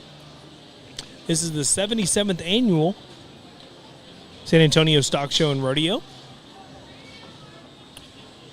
Was formed in 1949, and the first stock show and rodeo, the first rodeo, was in 1950.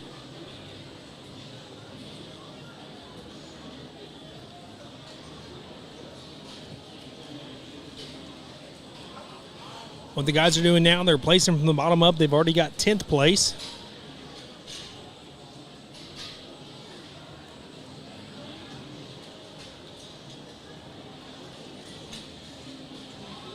Kind of talking about where they're going to go from here.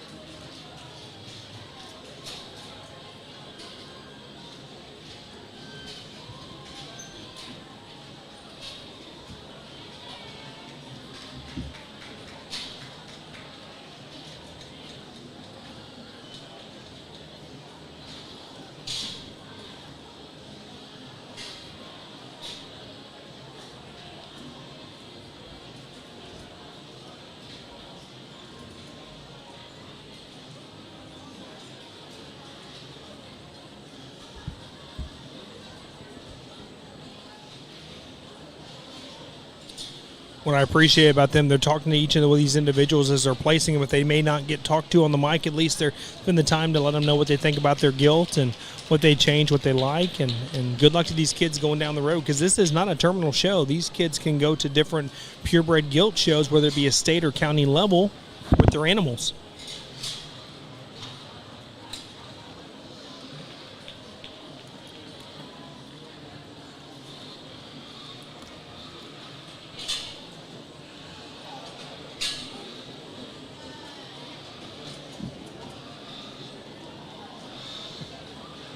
Now we're getting down to our top 5 here. They're pulling the other ones out again that they pinned back for a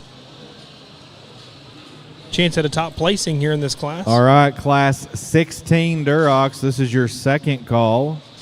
If you are in class number 16 Durocs, this is your second call.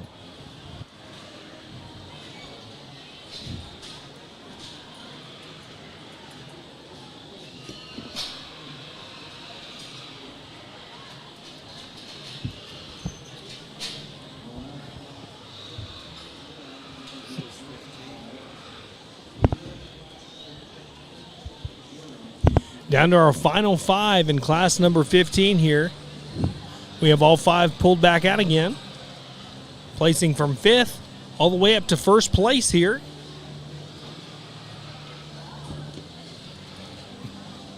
Very broody looking. As a reminder, in the Duroc division, we will select a top 5 overall within the breed.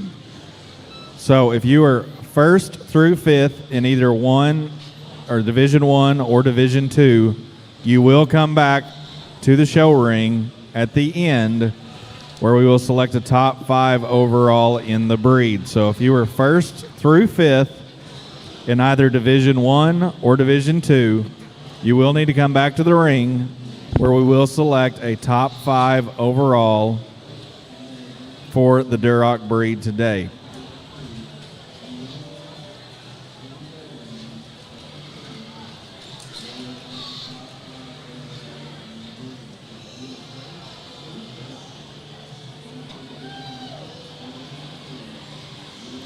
Down to our top 4 here. The young lady in the royal was 5th. Young man is 4th. Down to the young lady in the pink, the young lady in the white, and the young man in the blue shirt.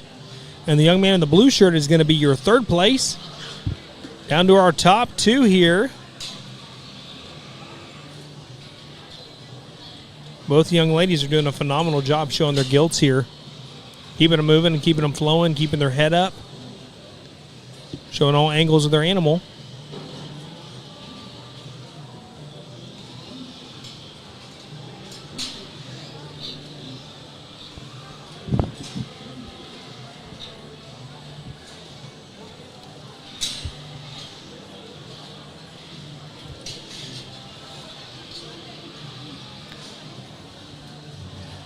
As they're studying the class 15 here, the results of our sire on our class champion and reserve class champion. Our class champion, Chapel Herber, exhibited. Sire was all the way 11-2. And it was lights out livestock out of Texas. And then our second place in that class was Kennedy Bosworth, Bartender 64-3 was the sire of that gilt, and breeder was Chuck and Ben Olson out of South Dakota. Congratulations to both of these breeders on a job well done on Class 14.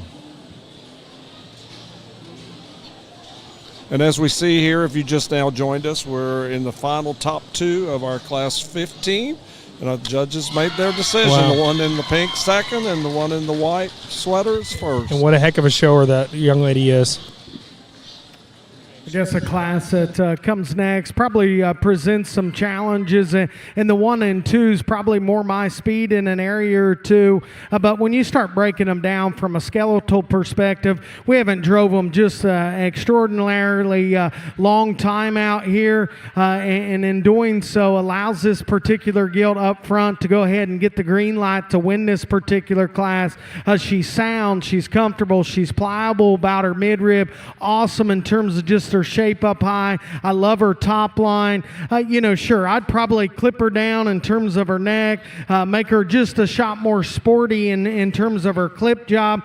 We could get just a little more critical on the set of her front knee, but yet at the same time, we talk about comfort level and just mobility and flexibility out here. That particular gilt's got it. Originally, I thought the young lady in the pink, I thought you had her easy class winner because she's my speed. She looks like a big ring show gilt in terms of just her design and look. She passes the eye test. Unfortunately, in this particular drive, she doesn't pass the physical test. The longer the drive goes, she becomes more robotic, methodical out here. She becomes a little more upright in her shoulder, just not comfortable enough for this guy to go ahead and give her the green light to win this particular class. The young fellow that comes out here in third, here again, much like some of these other classes, you like the pliability, you like the roundness of rib, you like all those kind of things. We're forward in terms of her blade set. I talked to these kiddos down the line, told them where their projects needed to be.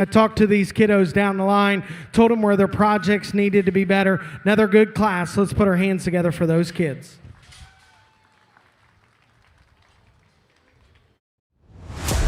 Husky from Winning Enterprises is a one-of-a-kind, multi-species supplement designed to promote show-ready shape, mass, and bloom. Its unique egg yolk-based formula maximizes nutrient absorption to deliver optimal results quickly. Build winning huskiness in your swine, goats, sheep, or cattle by top-dressing with Husky for 30 days before exhibition. The results are undeniable. Feed the dog and see the change. Shop the Champions formula at winning-enterprises.com. 9th was Lane Canales from Sinton FFA. 8th was Kason Carter from Perrin FFA. 7th went to Jaden Tillery from Wise County 4-H. 6th was Presley Blakely from Marion FFA. 5th was Lee Mendoza from Ward County 4-H.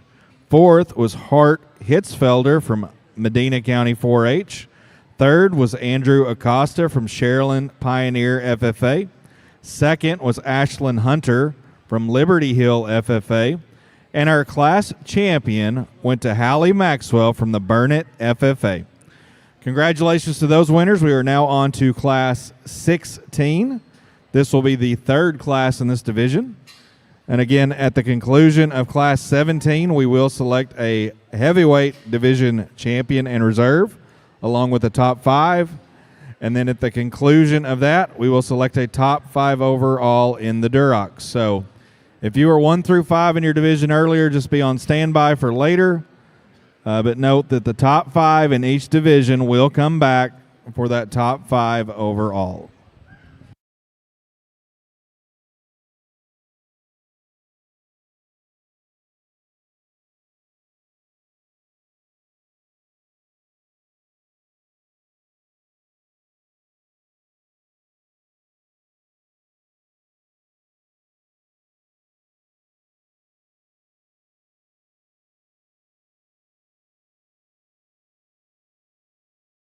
That concludes Class 15. Moving on to Class number 16. This is our second to last class of our heavyweight division Duroc Purebred breeding gilt. So I got a little tongue-tied there. 30 total head in this class, and weight ranges on these females goes from 317 to 330. For the first time in about 4 classes, we have one in the big arena right now. If you go to the big arena, that means you're going to have a secondary evaluation.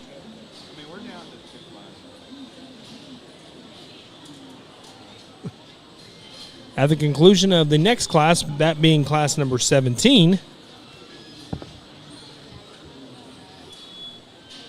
we will select our overall heavyweight division and reserve division champion, 3rd, 4th, and 5th overall heavyweight as well.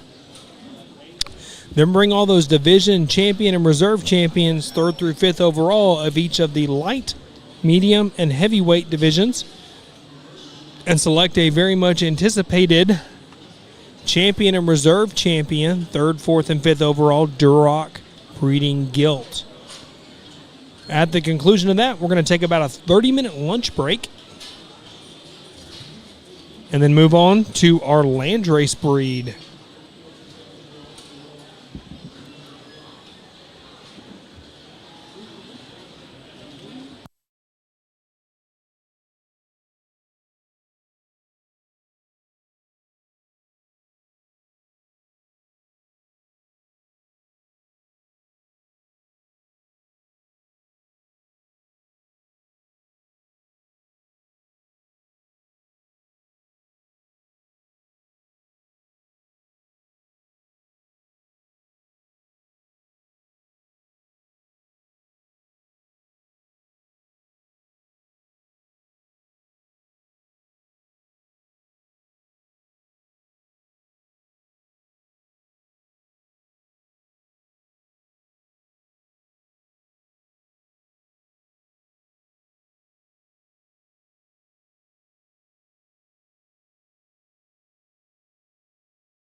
We've got about 6 pin back so far.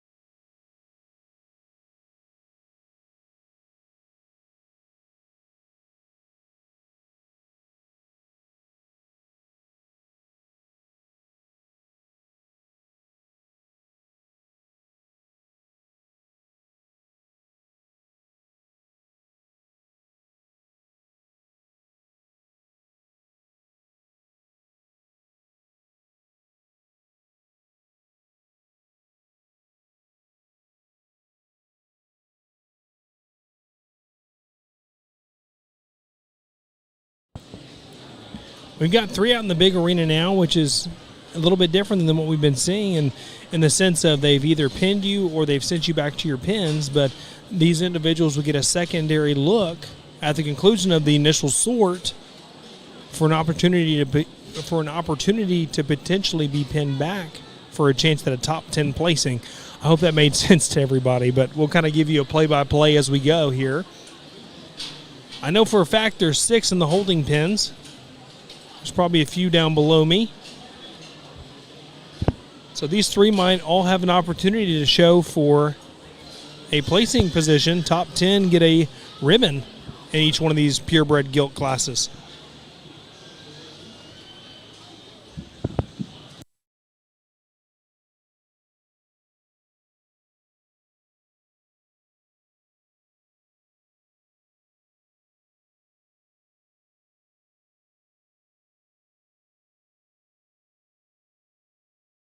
Back.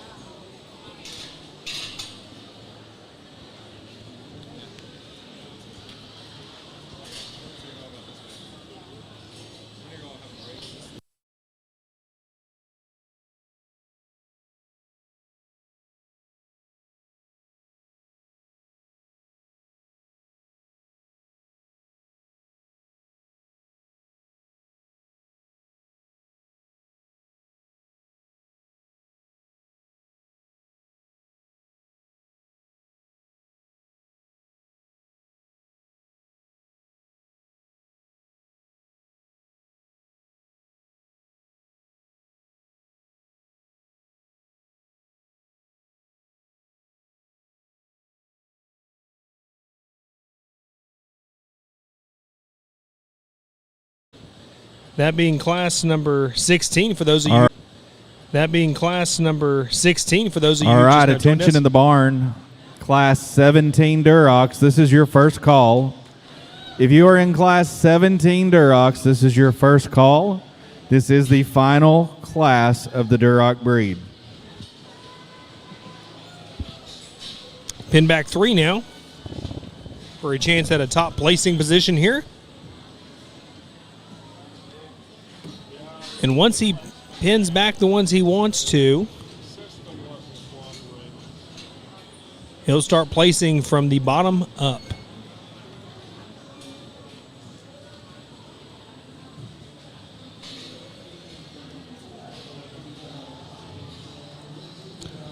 Once again, I want to thank Taylor Fort and his crew for being the crew for giving everybody a front row seat wherever you're at home or work, in your car, driving somewhere, in front of a big screen, 120-inch TV,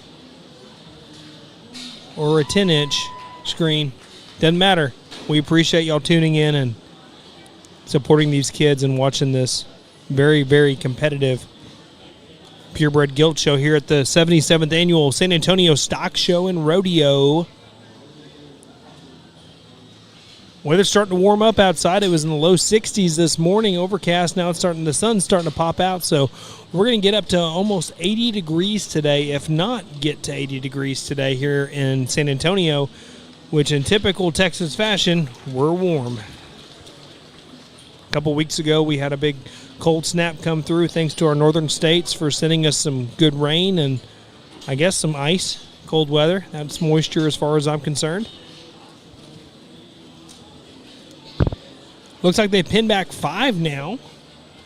So they went, they had 3 initially that they pinned back for a top placing position. Now they pinned back 2 more. Now he's starting to place. The young lady in the black will be your 10th place hog. Young lady in the green, there's 2 young ladies out there in green, but actually in the same shirt, matter of fact. One of the young ladies in green will be 9th.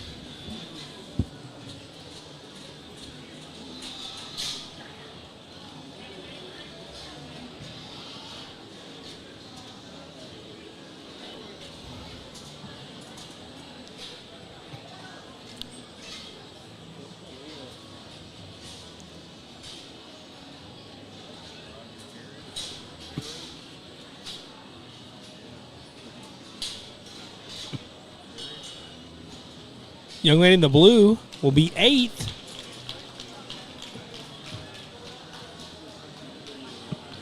And he will place these 2 before he brings these other 5 out, I would presume. You're sticking to it, right? I'm sticking to it. Young lady in the green will be 7th.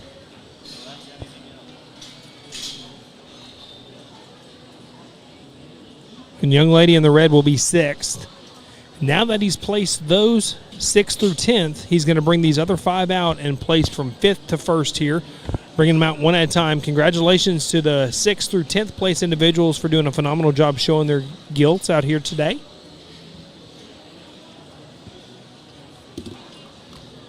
Bringing them out one at a time. Class Let's number see what we 17 Durocs, this is your second call. If you were in class 17 Durocs, this is your second call.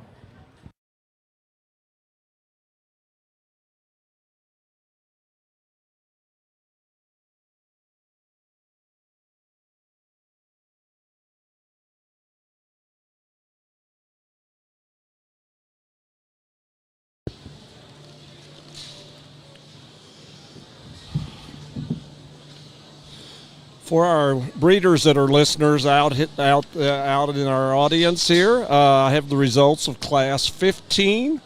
Our class champion that went to Hallie Maxwell, and the sire of her class champion gilt was Shark Fin 54-3, and that was bred by Roger Hurridge out of Texas. And our second place was exhibited by Ashlyn Hunter. The sire of her second place was Bartender 64-3 from the Byers Farm in Illinois. Congratulations to both of these breeders for doing an outstanding job. If you've just now joined us, we're on Class 16 of our heavyweight division of our Durocs. We have this Class 16 plus one more, and then we'll round out our class. Looks like we have the top 5 out there at the present time. And they'll be placing 5th on up to our first place. Upon completion of our, looks like the young lady with the bow was 5th, leaving us to our top 4 here. So at the completion of Class 17, they'll name a heavyweight division champion, reserve, all the way through 5th overall. Then we'll bring everything back for the competition of competing for a $10,000 breed scholarship. Have you know, here at San Antonio, they've worked tremendously on the scholarships. The breeding Gilts show started out with $6,000, and through the hard work of all our volunteers and people that worked with San Antonio, they were able to raise it to $10,000 quite a few years ago, and it's remained at $10,000 for each breed. They've also gone in and worked continually on allowing other breeds to compete to try to make, and we're up to 9 now with $10,000 scholarships. We added the Herefords for the first time this year. So they are now going to be competing for a $10,000 scholarship along with the other 8 breeds that we'll see the next 2 days. So we'll have a total of 9 breeds here at our show here in San Antonio. Our last show of the day will be our Berkshires. Will be late this afternoon. As we talk about the scholarships, not only can an exhibitor win $10,000, he can go up to winning 20 total thousand where he'll max out. It doesn't have to be in the same event. It can be in any of the competitive events that adds up to the 20. So we really appreciate what San Antonio does in their foresight of our scholarship program. Looks like he's named his 3rd place.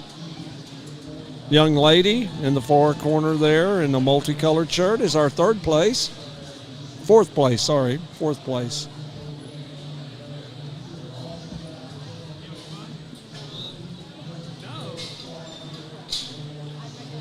Young lady in the kind of teal-colored shirt will be our 3rd place. And that rounds out our final 2 of this Class 16.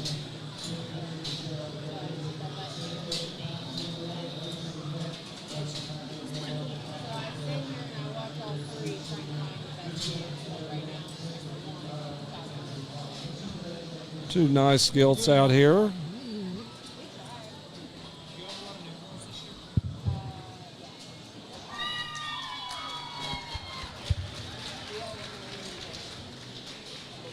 Another good class, and a class that here again probably comes with some challenges because there's some give and take here at the top end. Essentially need to lead the class off with the young man here directly in front of me. In terms of just looseness of skeleton, that Gilt's ability to plant and drive, she's still awesome in terms of her body composition.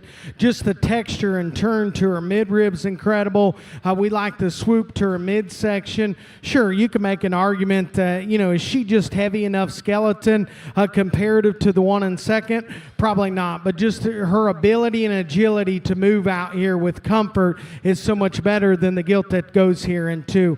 There's some wild pieces that, absolutely make me gravitate to the Gilt here in 2. I love her skull shape. I love her freshness that she's got. When you step off to the side of her, that's where she becomes more problematic in terms of where her shoulder blade wants to set. She'll get a little easier in her top line. She'll get just a shot more short stepping off of her rear too. But man, from an aesthetic standpoint, you can get pretty pumped up on that one. The one that drops in 3, she's just a little more shallow in terms of the lower 1/3 of her body cavity, and that's where she becomes in 3rd in this particular drive. Front 3rd of her gets me pumped up right out of the gate in terms of forearm size, front ankle, position of her front foot, I think is really, really ideal. I step out back as well in terms of just the shape of her exterior hock becomes a problem as well, but still a unique gilt to be there in 3. The 1 and 4, just a little more common and basic in terms of her overall look from the side, and that essentially allows her to land there in 3. As you study her in terms of how she wants to utilize out of her upper hip, just plant and drive, I just need to see more flex and reach from that standpoint. But still, the young lady's done an incredible job in terms of skin and hair, presentation, body composition is real ideal as well. Young lady that comes here in 5, that gilt's got a stout mug about her, and that's what you like. She's got a big forearm. She just plays out from a balance perspective. When you analyze her from the side profile, she's a little more upright in her shoulder. You start studying her out back, she's a little more east and west in terms of how she wants to plant and drive. As we go down the line here, I talked to these kids individually, told them where their projects needed to be better. We got some skeletal issues. We get into these upper weights. We just got some that are a little more over-conditioned for this particular show, Judge. Another good class. Let's put our hands together for those kids. Every detail matters when preparing your livestock for the show ring. At Producers Co-op, we offer high-quality show feed, supplements, and supplies designed for your animal's best performance. Our specialized feeds promote optimal growth, conditioning, and muscle development for cattle, sheep, goats, pigs, and more. With expert advice and reliable products, we're dedicated to your success. Trust us to help you reach your goals with the feed that works as hard as you do. Come see why at Producers Co-op, it's better here.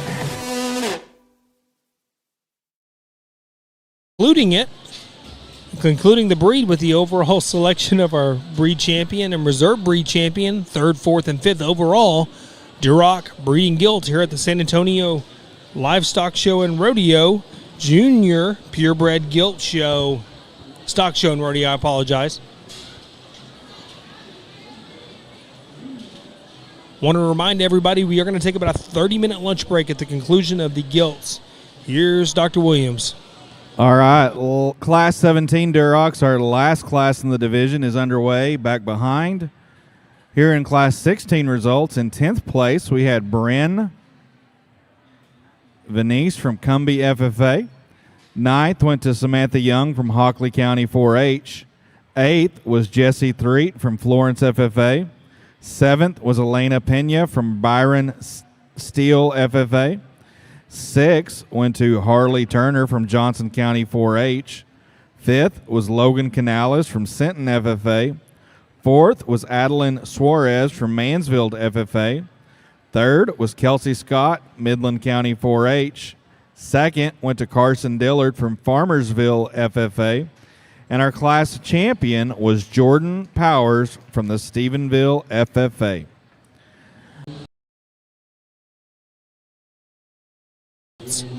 Concluding with our heavyweight division selection, and then followed by the overall selection of our Duroc breed. And then we start a 30-minute lunch break and conclude the show today with the Landrace breed, the Hampshire breed, and the Berkshire breed. Landrace breed has a total of 2 classes, so it should go pretty quick. The Hampshires also have 2 classes. And the Berkshires have a total of 9 classes. So the Berkshire breed is actually the 2nd largest breed here at the San Antonio Stock Show.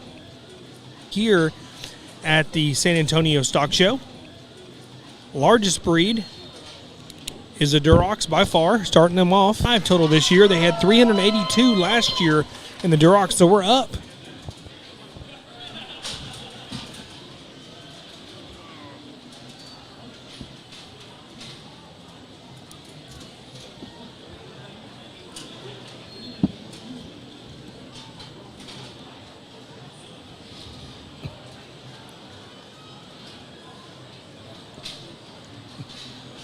What's pretty cool about the San Antonio Stock Show and Rodeo, I did not realize 1.5 million visitors come to this stock show. That is a crazy number. That's awesome that they're so supportive of the rodeo and the stock show itself and support this community. And it brings in so much revenue for the community, and in turn that helps give back to these kids. And that's what this whole thing was built upon. Family.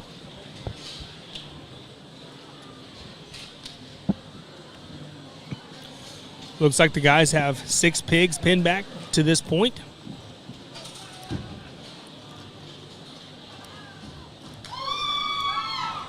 Heard some cheering. That makes 7 now.